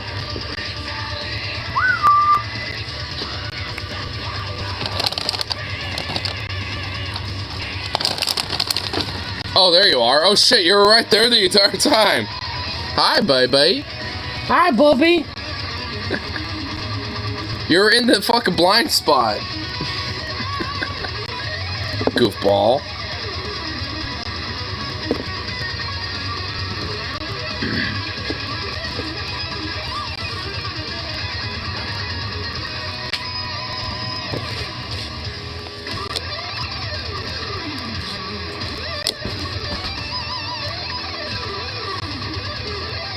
What if your ears were flipped over?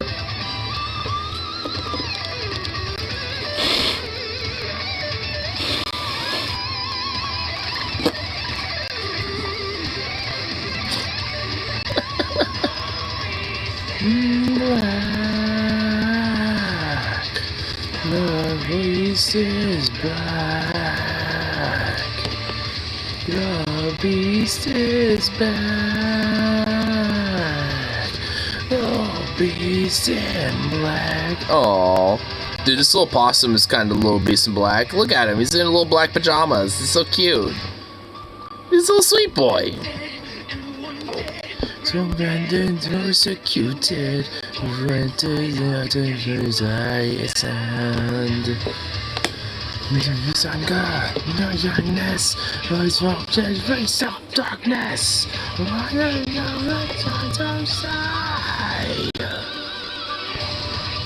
I thought they were dark blue. It looks black. I mean, is it dark blue? I mean, maybe it's dark blue. It looks close enough to be either dark blue or black. I blame the camera. I blame the phone camera for that one. That could either be dark blue or black, depending on, I guess, how you look at it.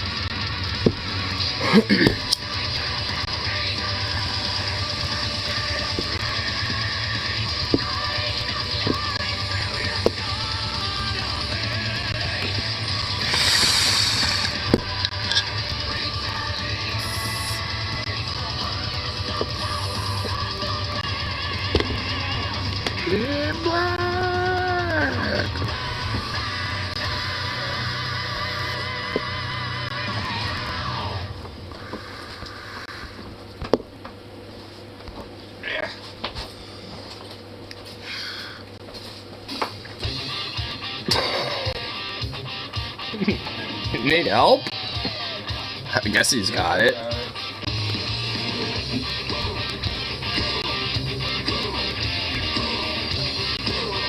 Fashion companies are grooming your children because bears. Yep. Bears with, you know, like leashes and harnesses and collars or something. That means their children are immediately being groomed.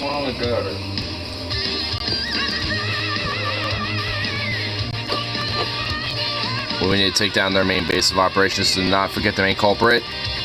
To build a bear workshop and Pooh, like, fucking Pooh Bear, dude. Winnie the Pooh, dude.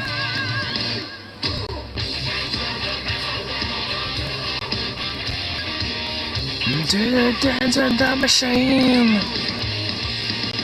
Coach, I thought this would be something I would only see from like Balenciaga or Gucci. Only Balenciaga, but nope. Oh my god.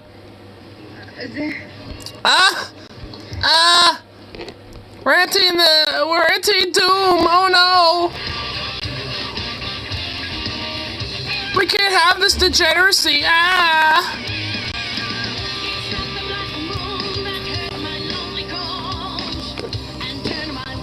To a curse.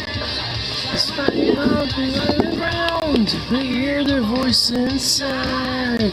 Buried alive. The horror. I know the horror.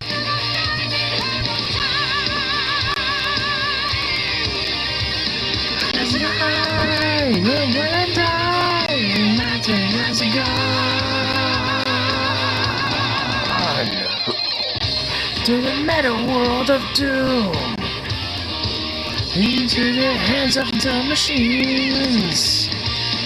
Into the meta world of doom. This song is such a fucking groove.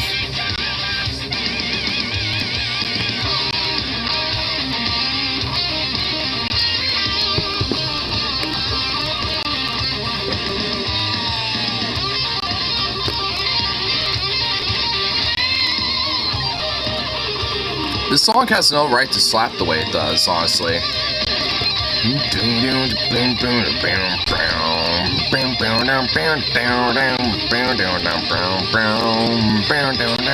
It's like, what the fuck? Why does it slap?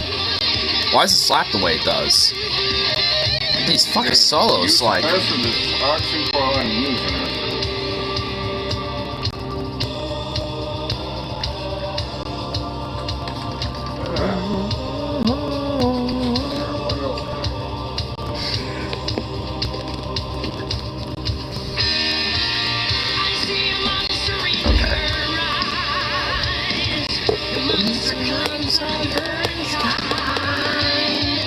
Because of immortality, I wanted you and me.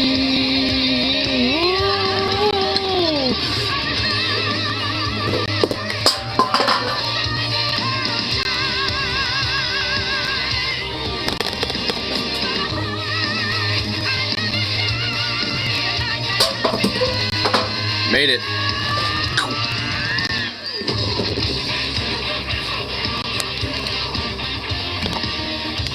Actually kind of got me a little... I have, you know, here. 2 for 2?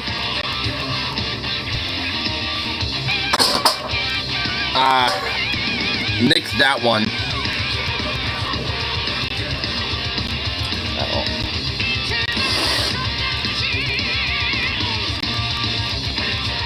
Yeah! 2 for 3. I got one more to fucking work on.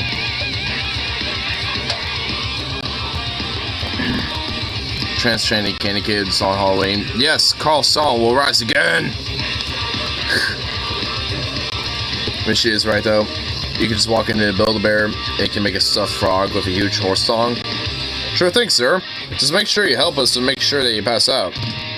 Trans-training candy to kids on Halloween. Yes, Carl Saul. I mean, for fucking real, dude.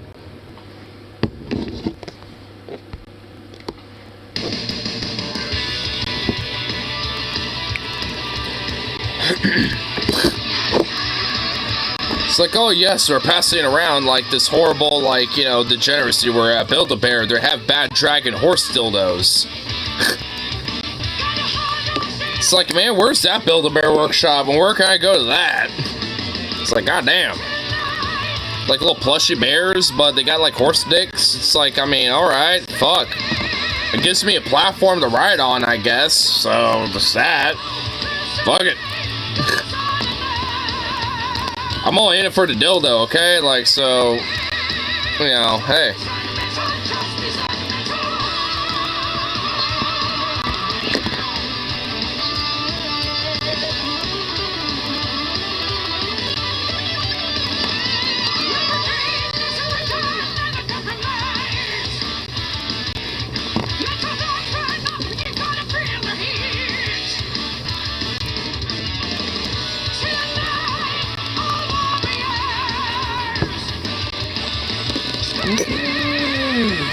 Justice and metal, justice and metal.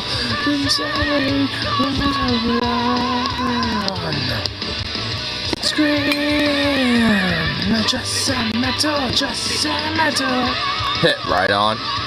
Well, exactly. I mean, hey, you know, it's like, you know, like, if you're gonna give me something to ride on, then fuck it. I mean, like, I don't really got, like, some weird, like, you know, plushy thing, but, like, if that's gonna be the platform I'm gonna ride on, then fuck it, I'm gonna use that. It's either that or the floor, and honestly, having at least something, you know, to kind of have a little cushion does make it a little better, you know, all in all. So, yeah, I mean, if I'm gonna have a little cushion, I'm gonna use it, you know, so it's like, fuck it. If it's gonna be a little plush teddy bear, then it's gonna be a goddamn plush teddy bear, damn it. If I'm gonna have... I mean, it's just like... I mean, that's such a comical fucking absurdity. It's like, how often are people, like, you know, truly thinking, like, oh, yes, that, like, you know, I look at a plush teddy bear and I'm thinking I want to fuck that, or I want that, you know, I want to ride that, you know what I mean? Like, who in the fuck is thinking that? Like, nobody. Like, you might get some furries here and there that might be into, like, plushophilia, I suppose. But, like, beyond that, like, I mean, who in the fuck are you gonna find? I mean, it's like... like, you're not... That's, like, such a small minority, you know? It's like, what? The fuck? It's like, no one thinks that plush toys are sexual outside of people who are into that, or weirdos that think that that's there for grooming children or something. It ain't my fault that, you know, you motherfuckers think that. In Bamboo Forest along the coast of the northwest Madagascar, this brightly colored gecko species was discovered and described in 1990. Whoa! Look at these little dudes! Look at these little guys. They're so cool. Fesumlia clameri, also known as the cheerful day gecko. Dude, they look so cool.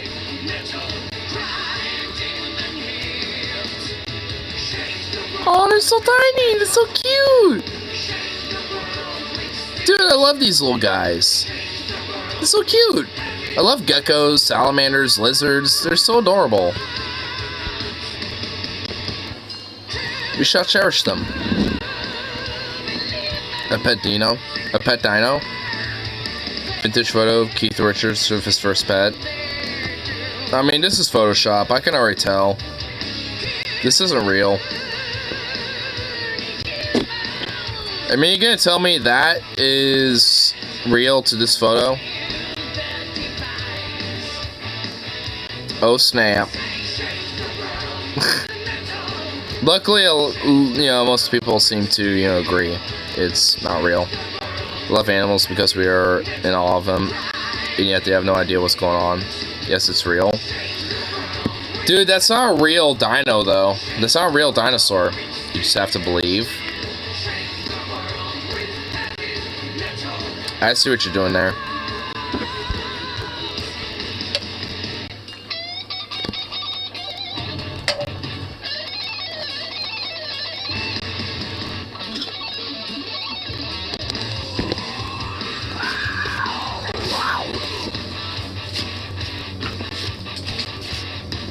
Now, this is a breakdown.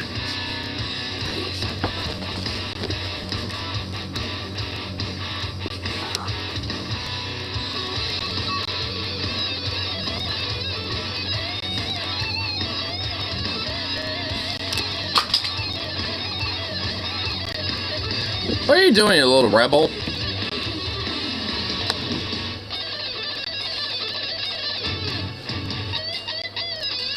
Well, you made such a mess over there. What's wrong with you?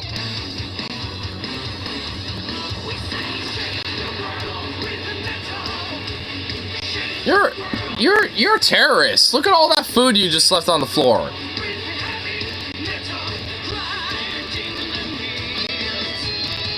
If you don't get it, you're too young.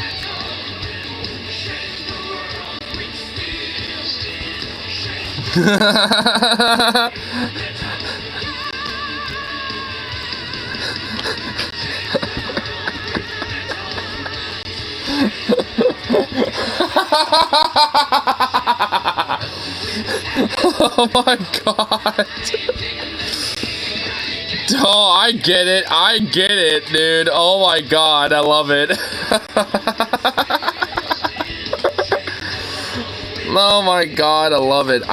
I need to make sure I save that. That needs to be a save to me for sure. Oh my god, that's great. Oh, Wile E. Coyote. Even with your nuclear device, you're not gonna catch that fucking Word Runner.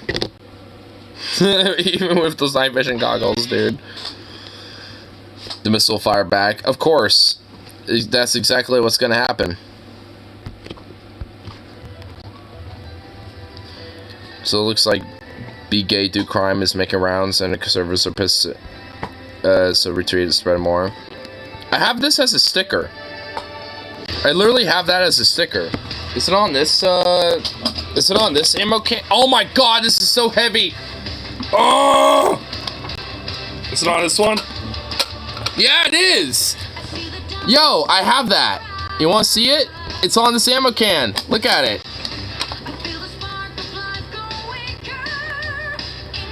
Yeah, that's right. Oh, I mean, you know, here. I mean, look at my ammo can. Look at my 7.62x39 ammo can. Look at all this shit. Look at all my stickers. This is just one side. Here's the top. And I have these to distinguish that this is my 7.62x39 ammo can. And also Mod Pizza. This is what that is. That's Mod Pizza. Dude, fucking amazing pizza. Here's the other side. Ugh. Fucking, this dude, this is so heavy. Ugh. And here's this side. I have stickers all over this thing. And, you know, another 7.62x39. Oh. You wanna know why this is so heavy? Just for curiosity's sake. I have this. I have this. This is brass. And I have 3 mags loaded. Another 2 that are loaded, and I have 3 more in here that I'm not gonna pick up because I have my hands full that are also loaded. And these are heavy as shit. I need to like fucking go to the range again because I am fucking like 30, 60, 90, 120, 150, 180, 210, 240, 273. Dude, I have some. Okay, yeah, I need to go on a range again. I need to unload some of my stock. Get back down there, bitch.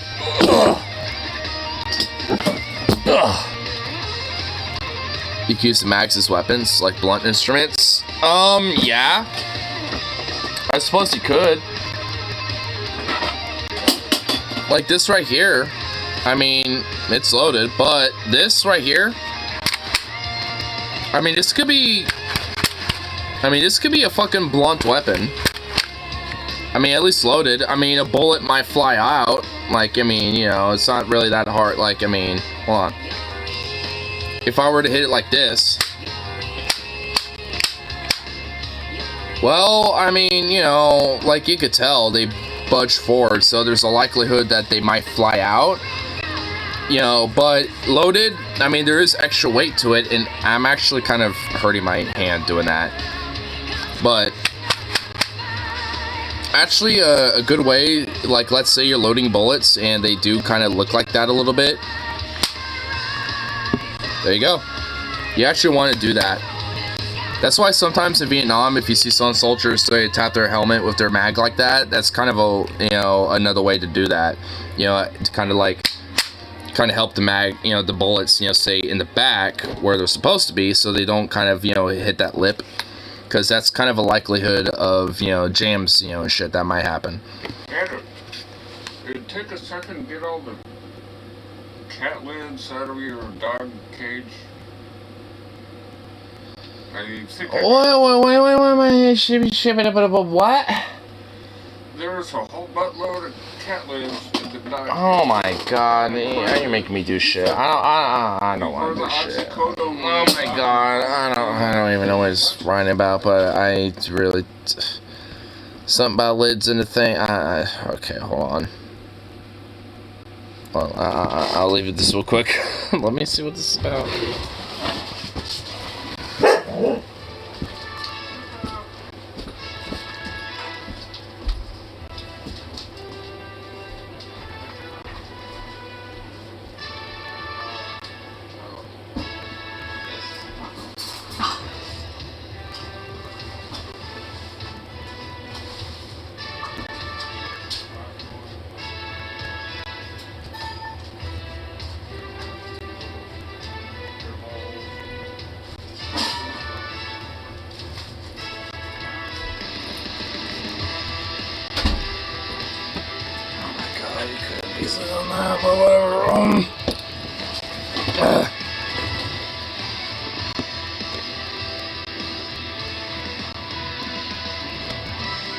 How did this happen in between all that?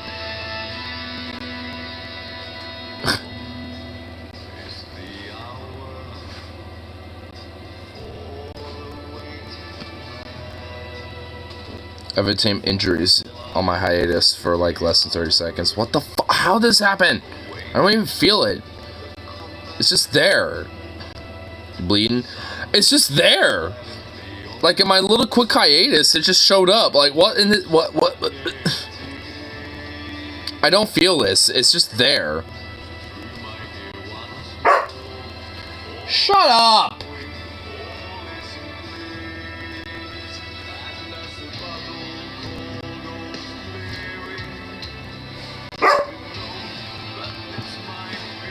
Yeah, I'll do this real quick. Put a bunch of pressure, do that.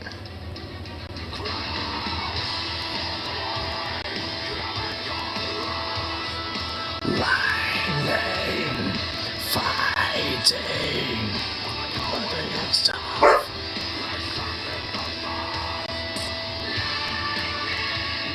Striking. I'm just gonna drink my blood now. I'm gonna be a vampire real quick, because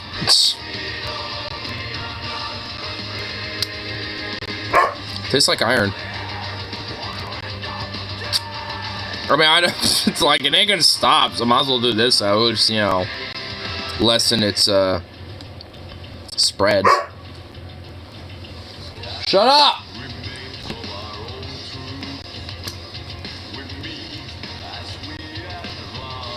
If I at least put enough pressure on it, you know, when I just let it be on its own, it ain't gonna bleed as much.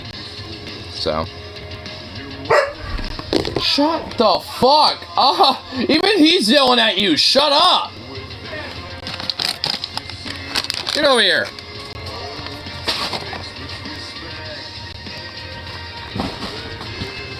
Okay, now I'm starting to feel it. Ah, whoa. Now I'm starting to feel it. Why you nose cuss when you don't even remember getting various knives? You can't disprove them, so I think it's pretty solid. True. Dude, why is this here? Why did this happen? This is actually annoying now. Like, do I... Oh, yeah, that's... I knew I had, like, a pile of these.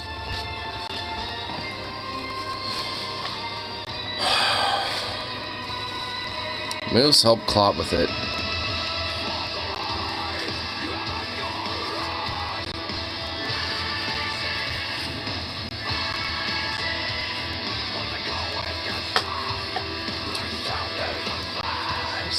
Lightning striking.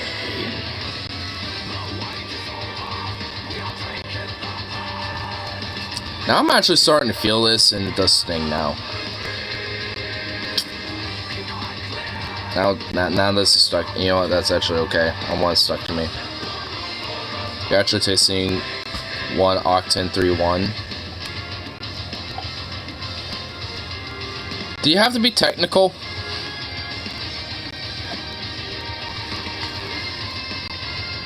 You know what? What would this look like? Oh, I just realized I have slides. I have a microscope, dude. Should I look at my own blood, dude? Oh, hold up. You know, I do have a microscope. Can I see if I can look at my own blood? Yo, let's do it.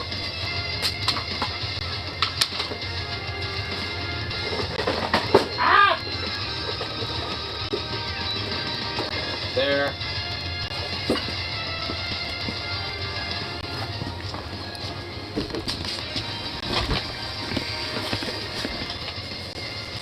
Have you ever seen Nile Red? Yeah, I know Nile Red. Here, let's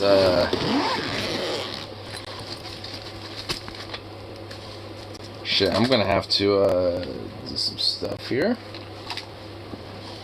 Hold on. Like smell of your guitar strings, for example, if they're metal. Yeah, no, I know it's a very similar smell to that as well.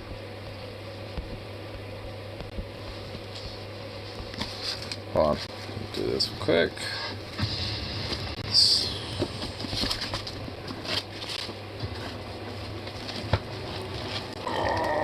Get out, bitch.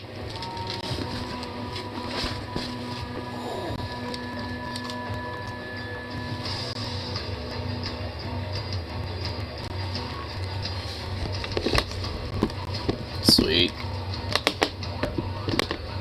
Move that right there.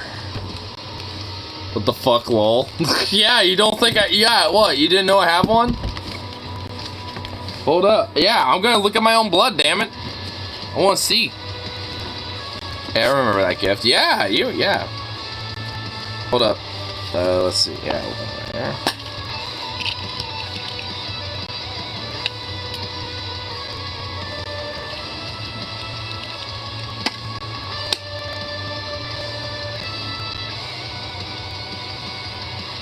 Wait, not that one. That's already been used.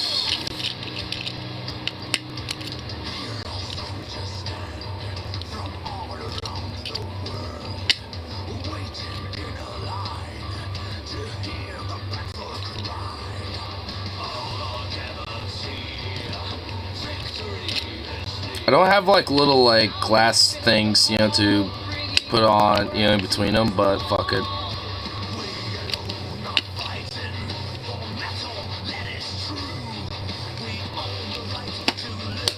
There we go.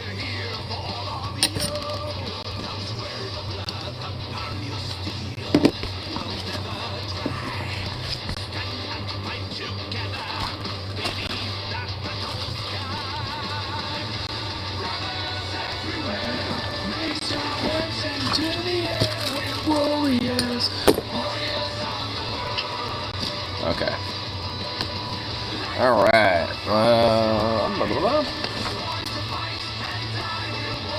We're gonna dive into blood cells, bitches. Damn right. Yeah, we're gonna see if we can, you know, I'll, you know, see if what we can see, because you know they are fresh blood cells. So let's see.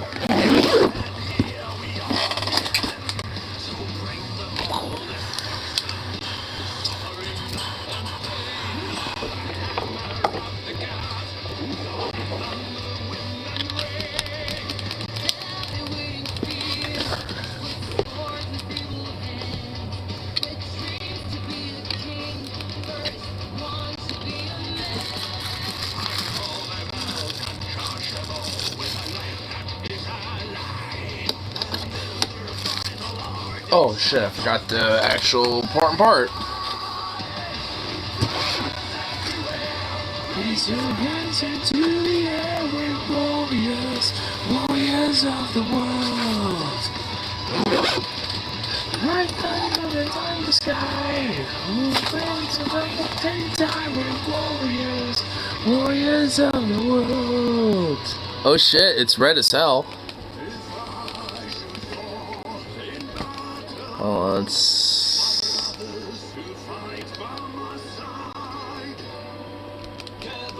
I need to get it like adjusted, hold on.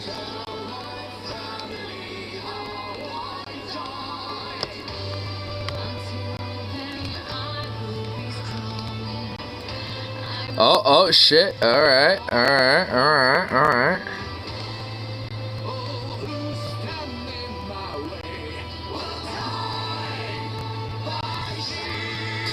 I need something. Oh, here we go. Oh, here we go. There we go. Oh shit. Oh, hell yeah.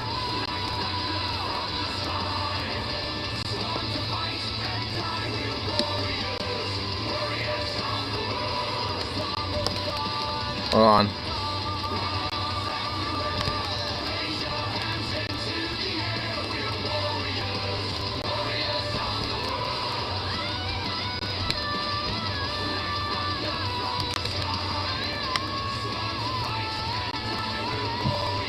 Alright.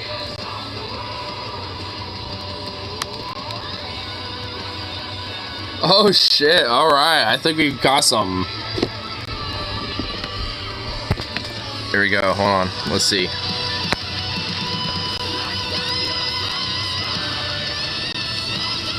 Oh shit. There's all my blood, dude. There's my blood right there, done. Dude, son, right there. There you go. Oh shit, come on. There you go.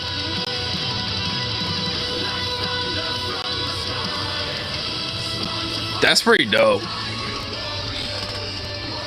That's what's my microbiology right there. That's my DNA, I tell you what. Here, let's see if we can get closer. I want to see if I can get an extra zoom in on this bitch.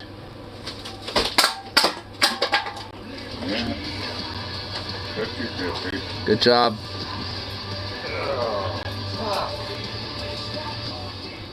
My legs start kicking like hanging this fucking stand out.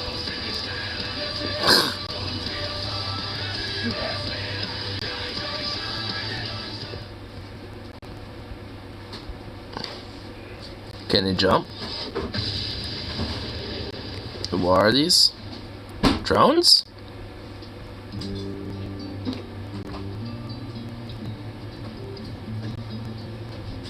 Oh shit! Oh, I mean, it's an alligator. I mean, yeah, they can jump. You didn't know that? Yeah, they can, like, you know, rise up and, like, you know, fucking get out of the water like that.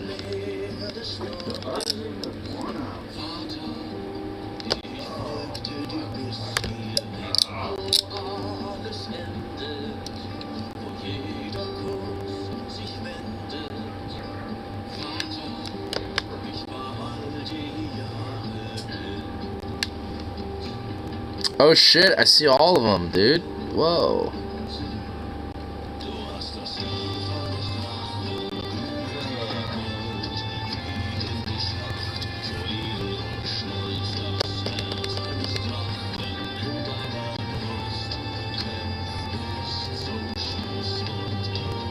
Here.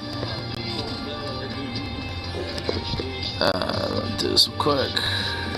There we go. Here. Oh, almost had it right there. There we go.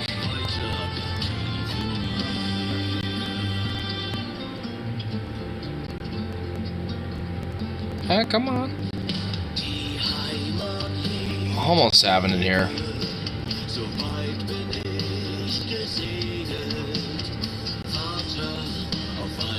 There you go.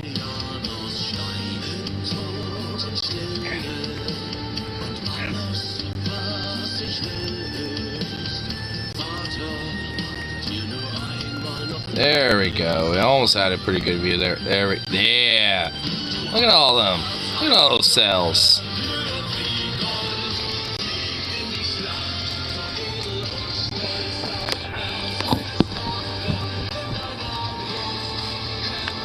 they need water to launch. Check out how he wiggles his launches. Yeah, like, I mean, a lot of, yeah, they have, like, this little, like, I mean, they need water to be able to kind of, like, force themselves up, but they have, like, a velocity in a way that, especially with their tail, because their tail is basically all muscle, so they can, like, kind of launch themselves up in the out of the water just based off their fucking, like, muscle out of their tail, basically. Dude, Crocs and gators are fucking crazy, dude, especially gators. They're pretty whack.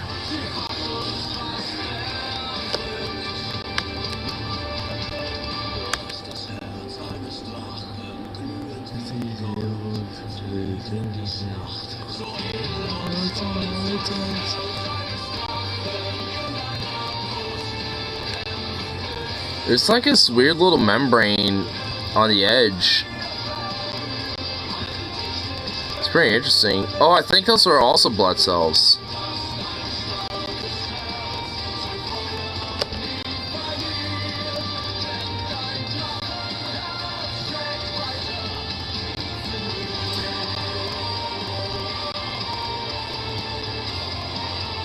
That's so cool. Watch how goes try to catch eels. It's pretty hilarious. I've seen some videos of that before too. It is pretty funny.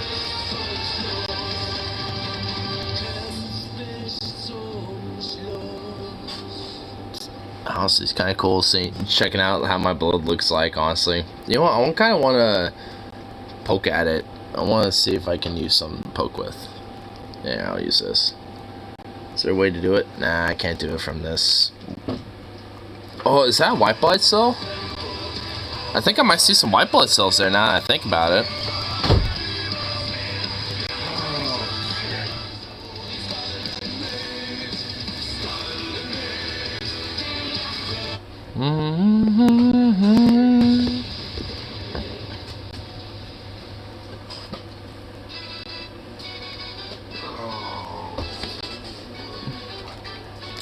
Yeah, maximum magnification. Yep. Here, I can show. At least you know what I was looking at. Hold on. See? Oh, yeah, you can get a good look right there.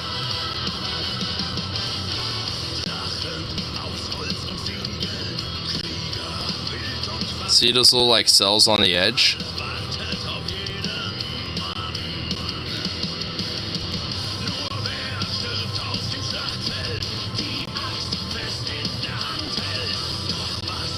There we go, got it.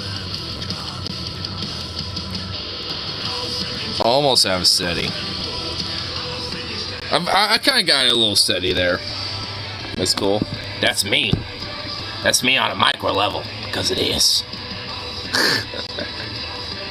It's pretty cool, actually. There.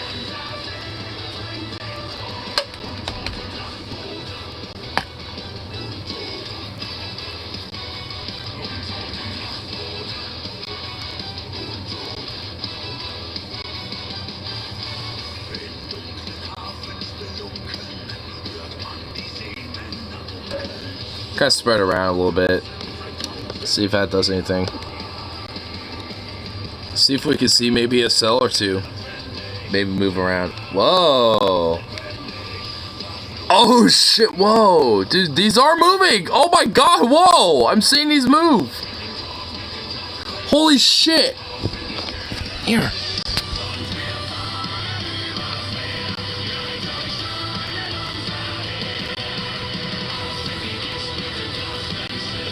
I don't know if you can see any of them move, but I saw some of these bitches move.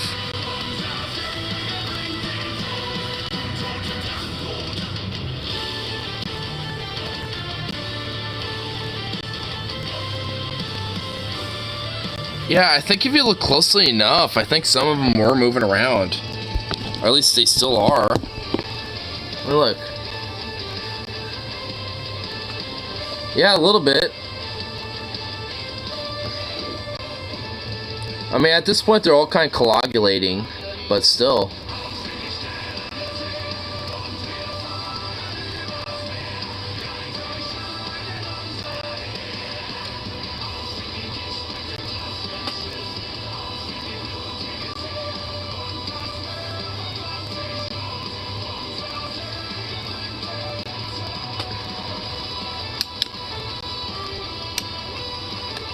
No. It's pretty dope. Yeah, only your eye will see it. You need that stability to see slight movement. Yeah. Yeah, that is kind of unfortunate. Yeah, I mean, to be fair. But I was seeing a lot of movement from some of these cells, which I thought was pretty interesting. Dude, a lot of these blood cells are coagulating though, and that's what I find interesting. Wow, dude. I've always seen what blood cells look like in like 3D. You know, like in like CGI rendition and shit. But like to see them like actually just kind of be there as like actual blood cells and just watch them just kind of like just be there, it's actually pretty cool. Oh, so cool looking at them, dude. I mean, in a weird way, they look like either like little donuts or like flying saucers or, you know, like thick crust pizza and stuff like that. I mean, it's kind of interesting to see what it looks like, you know. I guess that light doesn't really give me anything, but at least this one does. Yeah, but at least what I'm looking at now, they're not moving, but still is so cool.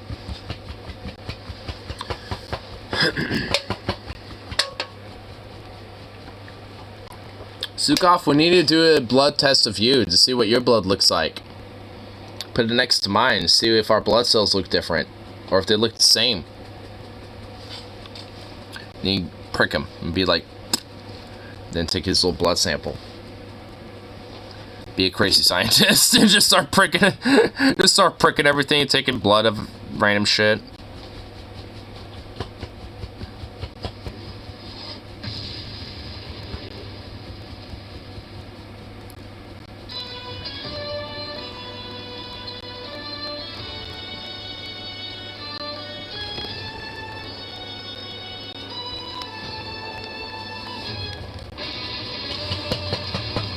Oh, there's so many right here. There's a whole shitload of them. They're all coagulated too. Oh, look at all of them. They all look like little donuts.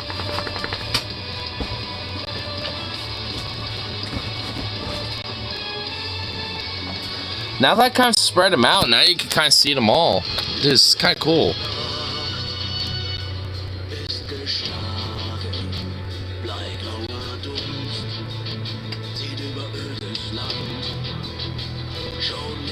Now they're all spread out and stuff, and now they're all kind of flattened out. It's pretty cool. It's pretty cool. I like this. That's why I love microbiology. Like, microbiology's always been like a major fun interest of mine. Because it's like its own little ecosystem. What's this?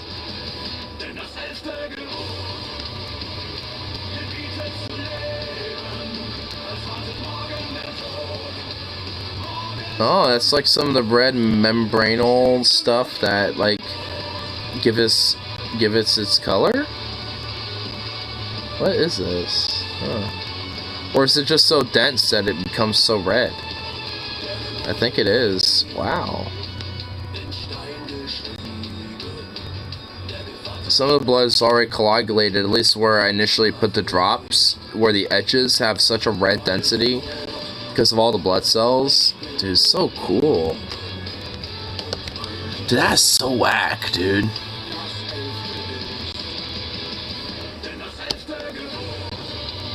Here, I'll put it on the map. Whoa! Dude, oh shit!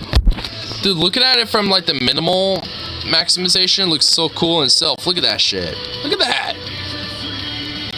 Dude, that's like fucking crazy in itself. I mean, all that red density, I mean, it's all coagulated and stuff, but everything in between was still what was like waste, I guess? But not anymore at this point, but now it just like adds this really cool look. Dude, it's whack.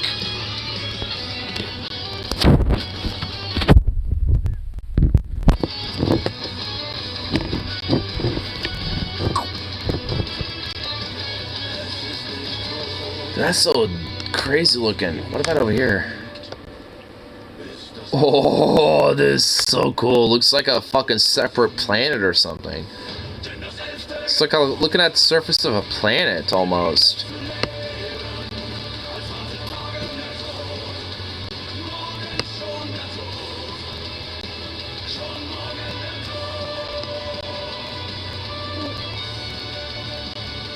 Wow, dude. And I can see every individual cell, even from here. And seeing how, like, big blood cells are in comparison, like, that's, dude, this is actually so, this is what I love about it. It's like, given enough magnification, I mean, you realize, like, you know, how big micro life is in comparison to everything. Even though how tiny it is, you really can't see it with your own naked eye up until you get, like, enough magnification. Because now it's just like, I mean, because it opens up this whole crazy world. It's so cool.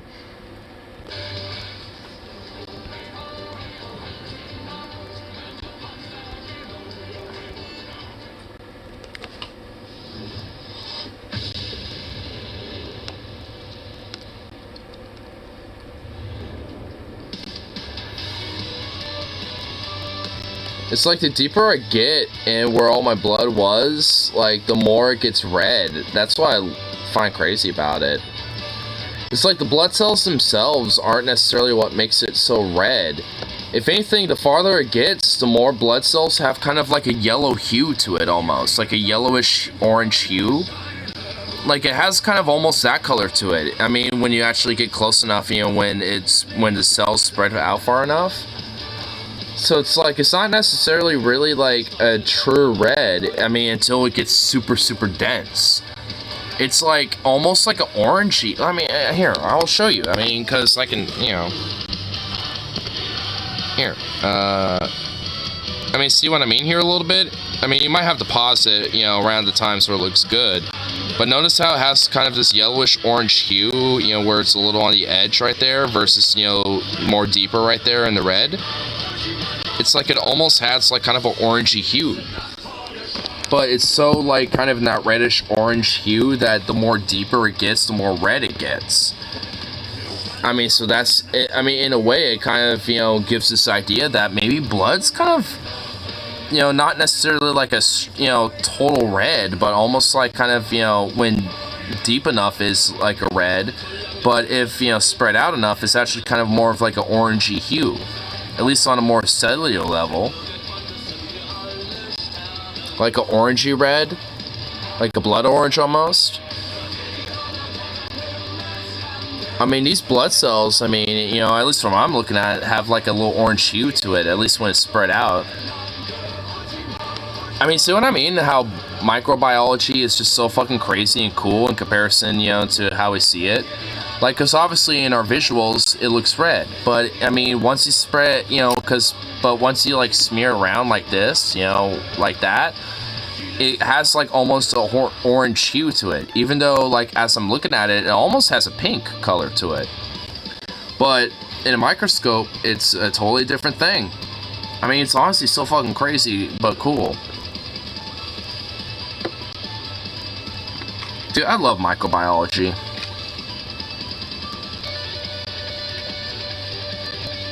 Now I have a slide of my blood. I have a blood sample of myself. I'm so happy about that. It's like I have a blood sample of me. Oh, giggity.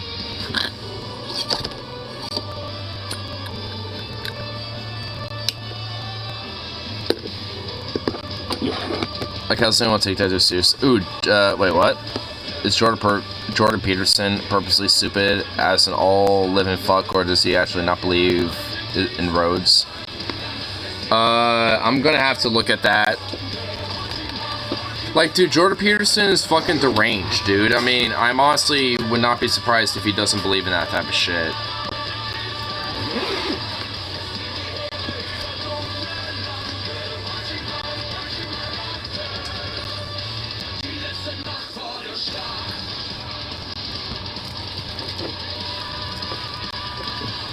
You should grab some pond paddle water and find some diatoms. There's a gal on Twitch that does that. It's neat. Yeah, you know, honestly, I want to do that next time.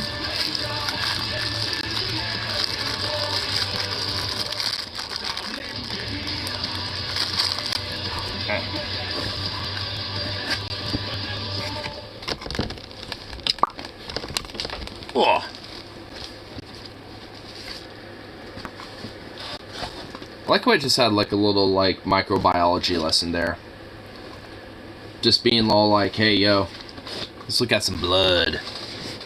I took an injury and made it fucking, you know, an informational biological lesson of checking out what blood cells look like and all that shit. Who says it can't be informative in this channel?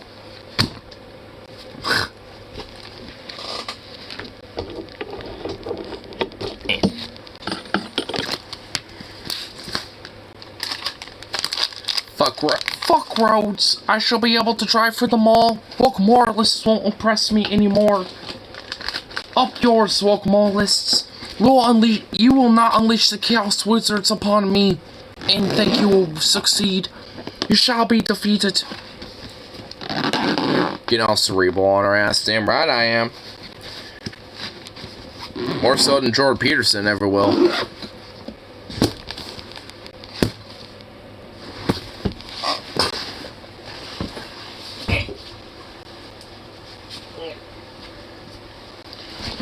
Boom. Gotta keep that thing protected. Keep it in its case. Gotta protect your equipment.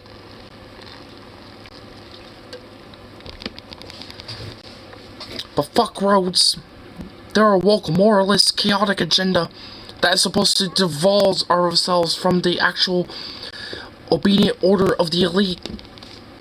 The elite order that is meant to be established against the chaos. That was a Kyle clip.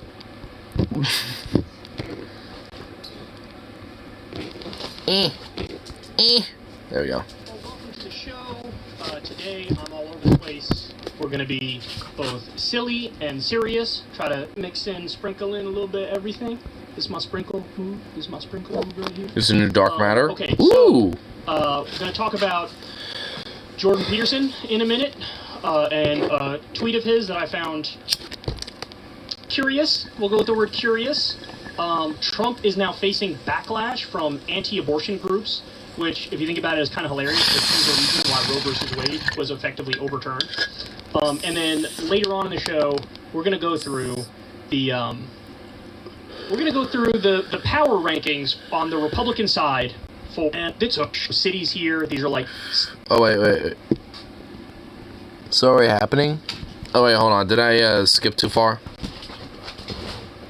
For the primary for president for 2024. Dark Matter 2.0. No, Dark Matter 2525. He's a atheist content creator. That's going to be fun, man. That's going to be a lot of fun. So anyway, without further ado, let's go ahead and get started. We'll jump right into it here. So, look at this tweet. I guess this is some right-leaning dude that Jordan Peterson follows. And he says, it's already happening. Hashtag Great Reset. Hashtag Jail Schwab. Now, and then he shows, cities here. These are like cities that are redesigned to be like walkable. And then, they show this, whatever this is. So pedestrian-friendly cities? Or at least plans to make cities pedestrian-friendly? Economic Forum, where they said, you'll own nothing and you'll be happy. Now, look, let me just say up front. Kyle looks so Californian. He looks like a 90s New Yorker. The whole, the World Economic Forum and Davos or however you refer to it, any of these groups that are, but that works filled too. with super wealthy people who think they're, being philanthropists or charitable and, they're talking about the future and how we can improve stuff going forward, bro. I don't like that any more than the right-wingers. I think whoever tweeted it made it up. Yeah, it sounds like it. Don't like that. Because any sort of these super powerful groups that meet and try to decide the future for, the whole public or the population, it's like, I believe in democracy more than that. I don't like, even if all the oligarchs mean well, right? It's like, but maintaining traffic accident statistics on the libs. A lot of these decisions. Maintaining traffic accident statistics on the libs. Yep. Up yours, woke moralists. We'll see who gets in more traffic accidents. That's not to say that, some big projects don't need top-down enforcement where you need sort of organization. Of course, many projects do, but, I understand people being like, I don't like these whether it's the secret societies or it's these. Okay, so what's the tweet? Oh my god! Oh wait! Here we go. Right here. Oh, here it is. Here it is. Oh, we got it right here. Here we go. That are designed to be walkable. Like that's all this is. Okay. Jordan Peterson steps in. He says, "The idea that neighborhoods should be walkable is lovely." Oh, cool. Based, yes, that is true. Idea that idiot, tyrannical bureaucrats can decide by fiat where you're, quote, allowed to drive is perhaps the worst imaginable perversion of that idea. And, make no mistake, it's part of a well-documented plan. What? So, regulations on where, like, roads are and where you can drive are just fucking bad? So you should just drive literally wherever you want. Fuck roads. Fuck the concept of, like, roads and that idea. Just, like, fuck any concept of being able to essentially, like, you know, have property and shit. If I want to drive through your lawn, I can do it. If I want to drive through, like, you know, some random, like, farmland and shit just to, you know, get to a road I want to get to, then fuck it, I can do it. It's like, what? Like, you know what this implies, right? You fucking psychopathic son of a bitch. You're not wrong, though. There's literally a right-wing organization in Texas that tries to hit pedestrians and cyclists with trucks. Texas is super fucked up. That's not in Texas. That's just, you know, like, there's right-wing, far-right, you know, fundamentalists that, you know, just do shit like that, period. Not just in Texas, but in Florida and elsewhere and shit. But Jordan Peterson drives fucked up on whatever drug he takes while it's all insists says isn't legal to do so. Yeah. And he drives like a Grand Theft Auto player. Sure, but we have freedom to beat your ass. Yeah, no shit.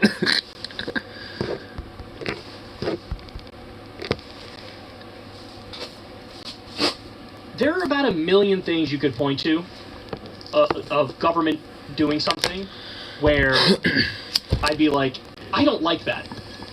There was a well-documented plan to invade Iraq and Afghanistan, to open up an illegal torture center in Guantanamo Bay.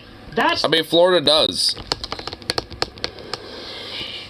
They have a law where if there's a protest, you know, if someone's driving and protesters happen to be in your way, it's legal for drivers to run over them and shit. Like, yeah, Florida has laws like that. I mean, also, there's at least legal precedent to where it's at least, like, depending on context, acceptable, give or take, you know, in certain states, you know, with that type of shit anyway as well. You know, save the words idiot and tyrannical. You mean random ass? Oh my god. So it's even more so than that too. So just like random people that just might be, you know, tangentially maybe in the road. Oh my fucking god. For stuff like that, but no. He's talking about walkable cities. And look at the language being used. And by the way, the first part of the tweet sort of contradicts the end of it. Because he's like, the idea that neighborhood should be walkable is lovely. Okay, well then why are we still talking? What's with the rest of the tweet? The idea that idiot, tyrannical bureaucrats can decide by fiat where you're allowed to drive is perhaps the worst imaginable perversion of the idea. What does that mean? Like, should people be allowed to drive on, like, sidewalks now? Like, how should they be... At least in Jordan Peterson's mind, I guess, by that logic, where it's just like, oh, hey, you know, the idea that these weird bureaucrats could decide where we drive. It's like, there's a reason for that. So accidents and people, you know, getting killed in car accidents, you know, is minimalized. It's kind of the idea about that. Allowed to drive on the beach on a busy day? Like, of course there are places where you're allowed to drive and you're not allowed to drive. Took first dose of antiretroviral drugs, so for COVID-19, the doctor prescribed me to me and pharmacy came to for nice. That's good shit. And why is it idiot, tyrannical bureaucrat? Like, so what's the other option? If it's not the city that's making the decision, if it's not some level of government making the decision about where to put the roads, the alternative is what? Private corporations? You want some, yes. Like, That's what Jordan Peterson wants, because he's all about, like, you know, being against the woke moralists, which are all about, you know, being against the whole, you know, for-profit capitalist enterprise and shit. So of course he's gonna be gun-ho for that. More tyrannical, ironically, if you let private corporations, we're gonna make our private roads, and other, you know, corporations or wealthy individuals are gonna.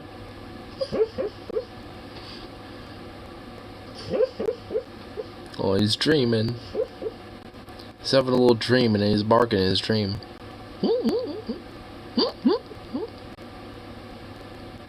Aww, that's so cute. Up yours, welcome, urban planners. We'll see who jaywalks in front of who. Your own private roads, and every time you make a turn, you're gonna have to pay a toll. And so that would be more tyrannical and idiotic. It's like every time you turn onto a different street, it's like, that'll be $10.50, please. And they are the ones who really get to decide it by fiat if it's a wealthy person or a corporation, because then there's no say from the public. At least when the government is involved, yeah, you can have some public input on, hey, where should we put the road? Where does it make sense?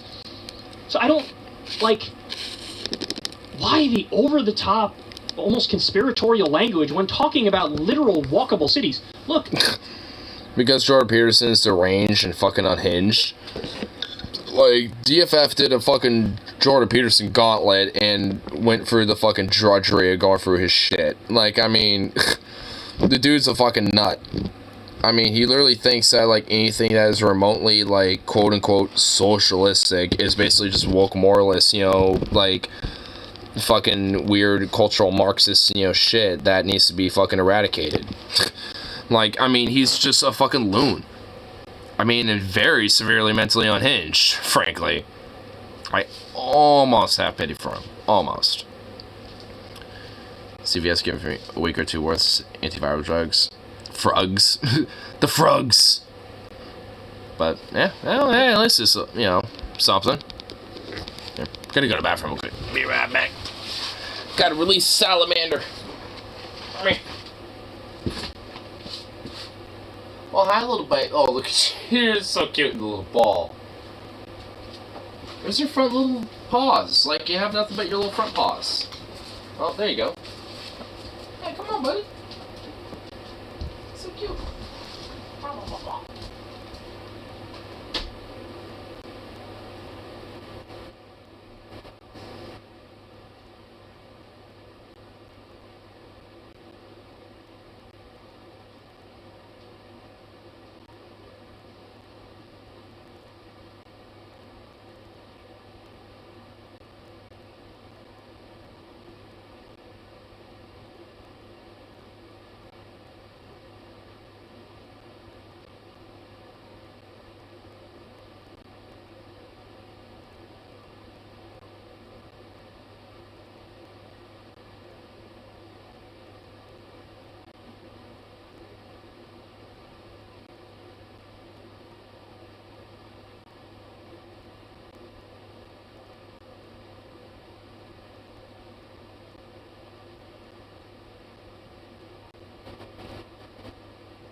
Goof.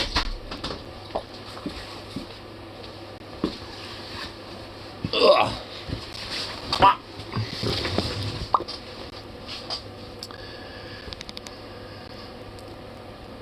Having roads and sidewalks isn't, in general, is political, I agree. I would hope so. It's like, yeah, this basic concept of roads and sidewalks. How politically can we make this? It's like, what?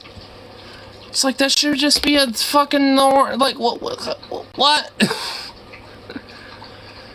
Yeah, like, the idea that, like, hey, we should make this, like, some political discussion. It's like, no! The only discussion that it should be is, like, you know, what areas should be, like, more pedestrian, you know, like, prioritized and what shouldn't, you know? Like, that should probably be the discussion. Not whether having sidewalks or roads.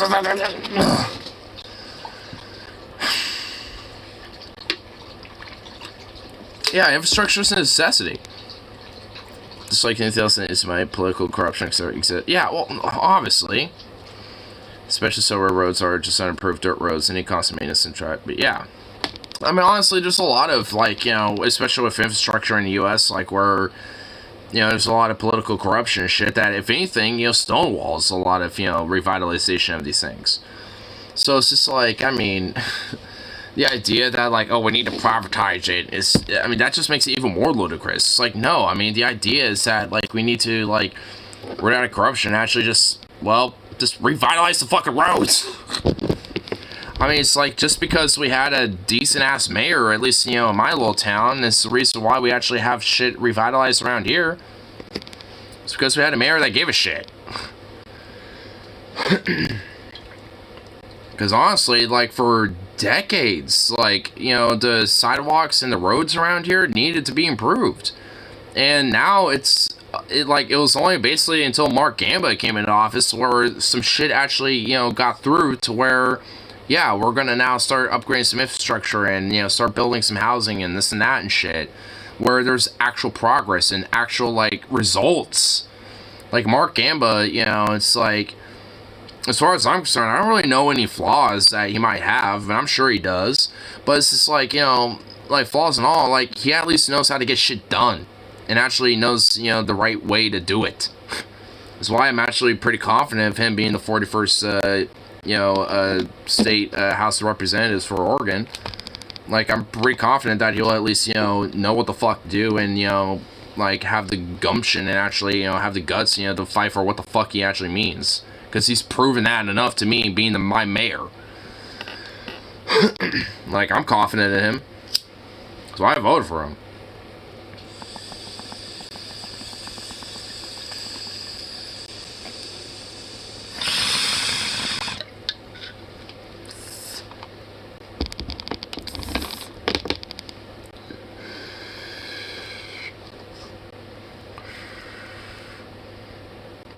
Well, that's the same. I'm sure Milwaukee has a backlog, although probably in the millions. I'm sure it does. I'm sure it still does. Yeah, absolutely. You know, honestly, I'm just happy that Mark Gamba was able to at least, you know, put progress where it absolutely was necessary and shit. I mean, you know, so I'm just glad that, you know, despite all these issues, that, you know, we have at least made some progress on these things. Still a long way to go, but hey. You know, it's like, at least there's actual results to be shown. And the whole idea of, like, hey, we're trying. That's why most roads in the Tennessee states are improved. Maybe occasionally leveled with a gardener. Oh, with a grader. Yeah. Unfortunately. And in bigger states, like in Texas, like, I remember going, you know, being there in 2018, 2017 about... And there was, like, some, like, highway and road construction that was going on. And I was there a little over a year ago. And, like, while there was progress made on that shit, like, they were still constructing that shit. And I'm just like, why is this taking multiple years? I even asked that. It's like, when I was here last time, like, this airport, and, like, this little airport over here, you know, and, you know, a lot of these highways are under construction still. Like, why are they still in construction? They didn't even really have, like, much of an answer besides, like, oh, well, you know, it takes time to get stuff like this done, blah, blah, blah. And I'm just sitting here, like, in Oregon, we could get this shit done in, like, a year or two. And it's taking y'all fucking, like, 4+ years. And it's not even done yet. So that's not an excuse. Like, I didn't say it, but I was just thinking in my head, like, what? I'm like, are you sure? Are you sure it just, quote, takes time? Really? Also, doesn't pretend to care. Their limited transportation laws go to costly and useless freeway expansion projects to displace minorities and to own libs. And honestly, a lot of those are probably those projects I'm talking about. In a way to fucking, expand the budgets and, fucking, take a lot of, cut a lot of the fucking money, for their own personal gain and shit. I'm sure that's why a lot of it's delayed. Because instead of completing the projects on a timely manner, they would extend them and shit just so they could be like, hey, we need a little more money so we can complete the project and then, just pocket most of it. I'm sure that's a lot of what's going on. So they are able to continue this whole reciprocal cycle. As one project finally nears completion, they, add one or two more, to continue the whole process. Flyover states are really bad at land use. Yeah, unfortunately. Oregon is leaps and bounds ahead of other states. Yeah. And honestly, and Oregon does have its own flaws, but yeah, shit, yeah, we are leaps and bounds in comparison to most states in this fucking country. That really is saying something. Because Oregon still got issues and flaws and stuff, but fuck, I mean, at least, like, in comparison to everything else, I mean, our shit looks like a goddamn cakewalk. Looks like Care Bear land. I was immediately struck at how well land was developed around here compared to Minnesota, for example. I bet. Dude, I can only imagine. For extra irony, the same people who pretend to hate fat people generally post pedestrian-friendly infrastructure. Yep, which increases the likelihood of having to drive around everywhere, which increases the more that you're dormant and stagnant, and thus increases the likelihood that you're probably going to be overweight or obese because you're not, using your body. Which is, I mean, honestly, frankly, if it wasn't for my job and, especially for how close it is and all that other shit, and, primarily using pedestrian-based type of, forms of transportation, like, I'd probably be a little bit more on the chunky side. But, nonetheless, because I live in an area that's far more pedestrian-friendly, I'm not. In fact, honestly, I used to be kind of chunky a little bit, but as soon as I, got a job right after high school and shit, basically, I started to slim right the fuck up, and now I'm basically like, fucking stick for all intents and purposes. I love walking. Same here. Yeah, honestly, for me, like, listening to a podcast or some music and shit while walking around, I mean, it's kind of euphoric for me. Or shit, I mean, especially if it's in a quiet enough place, sometimes I just like listening to the environment. Portland doesn't even do particularly well, though. That's just saying how bad other states are at it. Exactly. I mean, that's what I mean. Again, Portland and Oregon overall definitely has its flaws, but it does fucking say something when we're leaps ahead other states, and majority of them at that. Which shows how far we lack in a lot of things. And I mean, especially if we're natives here in Oregon, especially Portland, we know it. I mean, we know how far we lack in a lot of these fucking issues and a lot of these problems that, we all know about. And it's just like knowing that in a weird fucked way that we're like far ahead in a lot of other states despite that is kind of fucking damning. Not just really for us, but just like for the rest of the fucking country. Layer is too high for the population of the city, not nearly as bad as LA, Phoenix, Houston, but still not great. Yeah. No, for real. 100%. And I'm sure there's maybe like a couple cities that might be a little better about it than us, but that's not really many. Maybe Seattle, New York, maybe, but like not many other cities. And again, that's saying something, cause like we got issues, but fuck. I mean, I've been to Phoenix, I've been to LA, and oh my god, they're horrible. Like. I mean, I remember Phoenix at least more vividly than LA, and oh my god, it's shit. Like, everything is so far away because there's so much sprawl everywhere. Definitely New York City, best in the country by far at land use. I mean, all things considered, it makes sense. And again, even New York, you know, it also has problems and a lot of flaws and a lot of corruption and bureaucracy going on there in its own city. But that, again, just kind of proves the point of how much of an indictment it is on the rest of the fucking country, isn't it? It's not really an indictment on New York, more so than the rest of the country, if that.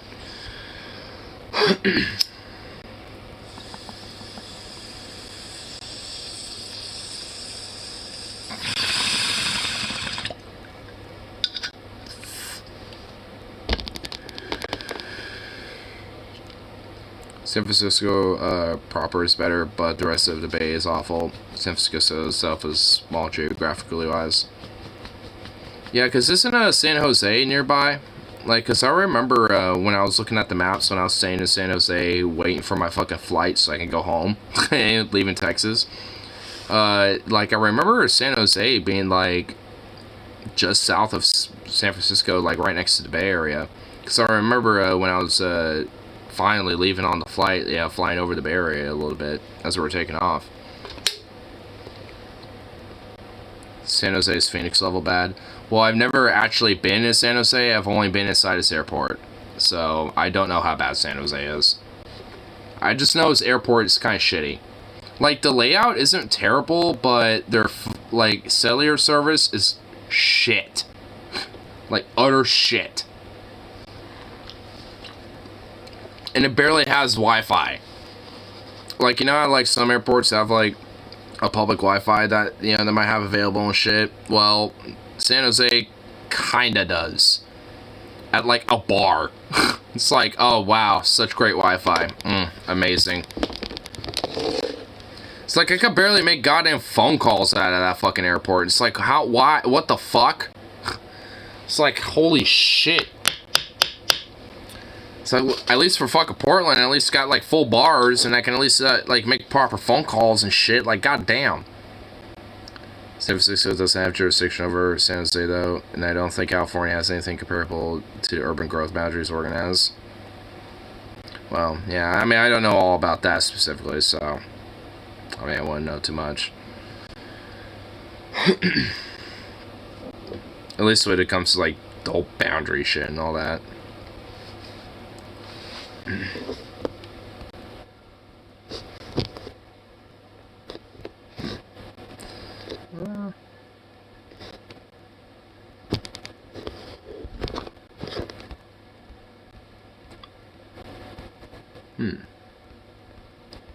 Yeah, I'm kind of in like a little slight karaoke mood. Maybe it's just like a song. Maybe. I'll peruse around. San Jose needs a new airport and better location. That's really the only way to fix the city.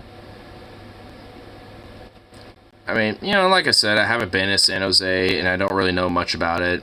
I mean, at least the specific layout of the airport that when I was there, it wasn't terrible, but it needed to be better. Like, at least when it came to a lot of the more, like, internal, like, logistics of everything. So a lot of stories in need of fresh minds. Could be worth your time, Rip, if you're that passionate about it. I mean, honestly, yeah. You know, honestly, I just thought about that. You know, like, I mean, there is, like, you know, like, obviously an agency and a bureau, at least in Portland, when it comes to zoning, you know, and shit like that. Maybe you can get yourself into something like that. I mean, shit, like, I mean, there's a lot of people, and I know, you know, you're partially included, where it's like, hey, why don't you get, you know, to be the mayor of Milwaukee or this and that, blah, blah, blah. And honestly, like, I know Logan has, I know my mom also has, it's like, oh yeah, you wanted to be the mayor and this and that. And honestly, you know what, like, I have a weird feeling that maybe that is kind of partially a calling, but, like, I don't know, I feel like this is a little bit of a stretch for me, maybe, at least right now.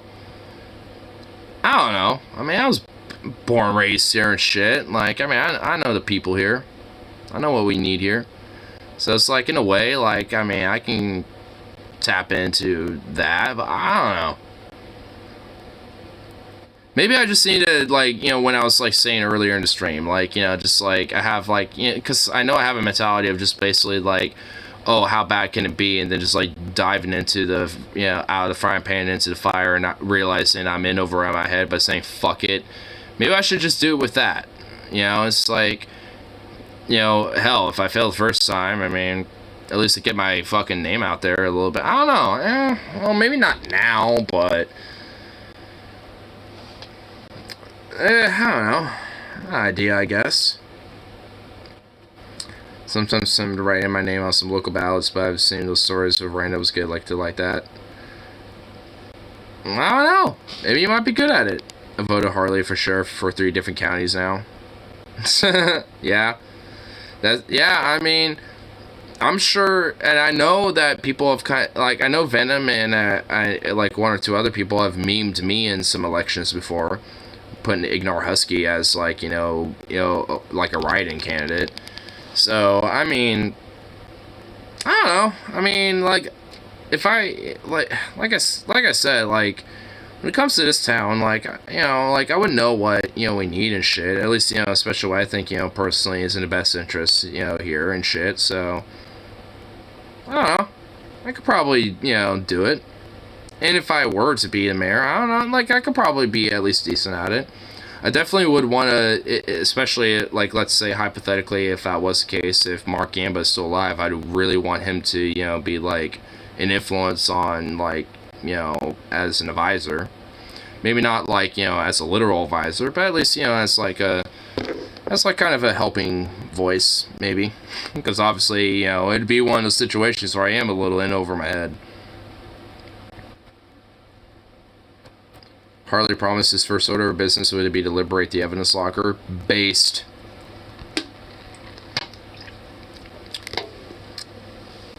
Do you really agree with that, though? Because you know that also includes the guns, right?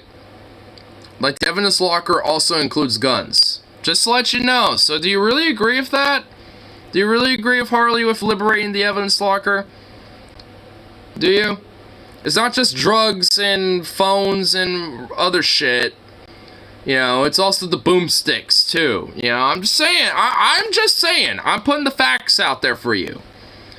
You know, I'm just letting you know. You know, so just saying. First come, first serve. Damn right it is. And Harley would agree with me. Dude, we would be like, you know, we'd fucking be in agreement with that shit. No, I don't. I just find it hilarious. Hey, what? You don't want to, like, you know, liberate the evidence locker and fucking, you know, like, you know, sell everything off to auction? Also, I don't think Harley realizes that. He was just talking about the drugs when he mentioned it. Well, I guess he can be like, we're going to liberate the drug section of the evidence locker. You've all heard of the gun buyback program? Well, get ready for the gun giving back program. True. True. I mean, honestly, in a way, I don't inherently, I guess, disagree with that. Like, you know, with the gun buyback, like, I mean, with police basically, like, you know, re-legalizing weapons, I guess, you know, when it comes to, like, you know, turn into their hands and then auction them to, like, you know, a gun shop or whatever. I'm not, like, entirely against that, but I don't know. I mean, there would have to, I guess, be, like, you know, some contingencies in place, you know what I mean? I mean, I guess preferably probably not, but, you know, I don't know. I mean, you're the one that mentioned it. I got the courage. I'm saying all the hot takes. I don't give a fuck. It's hot take hour now. I don't know, depending on what I might look. You know, I might, you know, have a different hour. Priority given to the downtrodden. Yeah, just give it to the homeless first. Because what can go wrong there? Speaking of evidence locker liberation, do you think Tweaker's situation would improve if the city or state gave the older and slightly less dangerous meth for free to undermine the cartels? I mean, I guess kind of like how Swiss... I mean, you're kind of thinking about, like, a little bit of, like, the Swiss model almost, where, like, they have, like, clinics available where there is obviously less dangerous versions of, you know, the drug, that they want to get that is medicinal, and they can, access it and not OD and die, basically.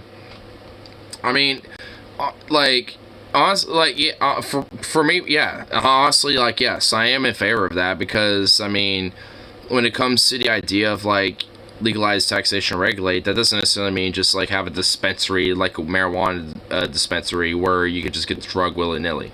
Like, some drugs, you probably want to have a clinic where there's actual, like, like an injection site type of place. Yeah, a safe injection site, yeah, that provides drugs, where you have actual medicinal clinicians there, that give you the safe, yeah. That honestly, like, Switzerland has done that for heroin, and it's been a major positive, for a lot of the boons that they were looking at, to try to solve when it came to some of the societal ills, like loitering, litter, and shit like that, especially when it came to needles. So North American cities have those, but users have to bring their own drugs. See, that's a little bit of a drawback, because that could potentially be hazardous, because those drugs might be laced with things. And also, those drugs also might, be inside dirty needles, and that's kind of the issue. Like, you want to have the medicinal stuff and clean needles and shit, because it also minimalizes the risk of infections and, overdose and things like that. So, honestly, that's kind of the drawback, to, some American cities that are doing that right now. Because they can't just bring their own shit, because that might not be good stuff. And that might be laced, and that might be a bad batch, and it might potentially kill them. My friend took advantage of a local methadone clinic to get clean. I mean, honestly, I bet a lot of people probably do take advantage of clinics like that to try to get clean, because it's like, hey, instead of taking this, dirty shit that's getting me high, I could, take the clean stuff that gets me high, and it doesn't make me feel less shitty, when I get off of it, and I can use that as a way to slowly but surely wean myself off of this. Like, that does happen, so, it's like, it can be a way as a access point to potentially get people to slowly but surely wean off the drug. I mean, you're definitely not wrong about that. You have charged for a lot of time. See if someone wants to risk federal drug charges. Yeah. Which kind of sucks.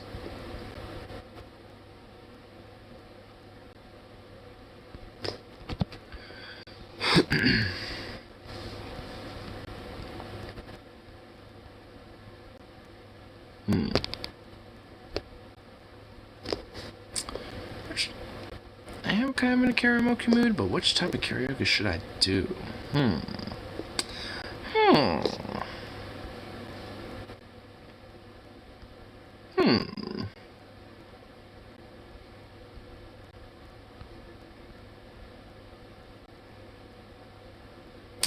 Could do one. I've done those before.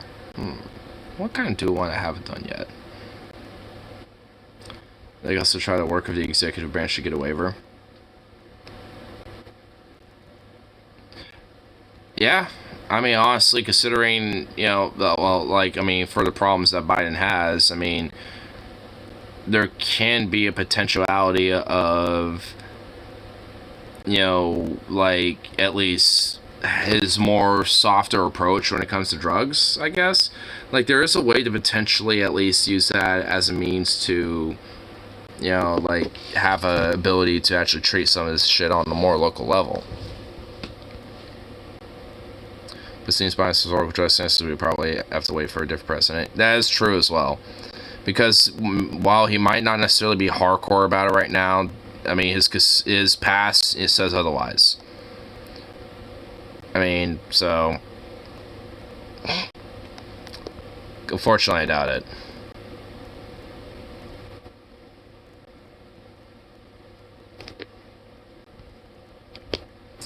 Oh shit, Attack of the Dead Man, there's a karaoke to this song? Oh fuck, yeah, I might want to do this one.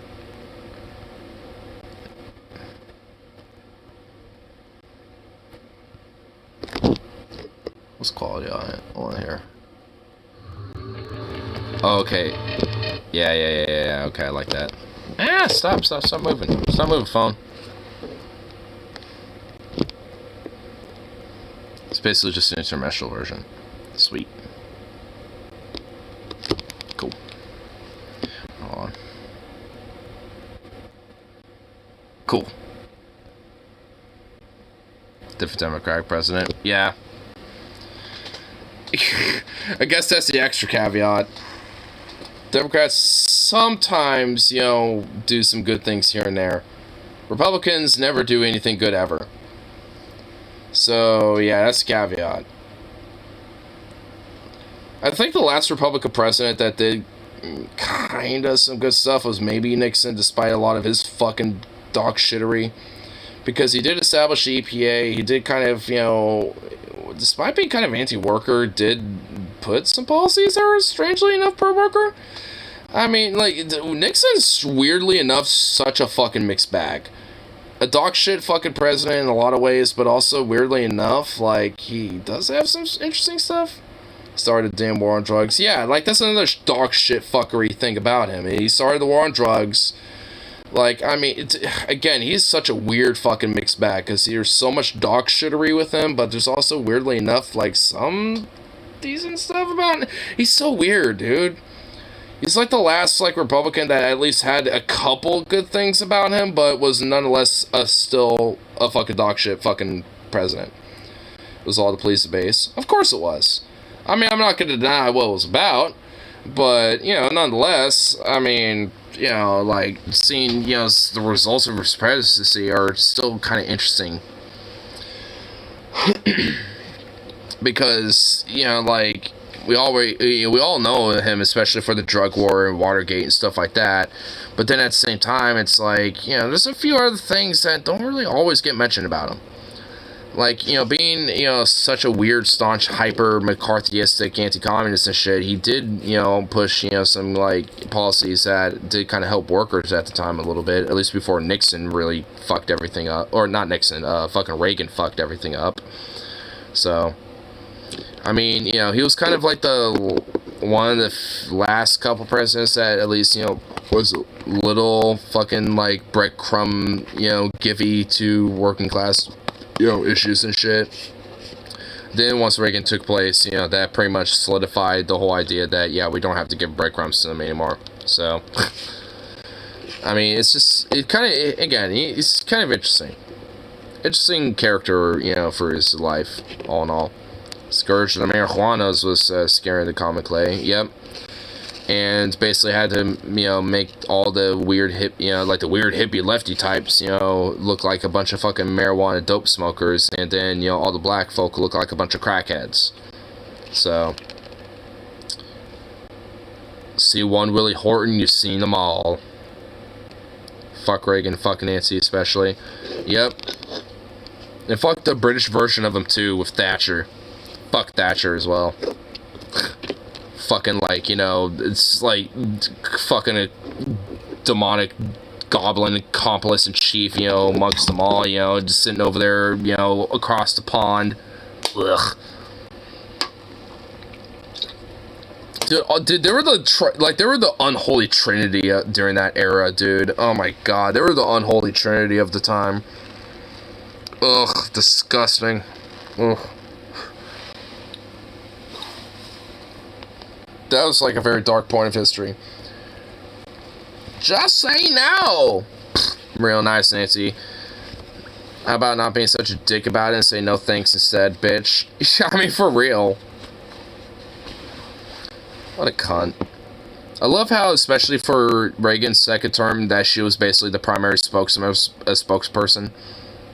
Speaking for her most of the time. Free offer of drugs is still free offer and deserves a no thanks. Yeah. And also, it's like, honestly, at the end of the day, I'm more likely to say yes than no, depending on what it is.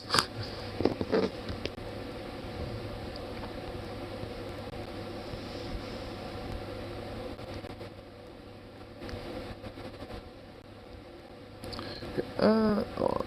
I'm gonna try to come on. No. Get back here. Damn it.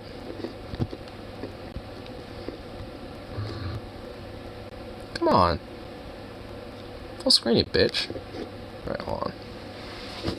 There we go.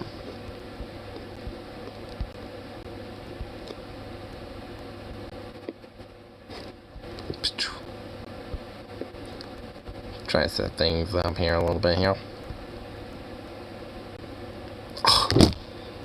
I had a full screen and I don't want to do that anymore. Fuck you, YouTube, you piece of shit.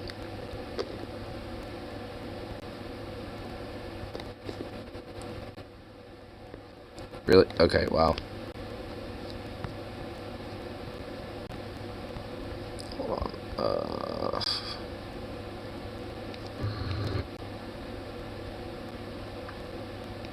There we go. Cool.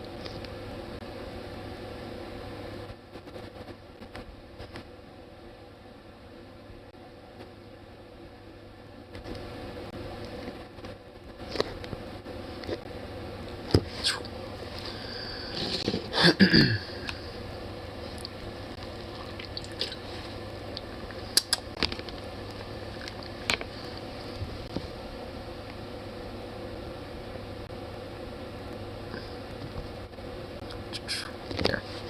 Have it ready to go whenever I feel like, Ryle. There we go.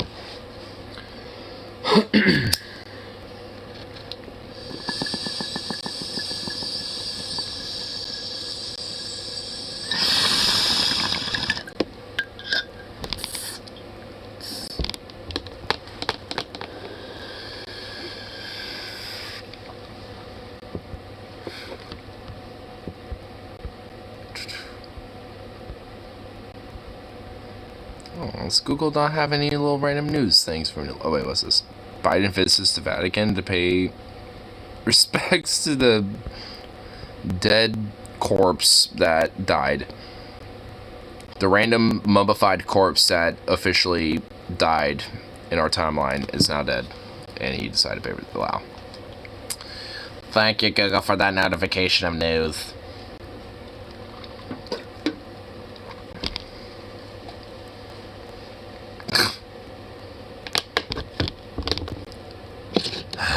Wasn't he like one of the more shittier popes anyway? Like one of the more disgusting shitbag popes? Well, I mean, all of them, all the popes are pretty much like that, but I mean, wasn't he like exceptionally notorious for being that way?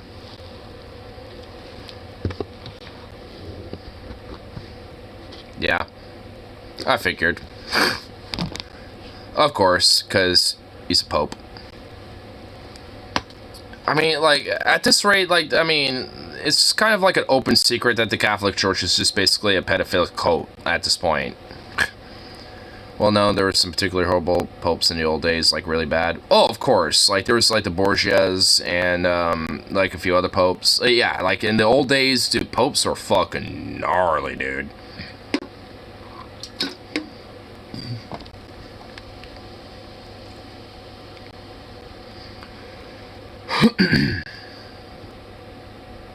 Lol, yeah. Yeah, I mean, the only reason why I kind of know a little bit about it is because I know DFAT Friday did some episodes about the popes. And there was also, like, some false popes as well that were, like, officially popes, but not technically popes, that were, like... Dude, Catholicism and the history of it is so fucking weird. The church, it was the state, so that's where all the money and corruption and nepotism was. Yep.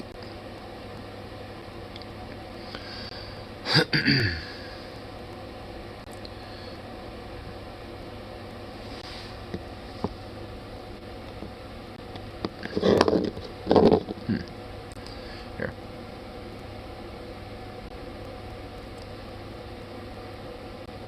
Got this little,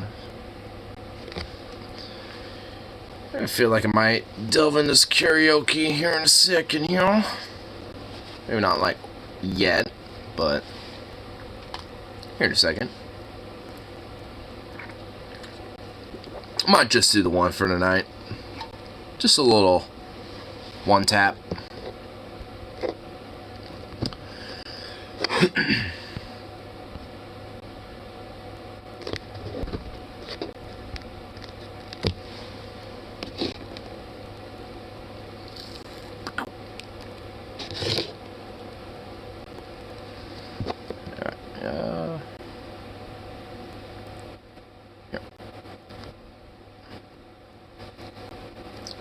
Do I want to finish top off the syllable? You know, probably better to wait on that until after.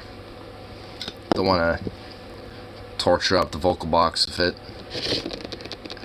Even though I've been doing that already with streaming for 6 hours. Totally a good opportunity to do some karaoke. 6 hours in the stream, great time. But you know, fuck it, it actually is. So, here. Let's do it. Should be, yeah. 3 hours change. Well, days off did.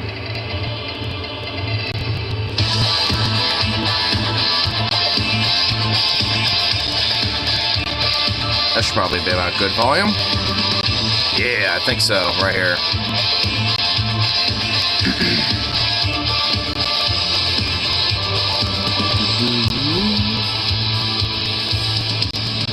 Turmoil at the front, Wilhelm's forces on the hunt. There's a thunder in the east, it's an attack of the deceased. They've been facing poison gas, 1,000 charge of mass. Turning tide of the attack, an army force turns her back. And then that's when the dead men are marching again. Auschwitz then and again, attacking of the dead, 100 men facing a lead.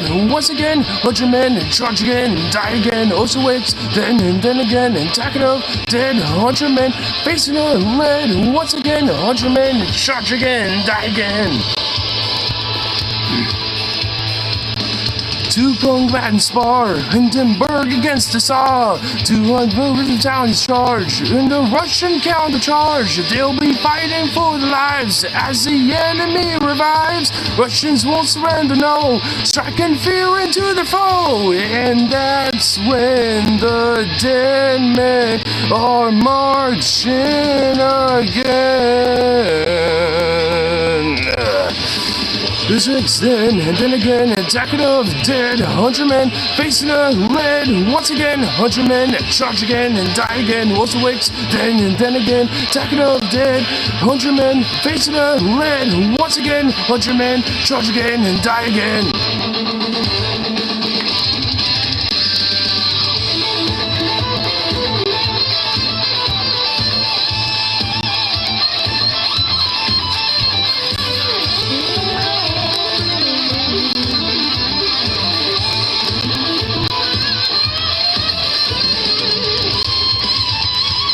Very long obligatory solo.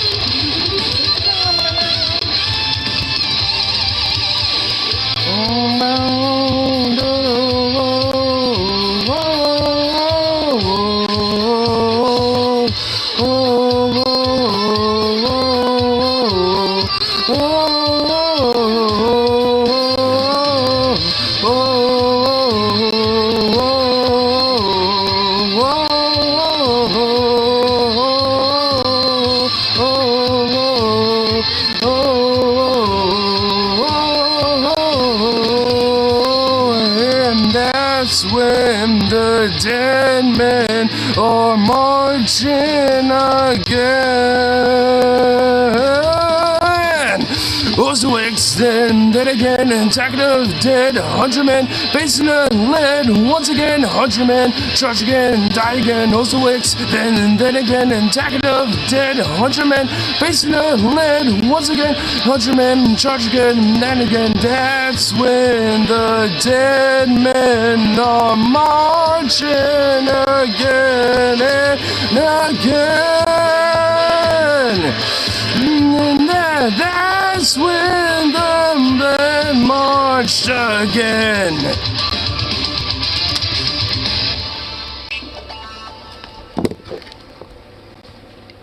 Kind of took me to get a little second into the vibe, but hey. It's also one of my more favorite songs anyway. To see that song live is honestly one of my more favorite songs. Especially see him live. I think I actually have that, when I saw him live, I think I'm pretty sure I have that uploaded on my channel, I think. At least one of the times I saw him live, the 2 nights I saw him in a row.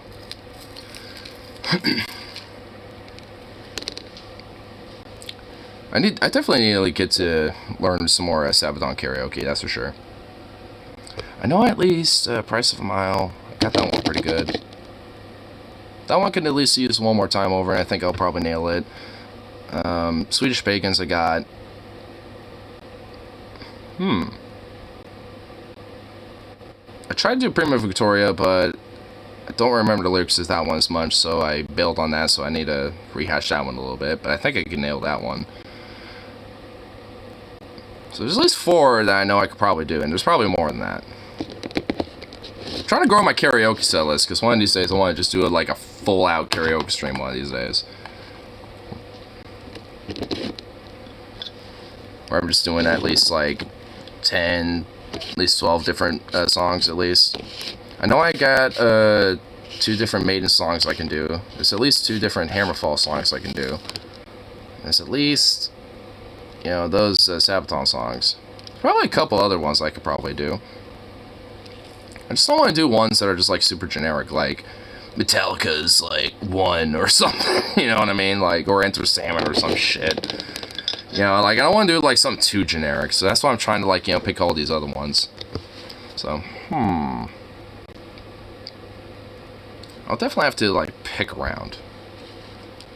I was actually looking around earlier at work yesterday, or not god damn it, not yesterday. I had my day off. I was just like, it's at home. I was perusing around at home, checking out different fucking, you know, like karaoke's I could probably do, and at least, you know, for different bands I've been listening to, and I'm actually kind of surprised there isn't as many as I thought. So I'm just like, fuck. Can't expand my set list like I wanted to.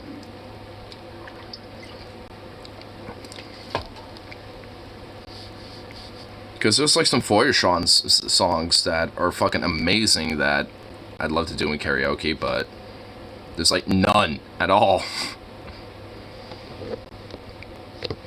Reagan was awful. Reagan was shit.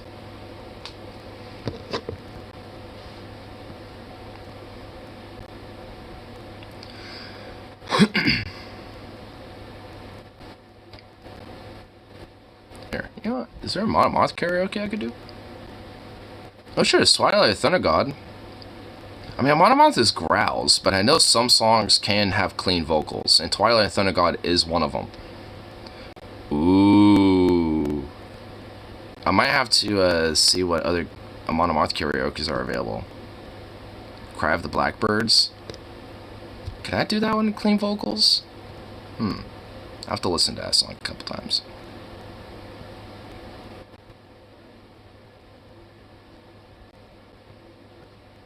Funny enough, there's actually instrumental covers of a couple of different Monomorph songs.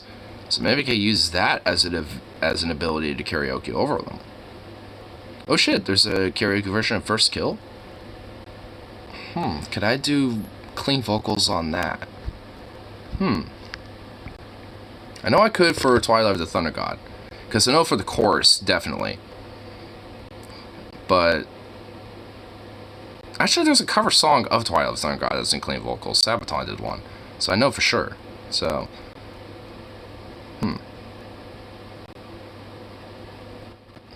But there's this section that does have growls. Oh, shit. Ooh. I have to work on my growls a little bit. It's been a while since I've done that. Oh, shit. Because there's a section where it's like Mighty Four grips the snake firmly by its tongue. And it, you know, kind of delves into that part. And that's all growls. Like, even in the cover. Oh, shit. I'm going to have to get back in my growls. Because that's all in the diaphragm and shit. Like, you don't want to growl right here. That's kind of the trick. You think you'd growl right here, like, ugh. But no, you don't want to do that. Because that actually will fuck your throat up. You want it down right in the fucking diaphragm and shit. And even then, I didn't do it 100% correctly. Like, there's a way to do it where you don't fuck your throat up. And I need to get back into the practice of doing that a little bit. I mean, I could probably at least do a good growl here or there. Let's see. Hold on, let me get this going.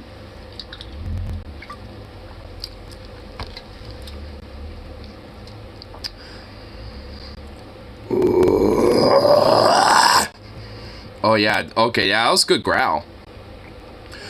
Martifor grips the snake. Oh yeah, yep. I still got it. I still got it a little bit. All right, yeah. I mean, I might have to like kind of practice a little bit more, but I still got it. All right. I mean, it's all right here. It's all right in the diaphragm. That's where you have to do it. You don't want to do it right in the throat. Like anyone that tells you, it's at least when it comes to metal vocals, at least when growling, will always tell you don't do it right here. You always want to try to do it right here and let it like build up. You know, you don't want it to like strain here because that's gonna fuck your vocal cords up. Why is there a truck going on? Like, really?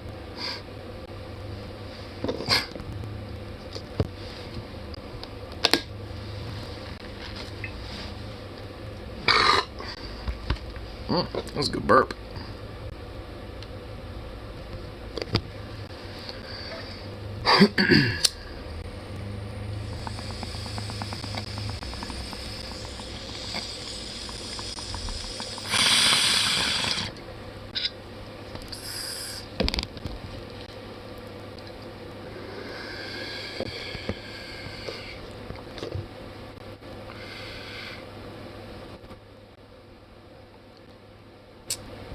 You know, is there actually any, let's see what other bands have karaoke that I like.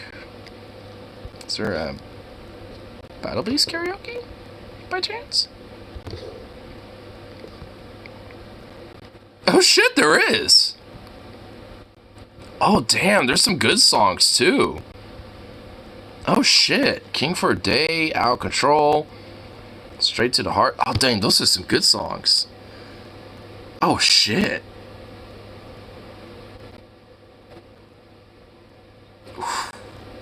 Ooh. Oh, Let It War. That's another karaoke. Oh damn, there's some good ones in here. I Have the Storm. Touching the Night. That's another good one. It's kind of a romance song a little bit. Beyond the Burning Sky. Circus of Doom. That's another good. Dude, there's some good songs. There's some bangers in here. Holy shit. Alright. I might have to listen to a couple of songs and kind of rehash the lyrics a little bit in my mind. Good song back in my head a little. I know King for a Day. That one's got like a fucking beat to it, so. I could probably do that one. Maybe not tonight, but yeah, you know. Probably add that to the set list. What are band that I could think of?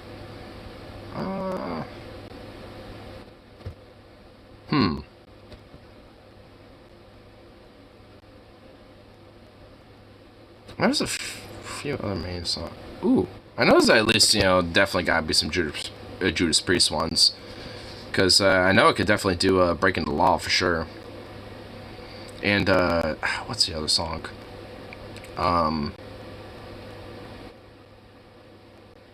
Oh, fuck. Here, I bet if I just look up the band name, Judas Priest, here, I bet I'll find it. What's it called again? Got Another Thing Coming. Why did I blank on that name? Yeah, I could probably do that one, too. I mean, shit, I could probably do that right now. But I won't. I have my little one karaoke and one and doneer.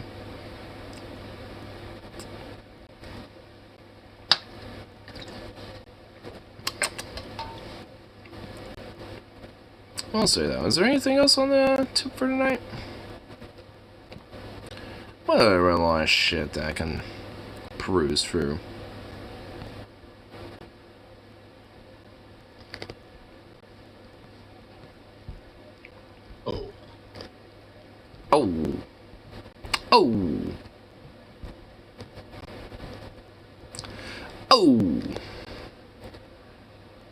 Wait, what's this? Japanese government sent a copyright takedown notice to Mexico?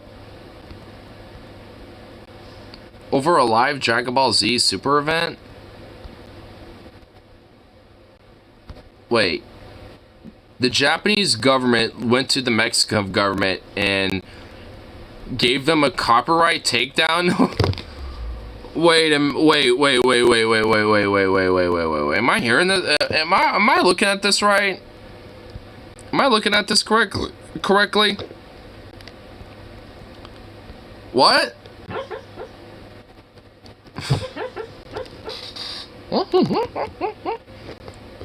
Sound like goddamn squirrel over there.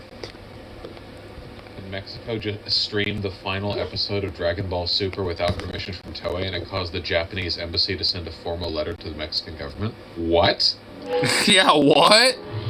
Japan and Mexico sent a note to a Mexican governor regarding the public airing of Dragon Ball Super's last 2 episodes, asking to suspend it if it's illegal because of Toei's authorial rights. Where were you when... El gobierno de Japón tiene conocimiento de que es sido número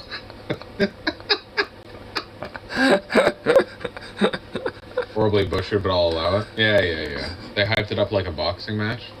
I cannot get it in me to watch or read Dragon Ball Super.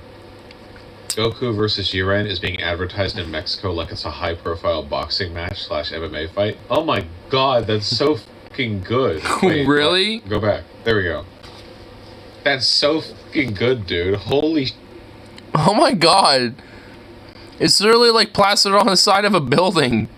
Jesus. Shit. My people. Yeah. What the fuck?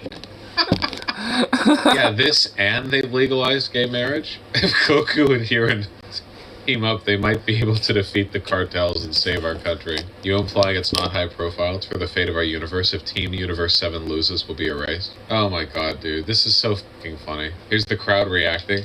I love shit like this so much, man. It's so funny. It's so cute. Okay, so this is the illegal streaming of the last 2 episodes. Oh my god.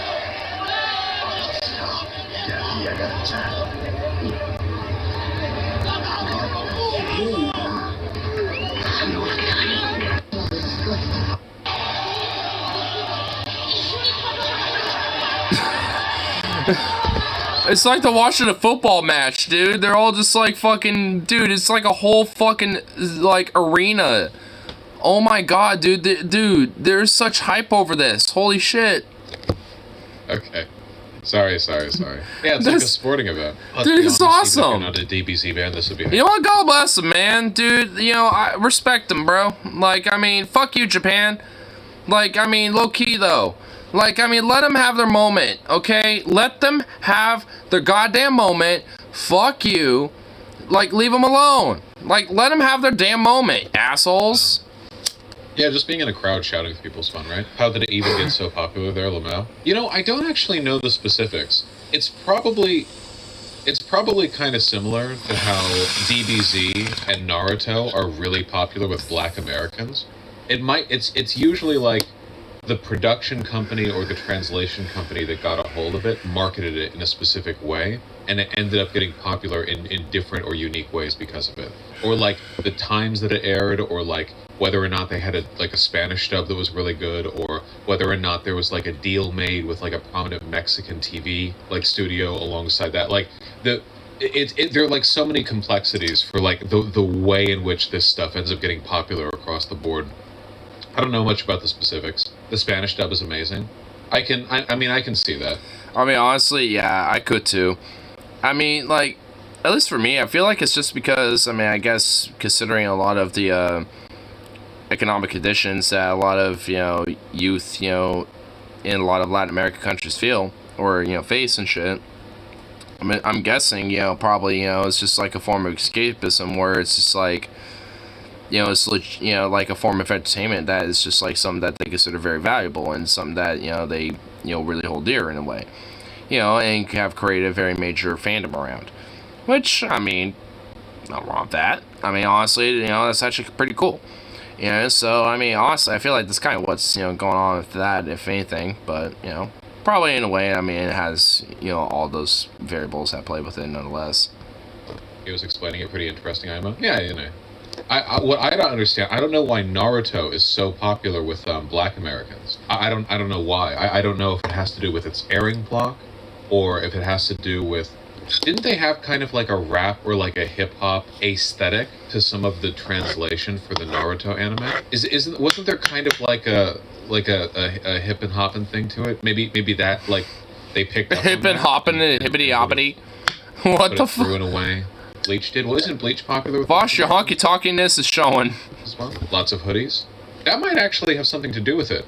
You know, hoodies are like very culturally associated with Black Americans. I mean, at least here in America. And there are a lot of like hoodie.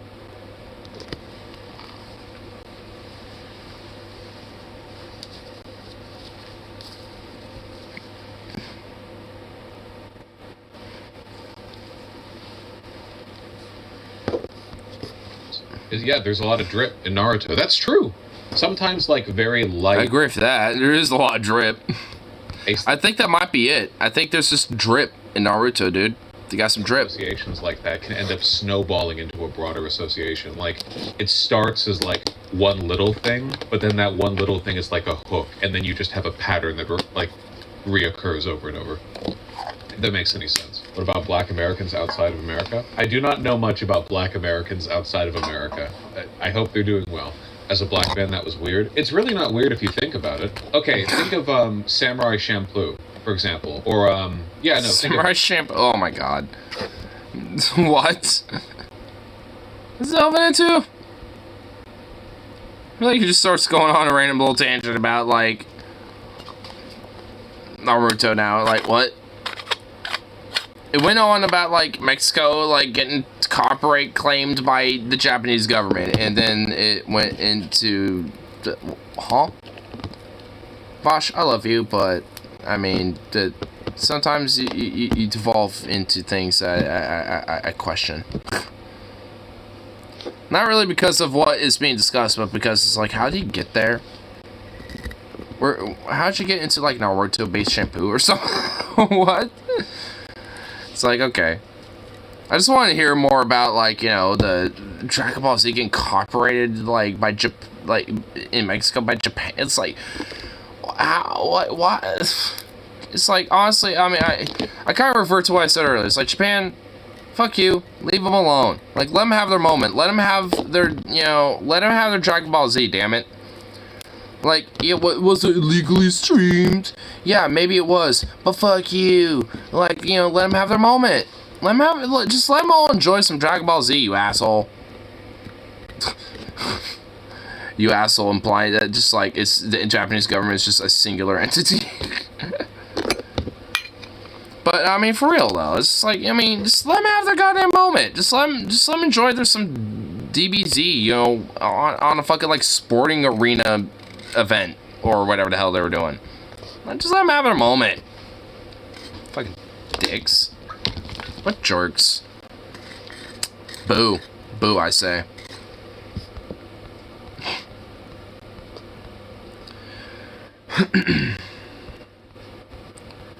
So, pretty much like a last little bit of things into it. Yeah, looks like it. Yeah. Yeah, about. Getting just like kind of nothing but random little memes. Lovely little memes.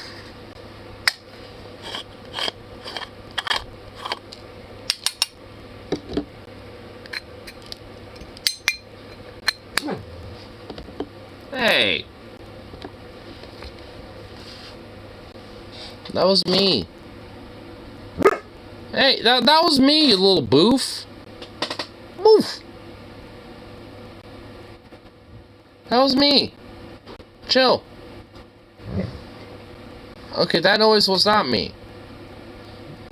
Hey, that's nothing to, hey! That's nothing to be barking at. Hey, that's nothing to be barking about. Shush. Eh.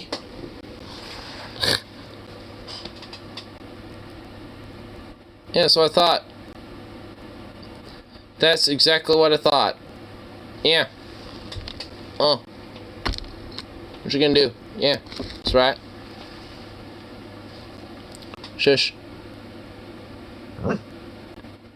Don't give me that little back, little back lip. No. That's how I flinched. Yeah, all that. Yeah, no.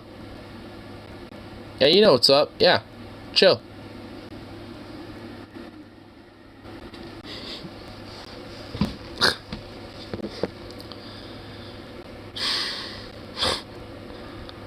What a fucking goofball.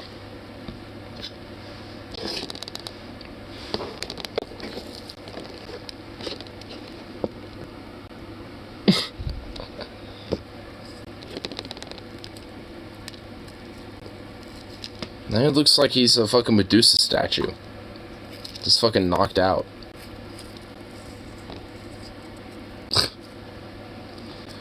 What a goof. This dog's a goofball.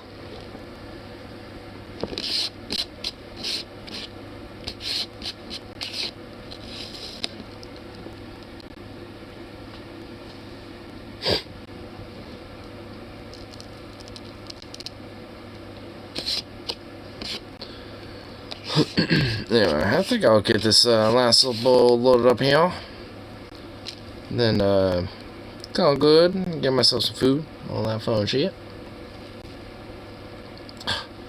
You know, I kind of wish I still have, I still had that burrito. At least 2 of them. Because I kind of want that burrito again right about now. I should preemptively, thought about that. I should have been like, you know what? I want 2 of those damn burritos. One for earlier, and one for right now. Didn't even think about that. 7-Eleven might have, something to hook me up with. Do I want to walk? Yeah, fuck it. Yeah. I'm hungry enough. I'm hungry enough for some munchies.